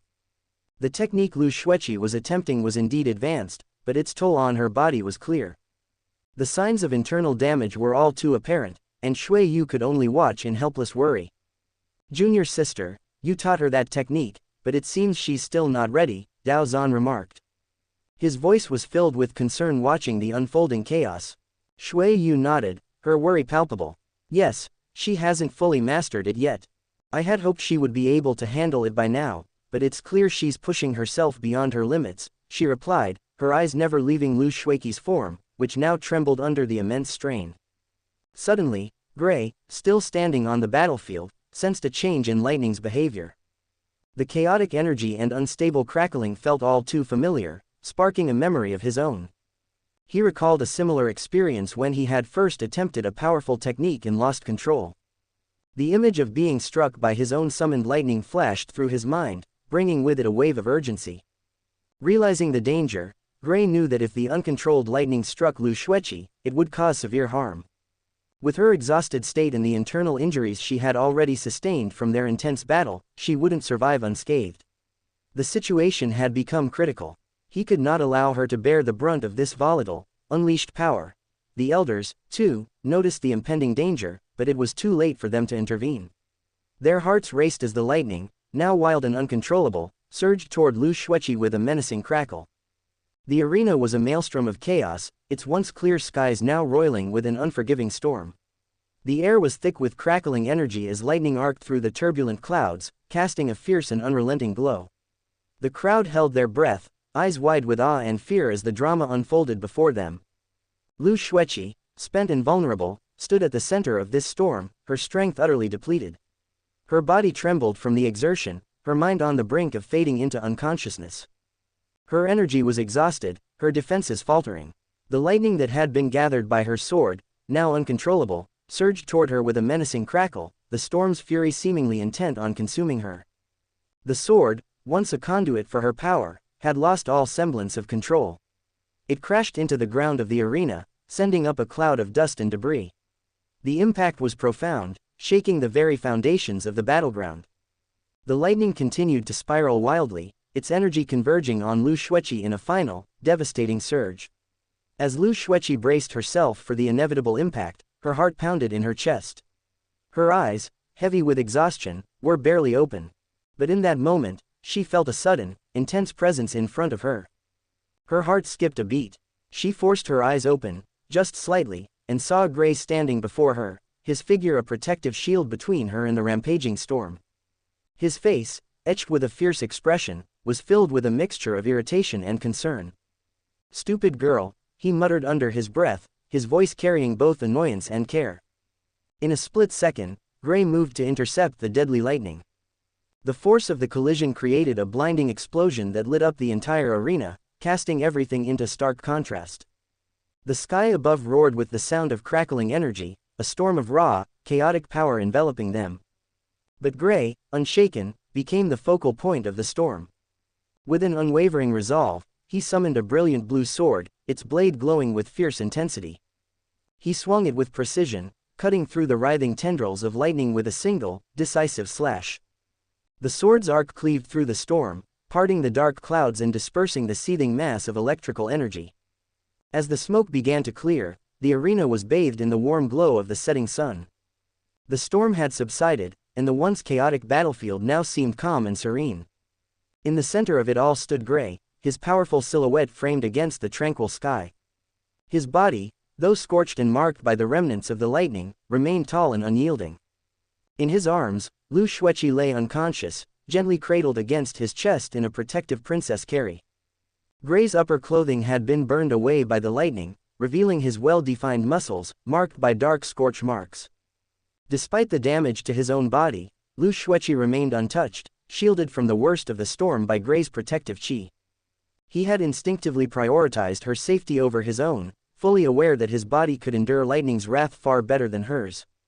In that critical moment, he had no time to focus on multiple threats or possibilities, his sole focus was on protecting her. Slowly, Gray descended into the arena, his movements careful and deliberate. The announcer's voice cut through the tension that hung in the air, loud and clear, "The winner of the contest is Disciple Gray from Big Bamboo Peak." A stunned silence fell over the crowd before it erupted into murmurs of awe and admiration. The spectators, still reeling from the spectacle they had witnessed, could hardly believe what had just transpired. Among them, Tianbu and Shui Yu hurriedly made their way to the arena. Their expressions were a mix of relief and pride, their eyes fixed on their disciples. Shui Yu's gaze softened as she saw Lu Xueqi, though unconscious, completely unharmed. Her injuries, though minor, were a far cry from the catastrophic damage lightning could have inflicted. It was clear that the storm's wrath hadn't even touched her. Gray had protected her entirely. Relief washed over Shui Yu as she turned to Tianbu, her voice filled with emotion. "Senior brother," she said softly, "you have a truly exceptional disciple." Tianbu, his chest swelling with pride, smiled as he replied, "Indeed, he is." Chapter 41, Aftermath and Lu Xueqi Thoughts. After the match, Gray approached Sect Master Dao Zan with eager anticipation, his eyes fixed on the treasure before him. The Six Directions Mirror, a radiant artifact pulsating with mystical light, was now his prize, and he had already formulated 2 plans for it. If it proved useful, he would keep it.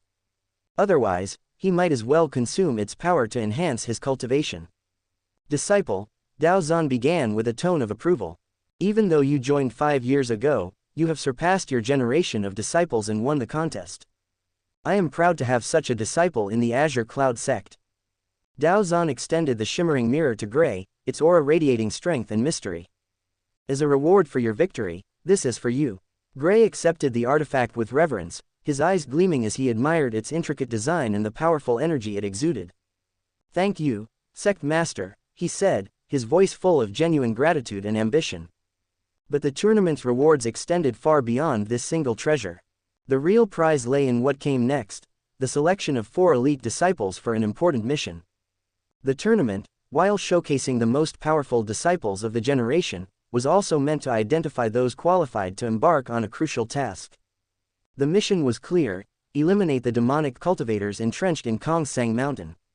This dangerous operation required collaboration with 2 other righteous sects, the Heavenly Sound Temple, a Buddhist sect devoted to spiritual enlightenment and the art of sound, and the Burning Incense Valley, a sect renowned for their mastery over fire-based martial arts. These 3 sects, united by a common goal, aimed to cleanse Kongsang Mountain of its dark presence and restore peace to the region. However, the mission also carried an unspoken purpose: to forge the next generation of leaders through battle. Facing real-world threats and demonic cultivators would offer invaluable experience for the young disciples, sharpening their combat prowess and tempering their spirit. The demonic forces on Kongsang Mountain were remnants of the once feared Blood Refining Hall, a sect that had thrived over 800 years ago. Though its influence had waned, the surviving members of the Blood Refining Hall still posed enough of a threat to justify a joint effort by the righteous sects. For Gray and the others, this mission was both a rite of passage and a critical test, one that would determine their future standing in the cultivation world. As night fell, a tranquil stillness enveloped Small Bamboo Peak. The contest was over, but its impact lingered. Inside Lu Shuiqi's room, the soft glow of moonlight seeped through the window, casting a gentle light on the meticulously arranged space. The room was a sanctuary of elegance and comfort, reflecting the grace and status of its owner, entirely unlike the more austere chambers of Big Bamboo Peak. Lu Shuiqi lay quietly on her bed, her breathing steady and soft, as though lost in peaceful sleep.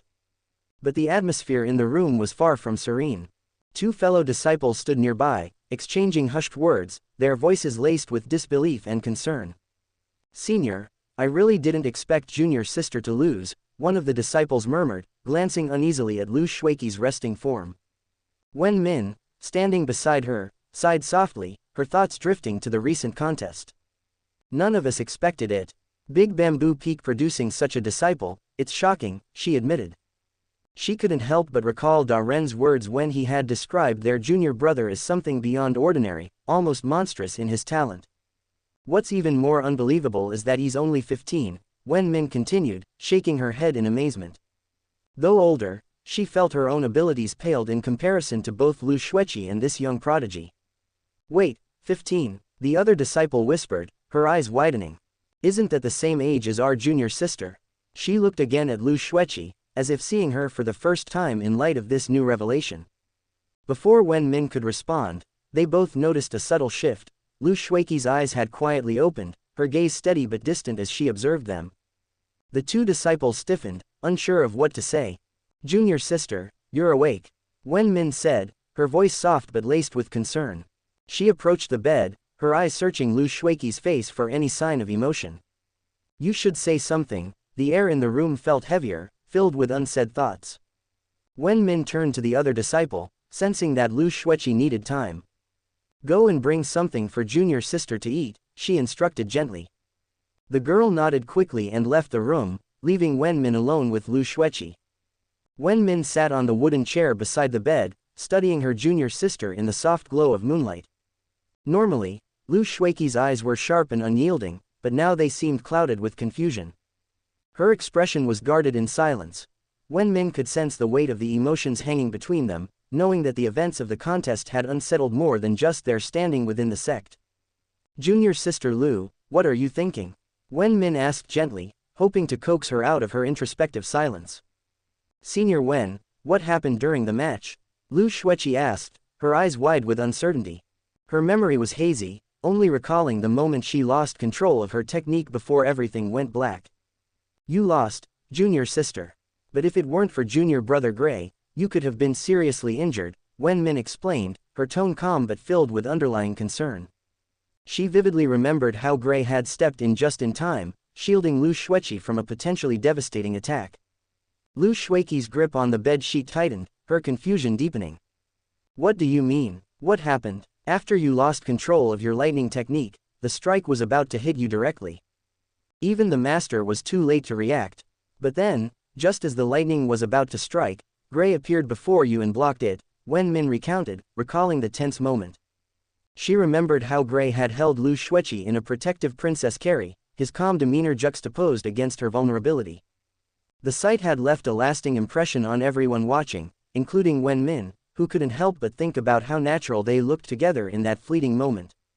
He blocked it, Lu Xueqi repeated, her voice was a mix of confusion and disbelief. Why would someone who barely knew her risk his life to save her? Yes, not a single bolt touched you, Wen Min confirmed, her voice soothing. He took the full brunt of the technique. Lu Xueqi remained silent, her mind racing to make sense of it all. Though the contest had left her drained, she realized her body bore no serious injuries other than those from the fight. Her concern, however, now shifted to Gray, the one who had risked himself for her. In a quiet, hesitant voice, she asked, "How is he?" "Is he fine?" Wen Min's eyes softened, catching the subtle worry in her junior sister's voice. She smiled warmly. "You can see him tomorrow and ask him yourself. And don't forget to thank him properly." Wen Min had known Lu Xueqi for years and recognized that, despite her immense talent, expressing emotions was never her strength. This was the first time she had seen Lu Xueqi display genuine concern for another disciple, particularly a boy. It was clear that Gray had made an impression on her, even if Lu Xueqi wasn't entirely aware of it yet. As the silence between them deepened, Lu Xueqi's mind kept drifting back to the final moments before she had lost consciousness. One memory in particular stood out, a voice, just before the darkness claimed her. She distinctly remembered someone calling her, stupid. The voice had been direct, blunt, and unmistakable. It had to be Gray. But why would he call her, stupid, in the same breath as saving her life? The thought gnawed at her, adding a layer of bewilderment to her already swirling emotions. The more Lu Xueqi dwelled on it, the more tangled her thoughts became. Gray's actions didn't fit the expectations she had formed about him. Her first impression of him had been less than flattering. She had once caught him casually reading a pornographic book, which led her to dismiss him as no different from other boys. Yet now, his behavior seemed to suggest otherwise. He had saved her without hesitation, but also called her stupid, in the process, a sharpness she wasn't used to encountering. He wasn't like anyone she had ever met, a strange blend of kindness and unapologetic honesty. There was no false modesty in him, no hidden motives. He acted with a straightforwardness that unsettled her. He had gone out of his way to protect her from danger, yet his words were far from comforting, leaving her feeling both confused and oddly intrigued. As she lay on her bed, staring up at the ceiling, Lu Xueqi couldn't help but wonder what kind of person Gray truly was. Why had he bothered to risk his safety for her when they barely knew each other? And why, after saving her, did he still feel the need to criticize her so bluntly? The question circled in her mind, pulling her deeper into thought. For the first time, Lu Xueqi found herself not rattled by the power of an opponent but by the unpredictability of a boy who had both saved her and left her questioning everything she thought she knew about people. Gray was a like mystery she couldn't easily unravel, and that thought unsettled her in a way no contest or battle ever had. Chapter 42, Breakthrough Plans. At the same time, on Big Bamboo Peak. In the tranquil bamboo forest, Gray sat in his usual spot, surrounded by the rustling leaves and the soft glow of moonlight filtering through the trees.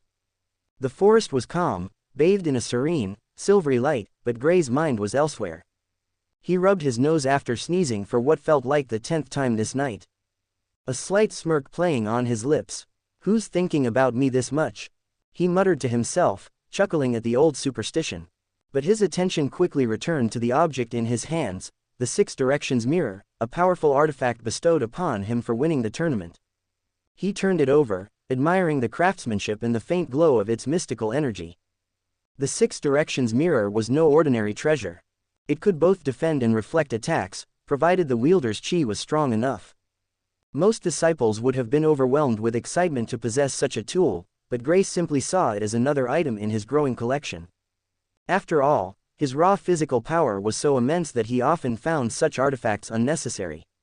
He could shatter boulders with his bare hands, what need did he have for a mirror? Briefly, he considered devouring the artifact, using his stellar refinement technique to absorb its power. Consuming it would increase his strength, but he quickly dismissed the idea. It would be a waste. The Six Directions mirror might not be essential to him now, but it could serve a purpose later, or perhaps someone else would benefit from it more than he ever would. Gray's gaze drifted upward, focusing on the full moon hanging high above the bamboo canopy. The cool breeze brushed against his skin, and his thoughts shifted to his cultivation. He stood on the edge of a breakthrough, teetering between the foundation establishment stage and the coveted golden core stage. Reaching the 9th stage of foundation in just 5 years was an achievement few cultivators could even dream of. What made it even more extraordinary was Gray's dual cultivation of both chi and demonic energy, thanks to his heavenly demon cultivation technique. His chi reserves were 10 times greater than a normal cultivator's, and his strength was unmatched even by those in the same realm. In fact, Gray was certain he could hold his own against a 3rd stage golden core cultivator, despite still being at the foundation stage. But even with all this power, Gray knew the real challenge was yet to come. The tribulation that awaited him would be unlike any he had faced before. His instincts warned him that this breakthrough would unleash a force far beyond what he was prepared for. If he wasn't careful, the devastation could be catastrophic, not just for him but for anyone nearby. I can't do it here, he thought, glancing around the peaceful forest. The sect grounds were too densely populated, filled with disciples and masters alike. He would need to find a place far from the sect, somewhere remote where he could unleash his full power without worrying about collateral damage. Kong Sang Mountain came to mind, a place known for its seclusion and the dangerous demonic cultivators that infested it. The mission to cleanse the mountain was already looming, and Gray knew that once it was completed, he could search for a secluded spot there to undergo his breakthrough. The idea excited him rather than worried him. The greater the risk, the greater the reward determined. Gray opened his system interface, a part of him still marveling at the mysterious tool that had guided him on his path so far. His eyes scanned the latest mission. Breakthrough to the Golden Core Realm, reward, Chi manifestation. Gray's brow furrowed. He wasn't entirely sure what Chi manifestation entailed, but if it was anything like the previous rewards he had received from the system, it would be invaluable. Every enhancement had brought him closer to mastering his cultivation, and this one would be no different. The system had never failed him, and he trusted that this reward would be just as game-changing. A smile tugged at the corner of his mouth. The future was uncertain, but Gray was ready for whatever challenges awaited him. The tribulation, the mission, the mysteries of the system, each step was a new adventure. And despite everything, Gray knew that all of this would lead him to the one thing he desired most, a peaceful life. Chapter 43, Leaving Azure Cloud Sect. After 5 days, the time for the mission had finally arrived. Gray stood at the entrance of the sect on the Rainbow Bridge, the sun casting a golden glow over the serene landscape. He was eager for the mission ahead, having been briefed by the sect leader. He expected Lu Xueqi and Shu Shu were to join him since they had secured spots in the top 4 of the tournament. What intrigued him was the identity of the third person. As 3 figures emerged from the distance, Gray's assumptions about Lu Xueqi and Shu Shu were confirmed. The third figure, however, was unexpected, Qi Hao, the disciple he had bested in the second round of the tournament.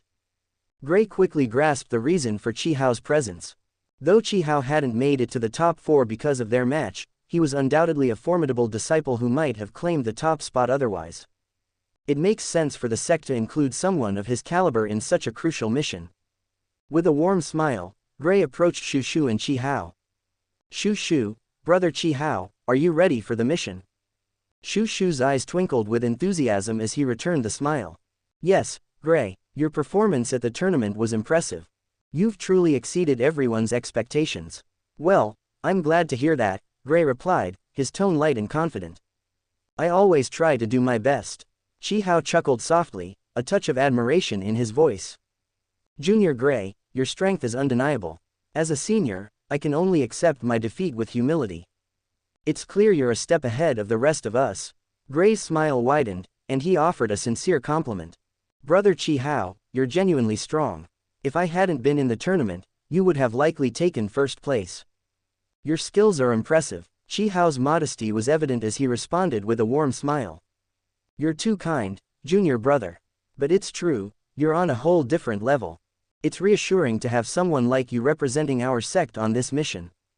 As they conversed, Lu Xueqi stood quietly beside them. Her usually impassive face seemed to hold a hint of contemplation. She glanced at Gray, a thoughtful expression on her face. It was clear she wanted to speak, but uncertainty lingered in her gaze. The quiet moment stretched, filled with unspoken words and lingering glances. Lu Xueqi's usual poise was momentarily replaced by an inner struggle, evident in her furrowed brow and fleeting looks toward Gray. She seemed hesitant, unsure of how to bridge the gap between her thoughts and the words she wanted to convey. Shu Shu, sensing the shift in the atmosphere, decided to take charge. Drawing his sword with a decisive motion, he looked at the group. Let's get going, he said, his voice filled with purpose. With that, he ascended into the sky, his sword slicing through the air with practiced ease. Chi Hao and Lu Xueqi followed suit, their swords lifting them gracefully into the sky. Gray, however, lingered on the ground for a moment longer, a smile curling on his lips. While sword flying was practical and efficient, it didn't quite capture his sense of adventure. What he craved was the exhilarating freedom of soaring through the air like Superman, unburdened by any artifacts. Although flying using only chi without an artifact consumed more energy, this wasn't a problem for Gray. Throughout the tournament, he had only used about 20% of his chi, and that was without tapping into his demonic chi. His cultivation passively absorbed chi from the environment, so energy depletion was never a concern for him. With a grin, Gray enveloped himself in a brilliant blue aura of chi. He crouched briefly, then launched himself skyward with a burst of energy. The wind roared past him, and he felt an intense rush of freedom and pure joy. It had been 5 years since he last soared through the air like this. This is amazing, he shouted, his voice echoing across the sky as he overtook his companions, who were still flying on their swords. Chi Hao, glancing down moments before, noticed Gray still on the ground and turned to Shu Shu. Why is junior brother Gray still down there? Shu Shu, just as puzzled, shrugged. I don't know, he's always full of surprises. Lu Xueqi, her expression as impassive as ever, observed silently. Suddenly, a blue streak shot past them, followed by Gray's exuberant shout. This is amazing. Chi Hao couldn't help but chuckle at Gray's antics. Junior brother is truly unpredictable, he said, shaking his head with a smile. He, along with Shu Shu and Lu Xueqi, increased their speed, trying to keep pace with Gray's playful flight. As Gray ascended higher, he was engulfed by an overwhelming sense of liberation. He weaved through the clouds, the cool mist caressing his face and sparkling in the sunlight. Each passing cloud left a trail of shimmering mist, adding a touch of magic to the experience. The joy of unrestricted movement filled him with exhilaration. It wasn't merely about flying, it was about the freedom it represented. For 5 long years, Gray had meticulously controlled his actions within the sect. He had to conceal his true strength to avoid drawing unwanted attention from potential threats like Kang Song, the demonic sect spy. Every step he took was calculated, every word measured to avoid arousing suspicion. He had to tread carefully, aware that even the smallest misstep could alert Kang Song, whom he privately referred to as that dog. Now, in the vast, open sky, far from the sect's watchful eyes, Gray felt a profound sense of release. He no longer had to suppress his true self. The sky was his playground, and he reveled in the boundless freedom it offered. For the first time in years, he let go of the constant vigilance and embraced the sheer joy of the moment. With a jubilant shout, he soared ahead, leaving everything behind. The thrill of flying, the rush of air against his skin, and the sensation of unrestrained movement were intoxicating. Chapter 44, Arriving at City. As the evening descended, the golden hue of the setting sun bathed the city in a warm, inviting glow. The group landed gracefully in front of the city gates, their arrival blending seamlessly into the bustling scene ahead. The city's walls stood tall, with ancient bricks weathered by time, exuding a sense of history and resilience. Shu Shu, ever the knowledgeable guide, puffed his chest out proudly. This, Shu Shu began, sweeping his arm wide to gesture toward the sprawling, lantern-lit city before them, is Heyong City, the largest city within 100 miles. We'll be staying at a nice inn, I know. The food there, unmatched. They've got the best dumplings and rice wine you'll ever taste. Gray, intrigued by Shu Shu's nonchalant confidence, placed a friendly hand on his shoulder, his eyes gleaming with amusement. How do you know so much about this place? You're not supposed to leave the sect grounds without permission. Shu Shu's cheeky grin widened as he shrugged, feigning innocence. I come here often. How else do you think I stay so well fed? The food at the sect is way too plain. Gray raised an eyebrow, fully aware of Shu Shu's mischievous tendencies. You mean to tell me you've been sneaking out? How many times have you done this? You know my master forbids it, especially for someone as young as me. Shu Shu glanced around, making sure no one was eavesdropping, then leaned in close, his voice lowering to a conspiratorial whisper. Let's just say, a few times. But my father is the peak head, so I have my ways. He gave a sly wink. Gray couldn't help but chuckle, shaking his head. I should have known. You always manage to bend the rules without getting caught. Well, Shu Shu replied with a mischievous glint in his eyes, someone's got to live a little. Besides, the world's too big to be stuck inside the sect all the time. You can't experience life from behind walls. Gray grinned, appreciating his friend's adventurous spirit. Just be careful, or one day you might bite off more than you can chew. Shu Shu laughed, dismissing the warning with a wave. Oh please, if I haven't been caught by now, I doubt I ever will. They entered the city through its grand gates, greeted by a cascade of sights, sounds, and aromas that filled the evening air. The streets were alive with activity, merchants loudly promoting their wares, customers haggling with excitement, and children running through the alleys, laughing under the soft glow of hanging lanterns. The lanterns, intricately carved with dragons and phoenixes, painted the cobblestone streets in shades of amber and gold, while their flickering flames added a sense of warmth to the cool evening. The city's architecture captivated Gray. Traditional Chinese buildings, with their sloping, tiled roofs and red wooden beams, lined the streets, creating a picturesque scene. Some had intricate carvings of mythical creatures, while others had paper scrolls hanging by the door, proclaiming blessings for prosperity. Gray's heart raced with excitement. He had spent most of his life within the sect's boundaries, sheltered from the outside world. This vibrant city, with its lively marketplace and rich atmosphere, felt like a treasure trove waiting to be explored. Without a second thought, he dashed ahead, leaving his companions to catch up. The marketplace stretched before him, a sea of color and energy. Stalls selling everything from silks that shimmered in the lantern light to baskets overflowing with exotic spices filled the air with the heady fragrance of incense, tea, and roasted meats. Every step Gray took was met with a new sound, the sizzle of meat on a grill, the soft clatter of porcelain cups as vendors poured tea, the rhythmic beat of drums from street performers. His attention was immediately drawn to the food stalls. The variety of foods on display was overwhelming, and each aroma that drifted through the air made his mouth water. From steaming buns filled with savory meats to skewers of grilled lamb, the choices seemed endless. Then he spotted it, a small candy stall, tucked between two larger vendors. The vibrant display of brightly colored candies in various shapes, birds, flowers, dragons, caught his eye. His face lit up with a childlike joy. It had been ages since he had indulged in such simple pleasures. He stepped up to the stall, the candy shimmering in the soft lantern light.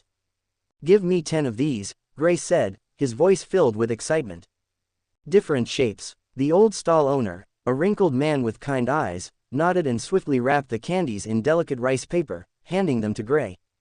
The sweet smell of sugar hit him the moment the package was in his hands. With eager anticipation, Gray popped one of the candies into his mouth. The sweetness burst across his taste buds, an explosion of sugary bliss that contrasted sharply with the plain meals of the sect. As he wandered deeper into the market, munching on the colorful sweets, he felt alive. The world around him pulsed with energy, the clang of a blacksmith's hammer, the laughter of children playing, the soft strumming of a musician's lute. For the first time in what felt like an eternity, Gray felt a sense of freedom. The heavy weight of cultivation, training, and the pressure of reaching new heights had all momentarily lifted. Here, in the bustling, chaotic energy of the city, he could just be, if only for a fleeting moment. He let out a satisfied sigh, glancing up at the night sky, now a deep indigo speckled with stars. A gentle smile crept across his face as he wandered through the lively marketplace, taking in the sights, sounds, and smells of the vibrant evening. As Gray strolled among the crowded stalls, he spotted his junior sister, Lu Xueqi, standing by a vendor's booth, her eyes fixed on a delicate dress. The fabric shimmered softly in the light of the lanterns, catching her attention in a way that few things ever did. Driven by curiosity, Gray made his way over with a friendly grin. "Do you like it, Junior?" Gray asked, his voice casual as he gestured towards the dress. Lu Xueqi looked up, her cool and composed expression unchanged as her gaze met his. She hesitated for a brief moment before shaking her head, then turned and walked away in her usual graceful, silent manner, leaving Gray standing there, slightly perplexed. "Such a cold girl," Gray muttered under his breath, a small smile playing on his lips. He was used to her aloofness by now, but it still amused him. Before he could dwell on it, Shushu was already tugging at his sleeves, eager to move on. "Come on, Gray, you've got to try the food at this place I've been telling you about." The pair, along with the rest of their group, made their way through the crowded streets until they arrived at a renowned restaurant called Mountains and Sea, a place famous for its legendary dishes. Inside, the decor was as grand as the name, with walls adorned in fine art and tables set meticulously with golden utensils. They settled at a round table. The atmosphere was lively and full of energy. Shushu, clearly in his element, waved the waiter over with a flourish.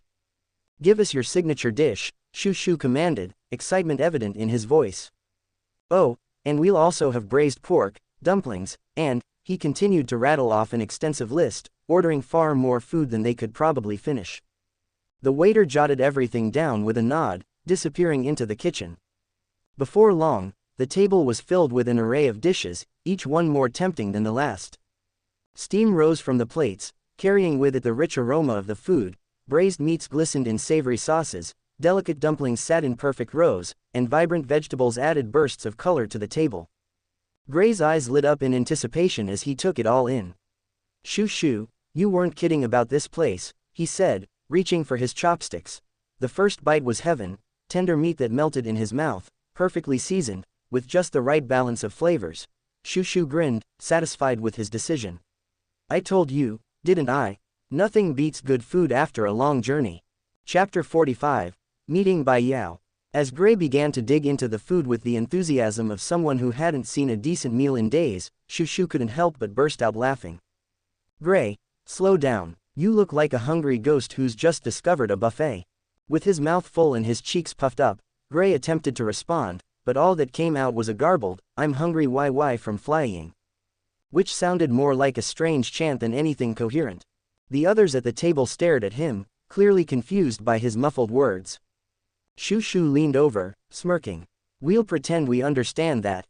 Just then, the waiter arrived with a flourish, setting a steaming bowl in the center of the table. "Spicy clear fish soup," he announced, as if unveiling a treasure chest. The rich aroma filled the air, and Gray's eyes immediately lit up as he grabbed his chopsticks, barely waiting for the bowl to stop moving. He took a bite, his face brightening with delight. This is incredible. It's like my tongue is on a spicy adventure."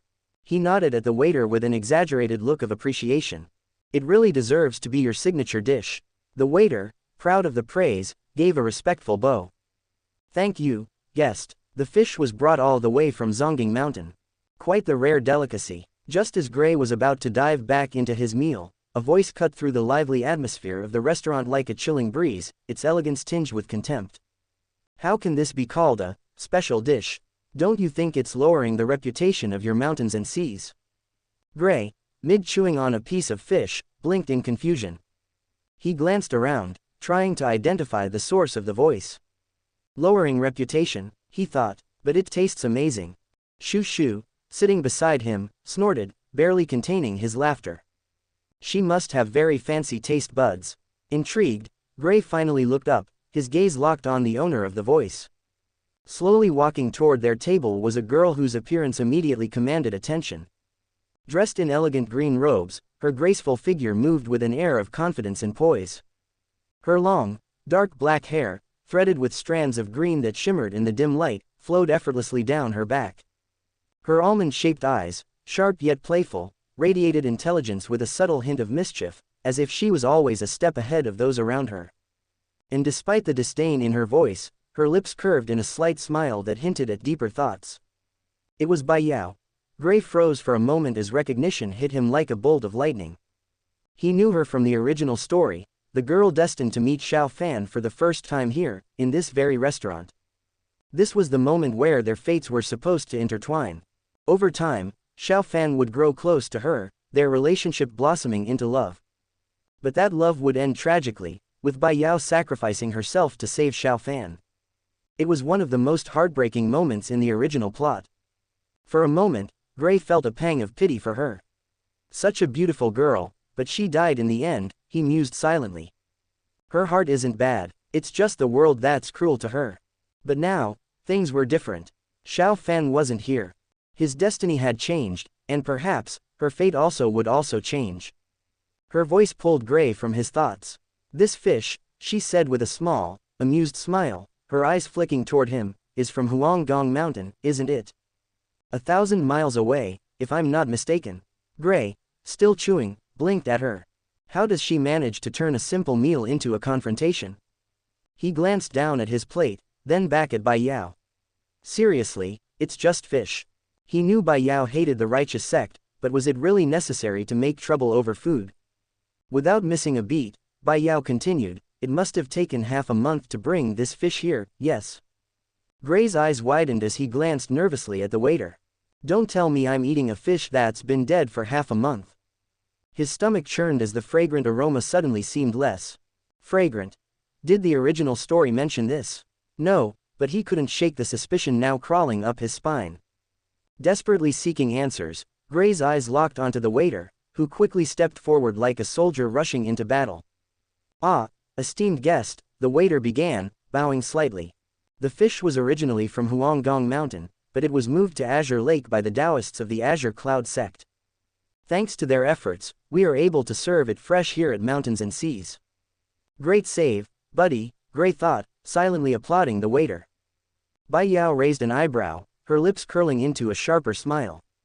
Oh, I see, so now, this fish is special, because it swam in Azure Lake, basking in the divine light of the Azure Cloud sect disciples. Her sarcasm was so thick it could have been served alongside the fish. Are you implying that the Azure Cloud sect is good at raising fish? Bai Yao added, pointed sarcasm dripping from her words. Gray admired Bai Yao's sharp wit, though it always came with a side of trouble. And trouble was exactly what Lu Xueqi, silent until now, was about to serve. Her face darkened, like the sky just before a storm. For her, the Azure Cloud sect wasn't just a sect, it was her home. Taken in as an orphan, her master had raised her like a daughter. The sect was more than just a place of learning, it was her sanctuary. And now, Bai Yao was about to poke that bear. Before Lu Xueqi could respond, Gray quickly stepped in, flashing a calm yet firm smile. Girl, let's not make a scene over fish. Bai Yao's eyes sparkled with mischief. And what if I do? Her smile was unwavering, almost daring him to stop her.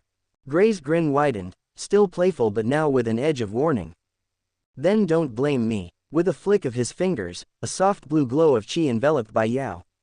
She blinked, startled, as she was lifted gently into the air. Her usual confident smirk dissolved into a surprised yelp. Drop me, you bastard! She shouted, her cool facade cracking as she hovered above the table. Don't worry, Gray chuckled, his eyes gleaming with amusement.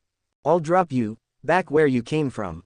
With a casual wave of his hand, he sent her floating backward, drifting slowly away like a balloon caught in a breeze. Bye-bye, Gray said cheerfully, waving as if sending off an unruly child. Maybe next time, you won't have such a rude mouth. You bastard, all. Bai Yao's voice grew fainter as she floated further away, her angry curses fading into the distance. Whoosh, the trouble is gone, Gray said with a satisfied grin, maintaining control of the situation as if it were a minor inconvenience. He turned to Lu Xueqi, who still looked ready to explode. Junior sister, just focus on your meal and ignore her words.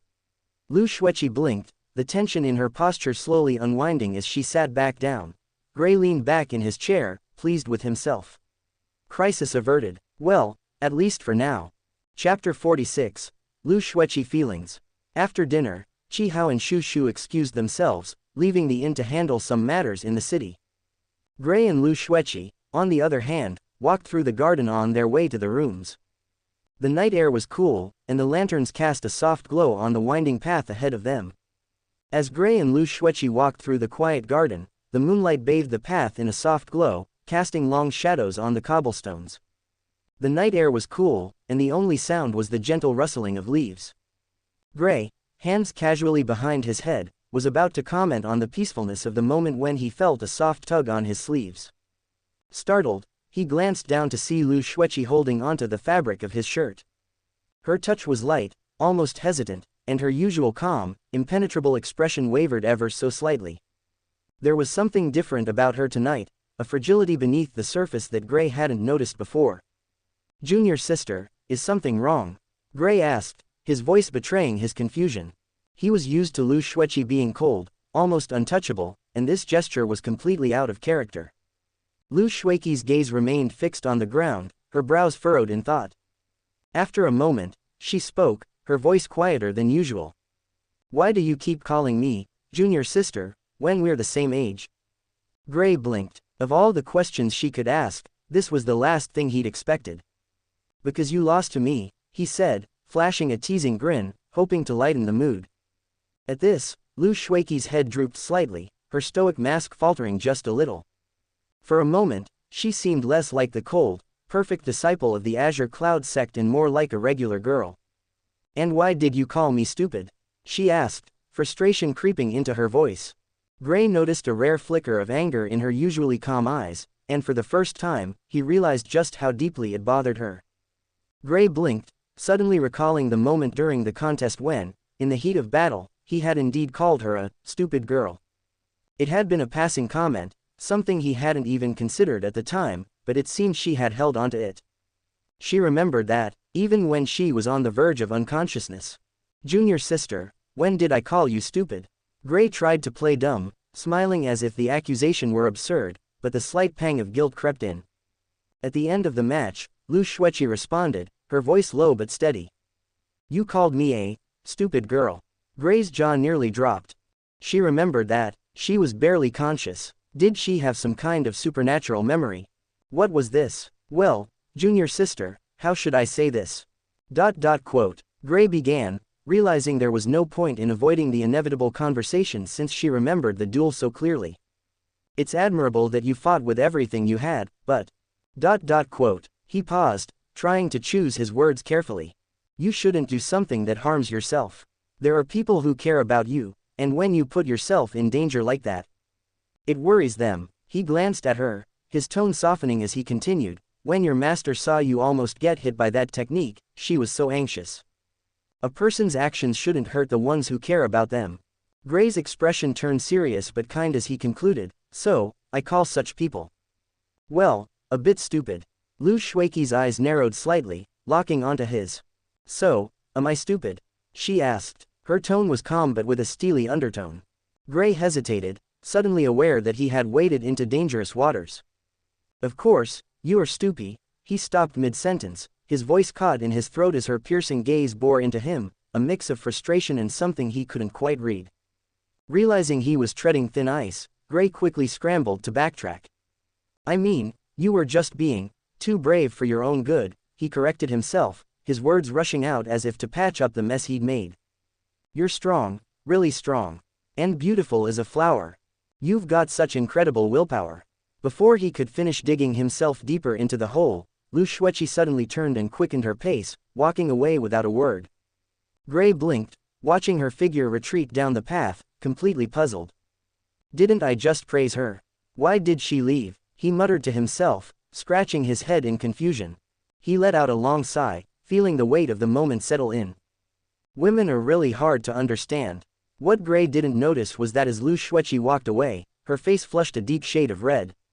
It wasn't anger that had made her leave so abruptly, it was embarrassment, a sensation so foreign to her that she barely recognized it. His unexpected compliments had caught her completely off guard, sending her heart racing in a way she'd never experienced. Once inside her room, Lu Xueqi shut the door behind her, leaning against it as if she needed to steady herself. Her breath came in soft, shallow waves, and her mind was a whirlwind of confusion. Why was her heart pounding so fiercely? She had been praised before, countless times, whether for her beauty, her skill with the sword, or her discipline. Yet none of those words had ever shaken her like this. Her hand instinctively reached up, brushing her fingertips against her cheeks, still warm from the rush of blood. She shook her head, trying to dispel the chaotic feelings coursing through her. This is foolish, she thought, pressing her lips into a thin line. Emotions are a distraction. They will only hinder my cultivation. Her master had always warned her that attachment and sentiment would be her greatest obstacles on the path to true strength. And Lu Xueqi had taken that advice to heart, focusing solely on perfecting her technique, on becoming untouchable, emotionally and physically. But now she felt vulnerable in a way she didn't understand. The duel with Gray had been the catalyst. She couldn't pinpoint exactly when it happened, but something had shifted between them that day. At first, she dismissed the odd flutter in her chest as mere adrenaline. Yet now, after his clumsy but sincere compliments, that flutter had returned, stronger than before. Beautiful like a flower, he had said. His words echoed in her mind, and though she tried to dismiss them, her heart wouldn't listen. Why is this happening? She paced the room, her usually calm demeanor unraveling as she tried to make sense of the unfamiliar emotions. Chapter 47, Meeting Again. After watching Lu Xueqi leave, Gray, not feeling the least bit sleepy, decided to take a stroll around the garden. The cool night air and the serenity of the moonlit scenery helped clear his mind. Eventually, he found a comfortable spot in a tree, where he settled in, gazing at the moon while he focused on his system. He was so close to reaching the golden core stage that anticipation was starting to wear on him. He knew he had to find a suitable place for the breakthrough, away from the group, to avoid any disturbances. Just as he started mentally planning his escape from the group, Gray felt a surge of chi directed at him. Snapping out of his daydream, he instinctively leapt down from the tree, landing with a flourish that, in his mind, was way cooler than necessary. Scanning the area, his eyes landed on Bai Yao, standing a few feet away, surrounded by an ominous swirl of angry green chi. Well, this is gonna be fun, Gray muttered to himself, already piecing together why Bai Yao was upset. Their earlier encounter, where he had casually tossed her back into her seat with his chi, probably hadn't earned him any friendship points. But hey, she wasn't going to kill him over it, right? Hey, why are you attacking an innocent bystander? Gray asked, yawning as if he'd been rudely pulled out of the most comfortable nap of his life. Honestly, he'd rather be fighting a monster right now than dealing with an angry girl surrounded by a storm of green chi. Monsters were easier to predict, and they didn't hold grudges over being treated like a sack of rice. Bai Yao's glare alone could have set the entire garden ablaze, and maybe knocked a chunk out of the moon for good measure. Her chi flared even brighter as she stomped toward him, each step more dramatic than the last, the very ground looking like it might combust under her fury. Innocent, you humiliated me in front of everyone, she snapped, her voice so sharp it could probably cut through a mountain, and Gray's last nerve. Still not quite processing the level of danger he was in, Gray stretched lazily, like a cat that had just discovered the coziest sunbeam. Come on, I just made sure you didn't cause any trouble. You're not still mad about that, are you? His voice was way too casual for someone who was moments away from potentially becoming a barbecue. Her chi crackled violently, as if the storm itself had taken offense to his yawn. You lifted me like a sack of rice, she practically screamed, her fury so intense it looked like she was ready to hurl the entire storm, the garden, and everything at him. Gray couldn't help it, he snorted, rubbing the back of his head sheepishly. Okay, that might be a little offensive, he admitted. But, to be fair, I wasn't exactly thinking about rice at the time. She glared daggers at him, her annoyance growing by the second. Gray, with his usual talent for digging his own grave, just blinked back at her as if genuinely confused why she was so upset. All I did was stop you from starting a fight, he said, his voice edging on a tone too reasonable for the moment. You know, not a big deal. Not a big deal, she echoed, her disbelief heavy enough to drop a mountain. You just tossed me aside like I didn't matter. Gray sighed, long and deep, like a man facing the endless mysteries of the universe. I didn't mean to embarrass you, he said, finally softening his tone. Honestly, I just didn't want things to get messy. But if I hurt your pride, I'm sorry. The apology caught Bai Yao off guard. Her chi flickered like a candle in the wind, and Gray could almost hear the gears in her head grinding to a halt. She hadn't expected him to just apologize. It completely derailed the dramatic revenge she planned in her head. Now, continuing her wrath would just make her look petty, and she was not about to let that happen. Her chi slowly began to subside, but her face remained cold, lips pressed into a thin line. She came ready for battle, but somehow, Gray had turned it into a negotiation. This was not going the way she had imagined. Gray flashed a lopsided grin, one that practically said, "We're cool now, right? How about we call it even? No hard feelings." Bai Yao gave him a long, hard look, clearly debating whether to zap him just for fun, but after what felt like an eternity, she huffed dramatically. "Fine, but don't think I'll forget this," she muttered, flipping her robe with a flourish that would have made a theater actor jealous. As she walked away, she paused, glancing back at him with narrowed eyes. "And your name?" Gray, smiling like he had just aced a pop quiz he didn't study for, replied, "Well, it's Grayson, but just call me Gray." "HMPH, bastard Gray," she muttered under her breath, though there was a tiny spark of amusement somewhere under the layers of frustration, and with one final huff, she disappeared into the shadows. Gray chuckled to himself as he watched her leave. "Women are so hard to understand," he mumbled.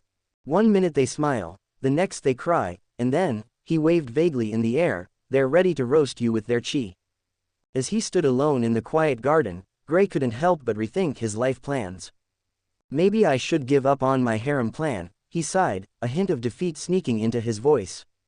His grand vision of effortlessly winning over multiple women was quickly unraveling, and honestly, it was crumbling faster than he could patch it up. With a heavy sigh, Gray slouched against a tree, running his hands through his hair in frustration. "Seriously, one girl's mad because I called her stupid, although, let's be honest, she kind of is, and the other one, well, she didn't kill me, so I guess that's a win." He glanced up at the moon, as if it held all the answers to his rapidly imploding life plan. "Nope." Still confused, he muttered, rubbing his temples.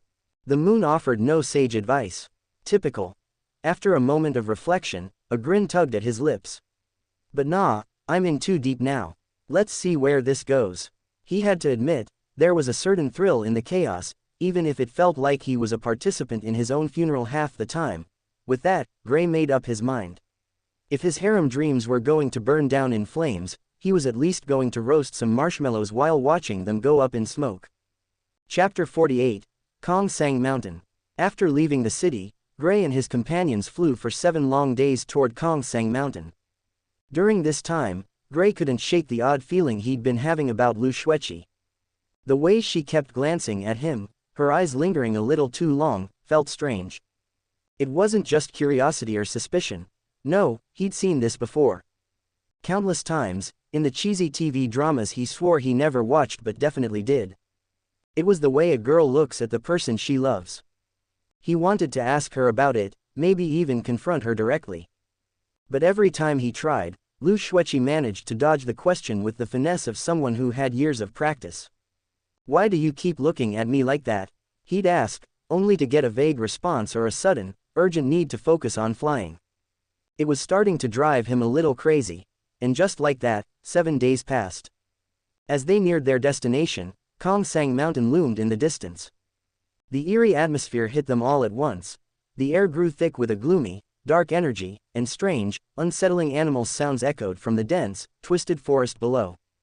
The place felt haunted, like it existed on a different plane of reality, separated from the world they knew. Hovering above the mountain, Gray took in the foreboding landscape and finally spoke, his voice serious and laced with a hint of unease. "This mountain is haunted," he said, trying to sound matter of fact, though the slight tremor in his voice betrayed him. He coughed, straightening his posture. "I mean, not that I'm scared or anything. Just saying, it's got that vibe, you know." The ominous aura that enveloped the mountain was perfect for demonic cultivators who wanted to stay hidden, away from the prying eyes of the righteous sects determined to purge this kind of darkness. Gray couldn't help but shiver as he took in the eerie surroundings. Ghosts? Why does it have to be ghosts? In all honesty, Gray was a little embarrassed. Ghosts had always been his weakness, even in his previous life. It wasn't like he'd run screaming at the sight of one, but they freaked him out enough to make his skin crawl and his heart beat faster than it should. He tried to calm himself, reminding himself he was a powerful cultivator now. But that little voice in the back of his mind kept whispering, "Yeah, but you're still scared of ghosts, buddy." He could already imagine the awkward confrontation with a spirit. Hi. Can we maybe not haunt today? Be brave, Gray." Aren't they just ghosts? You can just smash them with lightning. He mentally coached himself, trying to summon some courage. Suddenly, Shushu interrupted his thoughts, squinting toward the mountain. Hey, what are those? His eyes narrowed as he spotted a swarm of small, bird-like creatures rapidly flying toward them. Gray, misinterpreting the situation entirely, immediately summoned his massive chi sword, energy surging. What, ghosts? He shouted, poised to dramatically slice the air with enough force to obliterate an entire mountain. Chi Hao, not even slightly fazed by Gray's overreaction, sighed, his voice urgent but calm. No, no ghosts. Danger. Those are blood-sucking bats. His tone grew more serious. Fighting them in the air is risky. Gray blinked, his sword still at the ready, looking slightly embarrassed. Not ghosts, he muttered under his breath, feeling a little silly but too proud to fully admit it. Let's land, Chi Hao added, taking charge as the oldest and most knowledgeable. He knew exactly how dangerous the bats were, especially when fighting in midair, where their agility and numbers would give them an advantage. Okay, let's do that, Gray quickly agreed, trying to regain his composure. Sure, he could blow things up with a snap of his fingers, but he wasn't about to ignore Chi Hao's advice. Experience beat power in some situations, and this felt like one of those times. The group swiftly descended to the barren terrain below. As soon as they landed, the blood-sucking bats swarmed them, filling the sky like a cloud of tiny, vampiric nightmares. Without hesitation, Gray formed a chi barrier around them, the shimmering wall blocking the bats from getting through. Junior, your chi is as strong as ever, Chi Hao said, clearly impressed by the sturdiness of Gray's barrier. Not the time for compliments, brother Chi Hao. Gray snapped, his eyes focused on the bats. But seriously, what the hell are those things? They don't look like regular bats. They're not, Chi Hao explained, his tone grim. These bats are specially raised by demonic cultivators. They feed on their victims' blood, draining them dry. They're more than just a weapon, they're torture. Man, demons sure know how to ruin a vacation, Shushu muttered, watching the bats hover just outside the barrier with a disgusted look on his face. Gray, getting tired of the situation, clenched his fist. Time to get rid of them, he said, his voice full of resolve. With a swift motion, he summoned a wave of flames outside the barrier. The fire roared through the swarm like an inferno. The bats screeched as they were instantly incinerated, reduced to ash in seconds. Well, that was efficient, Shushu commented, brushing a bit of ash off his sleeves. You didn't even give them a chance to be spooky. Not in the mood for spooky, Gray replied dryly, dispelling the barrier with a flick of his wrist. Then Gray shot a sidelong glance at Lu Xueqi as he heard her stifled laugh. It was subtle, but enough to wound his fragile pride. He could feel his face heating up, though he tried to brush it off with a smirk of his own. Great, now I've got the Ice Queen laughing at me. Fantastic. Chapter 49, Mission Start. After dealing with the bats, Gray, Lu Xueqi, Chi Hao, and Shushu noticed 4 figures approaching them from the distance. The newcomers moved with calm precision, 2 of them in serene robes that hinted at their monastic lifestyle, while the other 2 wore sharp uniforms that immediately identified them as members of another sect. Gray's eyes narrowed as he observed the group. He knew who they were just by their appearance, members of 2 of the most prominent righteous sects in the Jade Dynasty world, the Heavenly Sound Temple and the Burning Incense Valley. As they came closer, one of the uniformed men stepped forward with a poised but authoritative demeanor. Fellow brothers, we are from Burning Incense Valley. I am Li Xuan, and this is Yan Hong, he introduced, gesturing politely to the woman beside him. Gray's mind instantly calculated their strength. These 2, their chi isn't low. They must be the best of Burning Incense Valley. Geniuses, no doubt. But even so, they're still nothing but children in front of me, he thought, his expression unreadable. Next, the 2 monks from the Heavenly Sound Temple stepped forward, their movements calm and deliberate. One of the monks, who seemed to be the senior of the pair, clasped his hands together in a peaceful greeting. Amitabha, he said, bowing slightly. We are from the Heavenly Sound Temple. It is a pleasure to join forces with such esteemed sects. Gray sized up the monk quickly, noting the calmness in his chi, the tranquility in his aura. This monk, he thought, his power level is on par with Chi Hao's. Not bad. Before Gray could say anything, Chi Hao spoke up.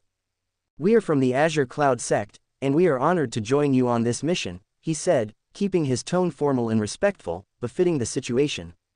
With the introductions out of the way, the group wasted no time in discussing their strategy for taking on the demonic faction hiding in the treacherous mountains. They couldn't afford to be reckless. Charging in without a plan would spell disaster, and everyone here knew it. As the others delved into the details of the strategy, Gray stood off to the side, leaning casually against a tree. His expression was one of mild boredom, and he only occasionally nodded along to give the appearance of paying attention.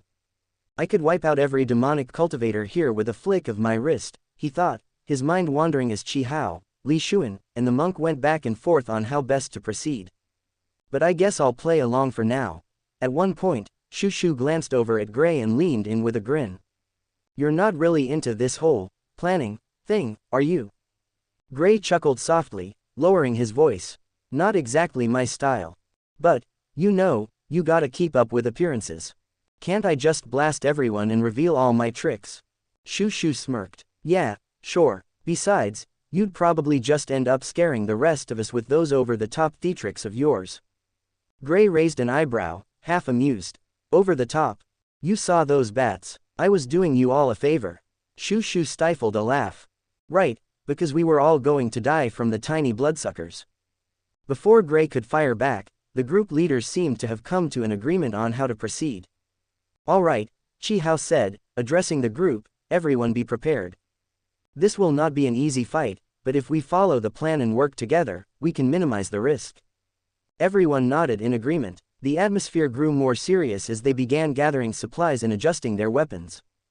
The mountain terrain was harsh and unforgiving, and the demonic cultivators they were about to face would be just as merciless. Gray, however, found himself somewhat detached from the tension. With his overwhelming power, the thought of fighting these demonic cultivators hardly fazed him. He could wipe them out in an instant, but keeping his true strength hidden had its advantages. As the others prepared, he casually found himself next to Lu Xueqi. You know, Gray began, trying to strike up a conversation, it's kind of funny.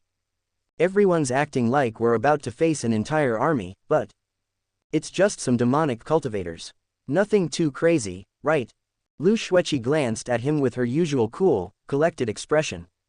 Underestimating your opponent is the first step toward failure. She replied, her voice calm but firm. No matter how powerful you are, carelessness can cost you. Gray smiled, though a little sheepishly. Yeah, I know. But honestly, how dangerous can they be compared to, say, blood-sucking bats? He couldn't help but slip in a little sarcasm, still feeling slightly proud of his earlier display of power. Lu Xueqi raised an eyebrow, not entirely disapproving but definitely not impressed. It's not the same. Fair enough, Gray said, shrugging. But just so you know, I'm definitely not scared of ghosts anymore. Lu Xueqi blinked at him, momentarily confused by the random statement. I didn't say you were. Right, of course you didn't, Gray replied quickly, trying to backtrack. Just in case you were wondering. Before he could embarrass himself further, Gray felt something strange.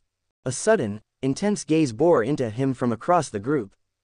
Instinctively, he turned his head to the side, and his eyes landed on Li Xuan, the genius from Burning Incense Valley. To Gray's dismay, Li Xuan wasn't looking at him, he was staring at Lu Xueqi, and not in the casual, friendly way. No, this was the kind of look that bothered Gray in ways he couldn't quite describe. It was a mix of admiration, curiosity, and what Gray could only describe as attraction. Why is this guy staring at her like that? Gray's thoughts raced, irritation bubbling up inside him. He knew Lu Xueqi was beautiful, every male in the sect did, but that didn't give Li Xuan the right to gawk at her like she was some sort of prize. Did this guy really think he was just her bodyguard? Gray's protective instincts flared up immediately. His mood soured in an instant. Without even thinking, Gray shot a hard, piercing glare in Li Xuan's direction. His expression turned cold, his eyes narrowing with a sharpness that conveyed a single, unmistakable message, don't even think about it. Li Xuan, who had been openly admiring Lu Xueqi a moment ago, suddenly met Gray's fierce gaze. The intensity in Gray's eyes was enough to make Li Xuan flinch, his expression faltering. Caught red-handed, he quickly looked away, pretending as though he hadn't been staring. His face flushed slightly, clearly embarrassed. Something wrong. Lu Xueqi's voice brought Gray back to the moment, her calm tone cutting through the brief tension. She had noticed the sudden shift in his mood. Gray smirked, shaking his head in an attempt to play it off like nothing was amiss. "No, nothing at all," he said, his tone casual though the smugness in his voice was impossible to hide. "Just keeping some nasty mosquitoes at bay." Lu Xueqi looked at him with a slight frown, unsure whether he was joking or being serious. "Mosquitoes? Yeah, you know," Gray continued, his smirk widening. "The kind that buzz around where they're not wanted, trying to take a bite out of something they shouldn't." Chapter 50. Battle at Kongsang Mountain 1. The cave loomed ahead, its entrance jagged and foreboding, like a gaping maw waiting to swallow them whole. As the group entered, the air grew noticeably colder, each breath forming faint white puffs in the murky darkness. The flickering torchlight struggled against the overwhelming gloom, casting jittery shadows that seemed to dance and twist with a life of their own. It was as if the walls themselves were watching, holding secrets from an age-long past. Chi Hao led the way, his expression serious as he navigated the cave's labyrinthine passages. He moved with a steady, purposeful stride, every step resonating with confidence. "This was once the settlement of the blood-refining hall," he announced, his voice carrying through the narrow space, slightly distorted by the echoes. "We need to stay alert. This place is notorious for its traps and hidden dangers." Gray, walking side by side with Lu Xueqi, scanned their surroundings with a keen, cautious gaze. The atmosphere felt heavy, the dark aura pervading the cave thick and suffocating, like an invisible fog pressing down on his senses. To most, it would have been unnerving, claustrophobic even, but to Gray, it was barely a blip on his radar compared to his own demonic chi. The swirling shadows felt almost tame, like a lazy mist rather than a true threat. Still, he kept his guard up, complacency had a way of biting back at the worst moments. "Brother Gray, I didn't expect you to be so young," Monk Fa Xing commented suddenly, his gentle voice breaking the silence. He walked a few paces behind Gray, his eyes filled with both curiosity and admiration. "To carry such strength at your age, it's truly remarkable." Gray turned his head slightly, raising an eyebrow at the monk. "Am I famous or something?" he asked, genuinely puzzled. He'd spent most of his time within the Azure Cloud sect, focused on training and honing his skills. The idea that he had a reputation outside of it was unexpected, if not a little baffling. Fa Xing chuckled softly, the sound somehow managing to ease a bit of the tension in the cave. "Your deeds at the Seven Branches contest are known to all, Brother Gray. Among the younger generation, you may very well be the strongest." Gray's expression softened at the compliment, though he tried to keep his humility intact. "Thank you for your kind words, Brother Fa Xing, but my fellow disciples are also strong." His gaze shifted briefly to Xiao Fan, Lu Xueqi, and the others, who were navigating the treacherous terrain beside him. Fa Xing's smile grew, genuine warmth in his eyes. "Brother, you're modest. It's rare to find someone of your strength without arrogance. You truly embody the spirit of a cultivator." Gray felt a wry smile tug at his lips. "If only you knew the kinds of things I actually think about," he mused, knowing that if the monk saw his more mischievous, less than serious side, he might take back that, embody the spirit of a cultivator, part. Still, it was nice to be appreciated, even if it was based on a slightly skewed impression. Their light-hearted exchange was cut short as Gray's instincts flared without warning. His senses sharpened, and a faint, prickling sensation ran down his spine. Something wasn't right. He slowed his pace, his gaze narrowing as he scanned the murky passage ahead. "Hold up," he murmured, his voice low but commanding enough that the others immediately came to a stop. "What is it?" Chi Hao asked, already drawing his sword in anticipation. Gray's eyes darkened, his focus intense. "Enemies. They're close." No sooner had the words left his mouth than the air around them rippled. From deep within the cave, a series of crimson lights flared to life, the malicious energy flooding the passage like the first drops of a storm. Within seconds, a barrage of attacks filled with ominous red chi shot toward them, cutting through the dim light like streaks of blood. "Defensive positions," Chi Hao shouted, his voice crisp and authoritative. Each of the group members reacted instantly. Their movements were a testament to their training and experience. Swords were unsheathed, barriers erected, and spells cast. The cave erupting into a chaotic symphony of clashing energies. Gray moved almost lazily, raising his hand to conjure a shimmering chi barrier around Lu Xueqi and himself, the translucent shield absorbing the incoming strikes effortlessly. As the dust settled, 5 figures emerged from the shadows, their silhouettes sharp and menacing against the cave's jagged walls.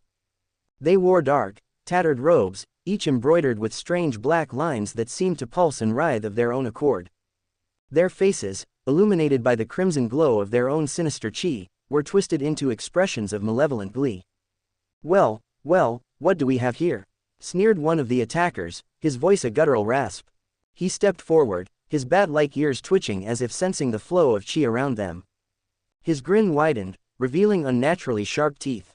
Azure Cloud sect dogs, and, oh, look, some monks too. How quaint. Gray's gaze flicked over the newcomers, assessing them with practiced efficiency. One of them had unnaturally pale skin, as if drained of all life. His eyes were sunken and cold. Another's limbs were disturbingly elongated, fingers tipped with razor-sharp claws, twitching in anticipation. Each of them looked more twisted and deranged than the last. But the one in the center, radiating a particularly dense aura of bloodlust, immediately stood out. His red hair burned like flames in the dim cave light, and his one red eye gleamed with a malicious light. His presence was oppressive, his chi wild and unruly, a clear indicator of his power. He sneered as he swept his gaze over the group. What?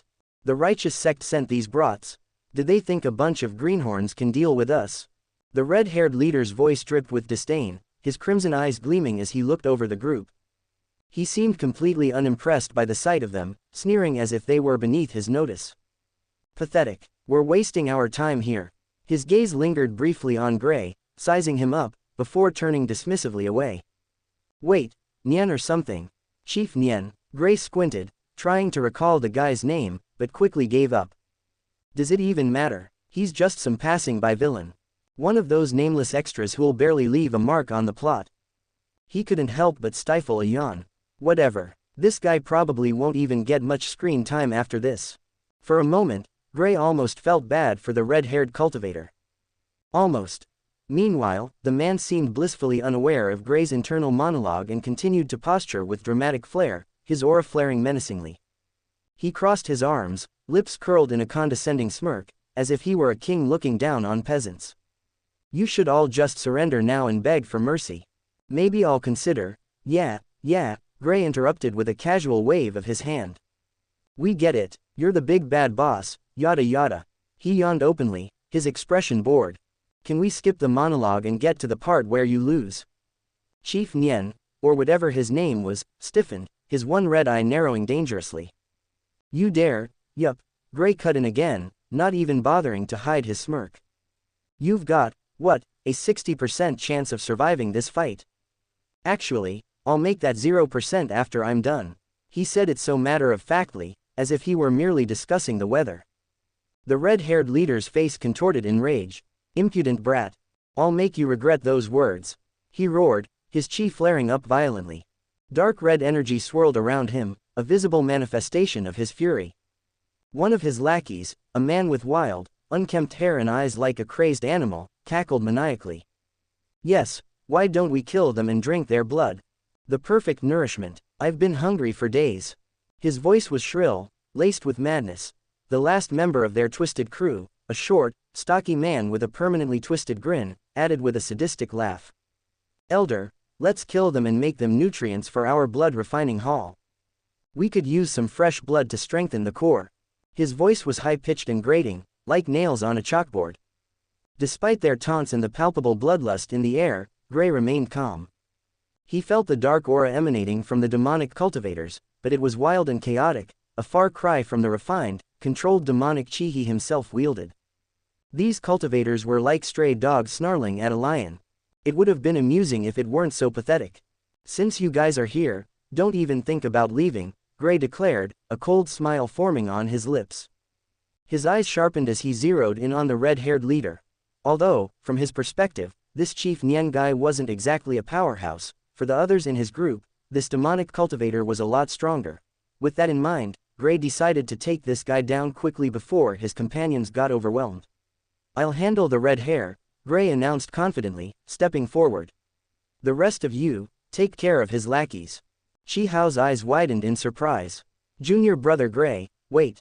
But Gray didn't wait. With a burst of speed, he launched himself at the red-haired leader, his figure blurring as he closed the distance between them in an instant. The sheer force of his movement caused a gust of wind to ripple through the cave. Arrogant brat, the red-haired leader spat, a fierce grin spreading across his face. You think you can take me on alone? He barked an order to his subordinates, deal with those others. I'll handle this fool personally. Lu Xueqi, Qi Hao, Shu Shu and the others reacted immediately. Swords were drawn and the atmosphere crackled with spiritual energy. The demonic cultivators lunged forward, their twisted forms moving with inhuman speed. Qi Hao swung his sword in a wide arc, the blade shimmering with blue light as he deflected a clawed hand aiming for his throat. Stay together, he commanded sharply, his expression tense. Don't let them separate us. Chapter 51. Battle at Kongsang Mountain 2. Just as Gray's fist, charged with qi, came flying toward him, Chief Nian narrowly avoided the punch by twisting to the side. In a heartbeat, he retaliated, launching a ball of crimson qi straight at Gray. Gray quickly leapt back, dodging the attack with effortless agility. The ball of crimson qi slammed into the ground with a deafening boom. The explosion sent dust and shards of rock flying everywhere, creating a chaotic veil of debris that obscured the view. Without missing a beat, Gray's eyes locked onto a sizable boulder nearby. In one fluid motion, he tore it from the cave floor and hurled it straight at Chief Nian. The boulder shot forward like a cannonball, and just as it was about to connect, Gray's fingers flicked. Crack! The massive rock shattered mid-flight, the pieces disintegrating into a cloud of razor-sharp fragments, each one glowing faintly with Gray's qi. The fragments fanned out, speeding toward Chief Nian like a deadly storm of arrows. HMPH, cheap tricks, Chief Nian sneered, raising a barrier of blood-red energy. His eyes glowed ominously as the translucent wall of qi materialized, swirling with a dark malevolence. The shards slammed into the barrier, ricocheting off in all directions. But just as he was about to grin victoriously, his pupils shrank in realization. Wah! He barely had time to blink before Gray appeared right in front of him, a blur of motion breaking through the lingering dust. Gotcha! Gray's voice was low, almost amused. The red-haired leader's instinct screamed at him to react, but it was too late. Gray's fist, crackling with a devastating amount of qi, crashed into Chief Nian's barrier. There was a split second of resistance, a thin crack, and then the entire construct shattered like glass. The shockwave from Gray's punch was immense, a concentrated force of power that detonated on impact. Chief Nian's body was thrown back like a ragdoll, slamming into the cave wall with a bone-rattling impact. The stone crumbled behind him, spider webbing from the sheer force of the collision. He slumped forward, coughing up blood, his vision blurring momentarily. Damn, you, he rasped, struggling to push himself up. But when he looked up, Gray was already standing over him, staring down with that same maddeningly nonchalant expression, his hands clasped behind his back. You know, Gray mused, tilting his head slightly. I thought a big bad demonic elder would put up more of a fight. You've been pretty disappointing so far. Chief Nian's face contorted in rage. You, arrogant brat. He spat, forcing himself to stand. A surge of blood-red qi exploded from his body, swirling around him like a vortex of malevolent energy. The air in the cave seemed to thicken with his aura, crackling with oppressive pressure. Gray simply raised an eyebrow, looking more interested than alarmed. Oh, are you going to take this seriously now? He gestured casually. Go on, show me what you've got. With a roar, Chief Nian condensed his qi into a massive spear of crimson energy, its tip vibrating with destructive force. I'll kill you where you stand, he bellowed, thrusting the spear toward Gray's chest. But Gray didn't even flinch. Instead, he yawned, sidestepping the attack lazily. The spear shot past him, shattering the ground where it struck, but Gray didn't seem to care. He murmured thoughtfully. I'd rate that a 3 out of 10. He glanced at Chief Nian's stunned expression and shrugged. Oh, don't look at me like that. It's not my fault your best attack is boring. The red-haired leader's eye twitched, veins bulging on his forehead. Damn you, he screamed, gathering every ounce of his qi. Let's see you dodge this. He spread his arms wide, and a series of crimson orbs, each one pulsating with destructive energy, materialized around him. Blood annihilation array. The orbs shot toward Gray from every direction, forming a deadly net of energy. Each one vibrated with a sinister hum, capable of pulverizing anything they touched. Gray's smirk widened. Now that's more like it. Instead of dodging, he dashed toward Chief Nian, his body weaving and spinning gracefully between the deadly spheres. He moved with the ease of a dancer, each step precise, each motion fluid. The crimson orbs whizzed past him, missing by mere inches, yet he didn't break a sweat. "Stop moving," Chief Nian roared, his frustration mounting as Gray closed the distance effortlessly. The orbs converged, a chaotic mass of energy aimed to crush Gray. But then Gray vanished. "What?" Chief Nian whirled around, his senses screaming as Gray appeared behind him, one hand resting casually on his shoulder. "Surprise," Gray whispered, his voice dripping with mockery. Before Chief Nian could react, Gray spun him around and delivered a brutal knee to the man's gut. The force of the blow was like a sledgehammer, knocking the wind out of Chief Nian. He doubled over, gasping, only to be met with Gray's fist crashing down on the back of his neck.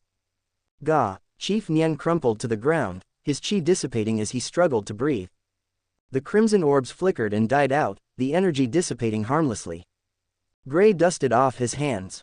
"Well, that was anticlimactic." He shook his head, his gaze turning disappointed. "And here I thought you were going to make this fun." But Chief Nian wasn't done yet. With a snarl, he forced himself up, blood dripping from his lips. "Brat, you may be strong, but what about your companions?" He spat, his body suddenly flaring with a desperate surge of chi. The cave trembled violently, cracks forming in the ceiling as rocks and debris began to rain down. Gray's eyes narrowed slightly. "Huh, that's one way to throw a tantrum. Fall back," Chief Nian roared to his lackeys. The remaining demonic cultivators, who had been watching the fight in shock, immediately obeyed, retreating further into the cave.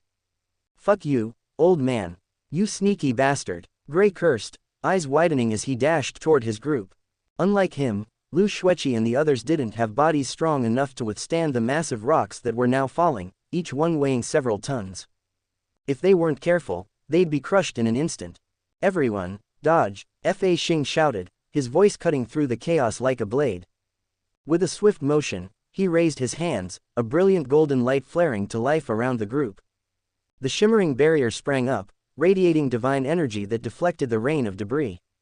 Rocks the size of fists ricocheted harmlessly off the glowing shield, but the larger chunks of stone still crashed down with terrifying force, sending tremors through the ground.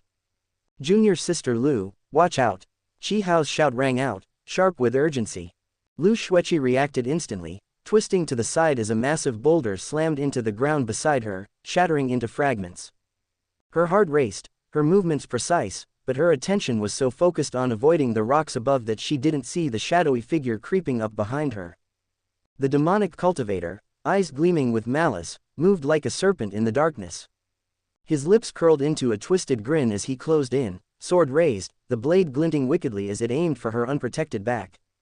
"Die, girl," he hissed, his voice dripping with venom. Lu Xueqi's eyes widened, time seemed to slow as she began to turn, dread chilling her to the core. Too late, she had no chance to block it. Wham!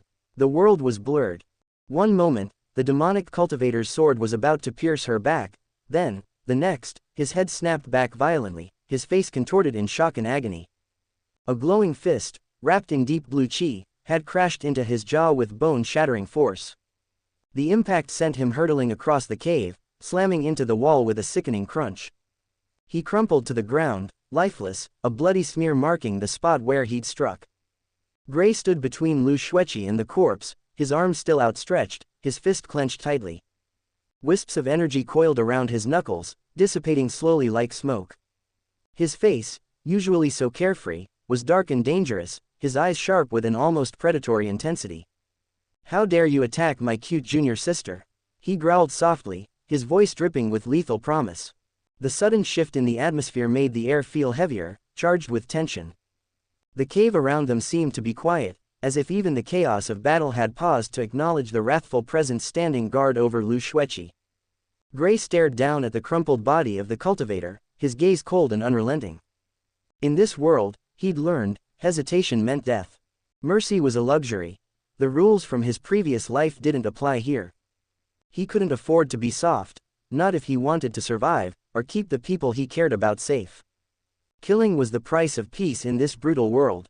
He'd come to accept that, no matter how much it grated against the remnants of his old self. Without another word, Gray turned, his expression instantly softening as he faced Lu Xueqi. Concern replaced the coldness in his eyes, and he began circling her, scanning her from head to toe. "You're not hurt, right? No injuries?" he demanded, his voice tight. Lu Xueqi blinked, still reeling. I'm fine," she stammered, her breath coming fast. Her mind struggled to catch up with the sudden shift from imminent death to whatever this was.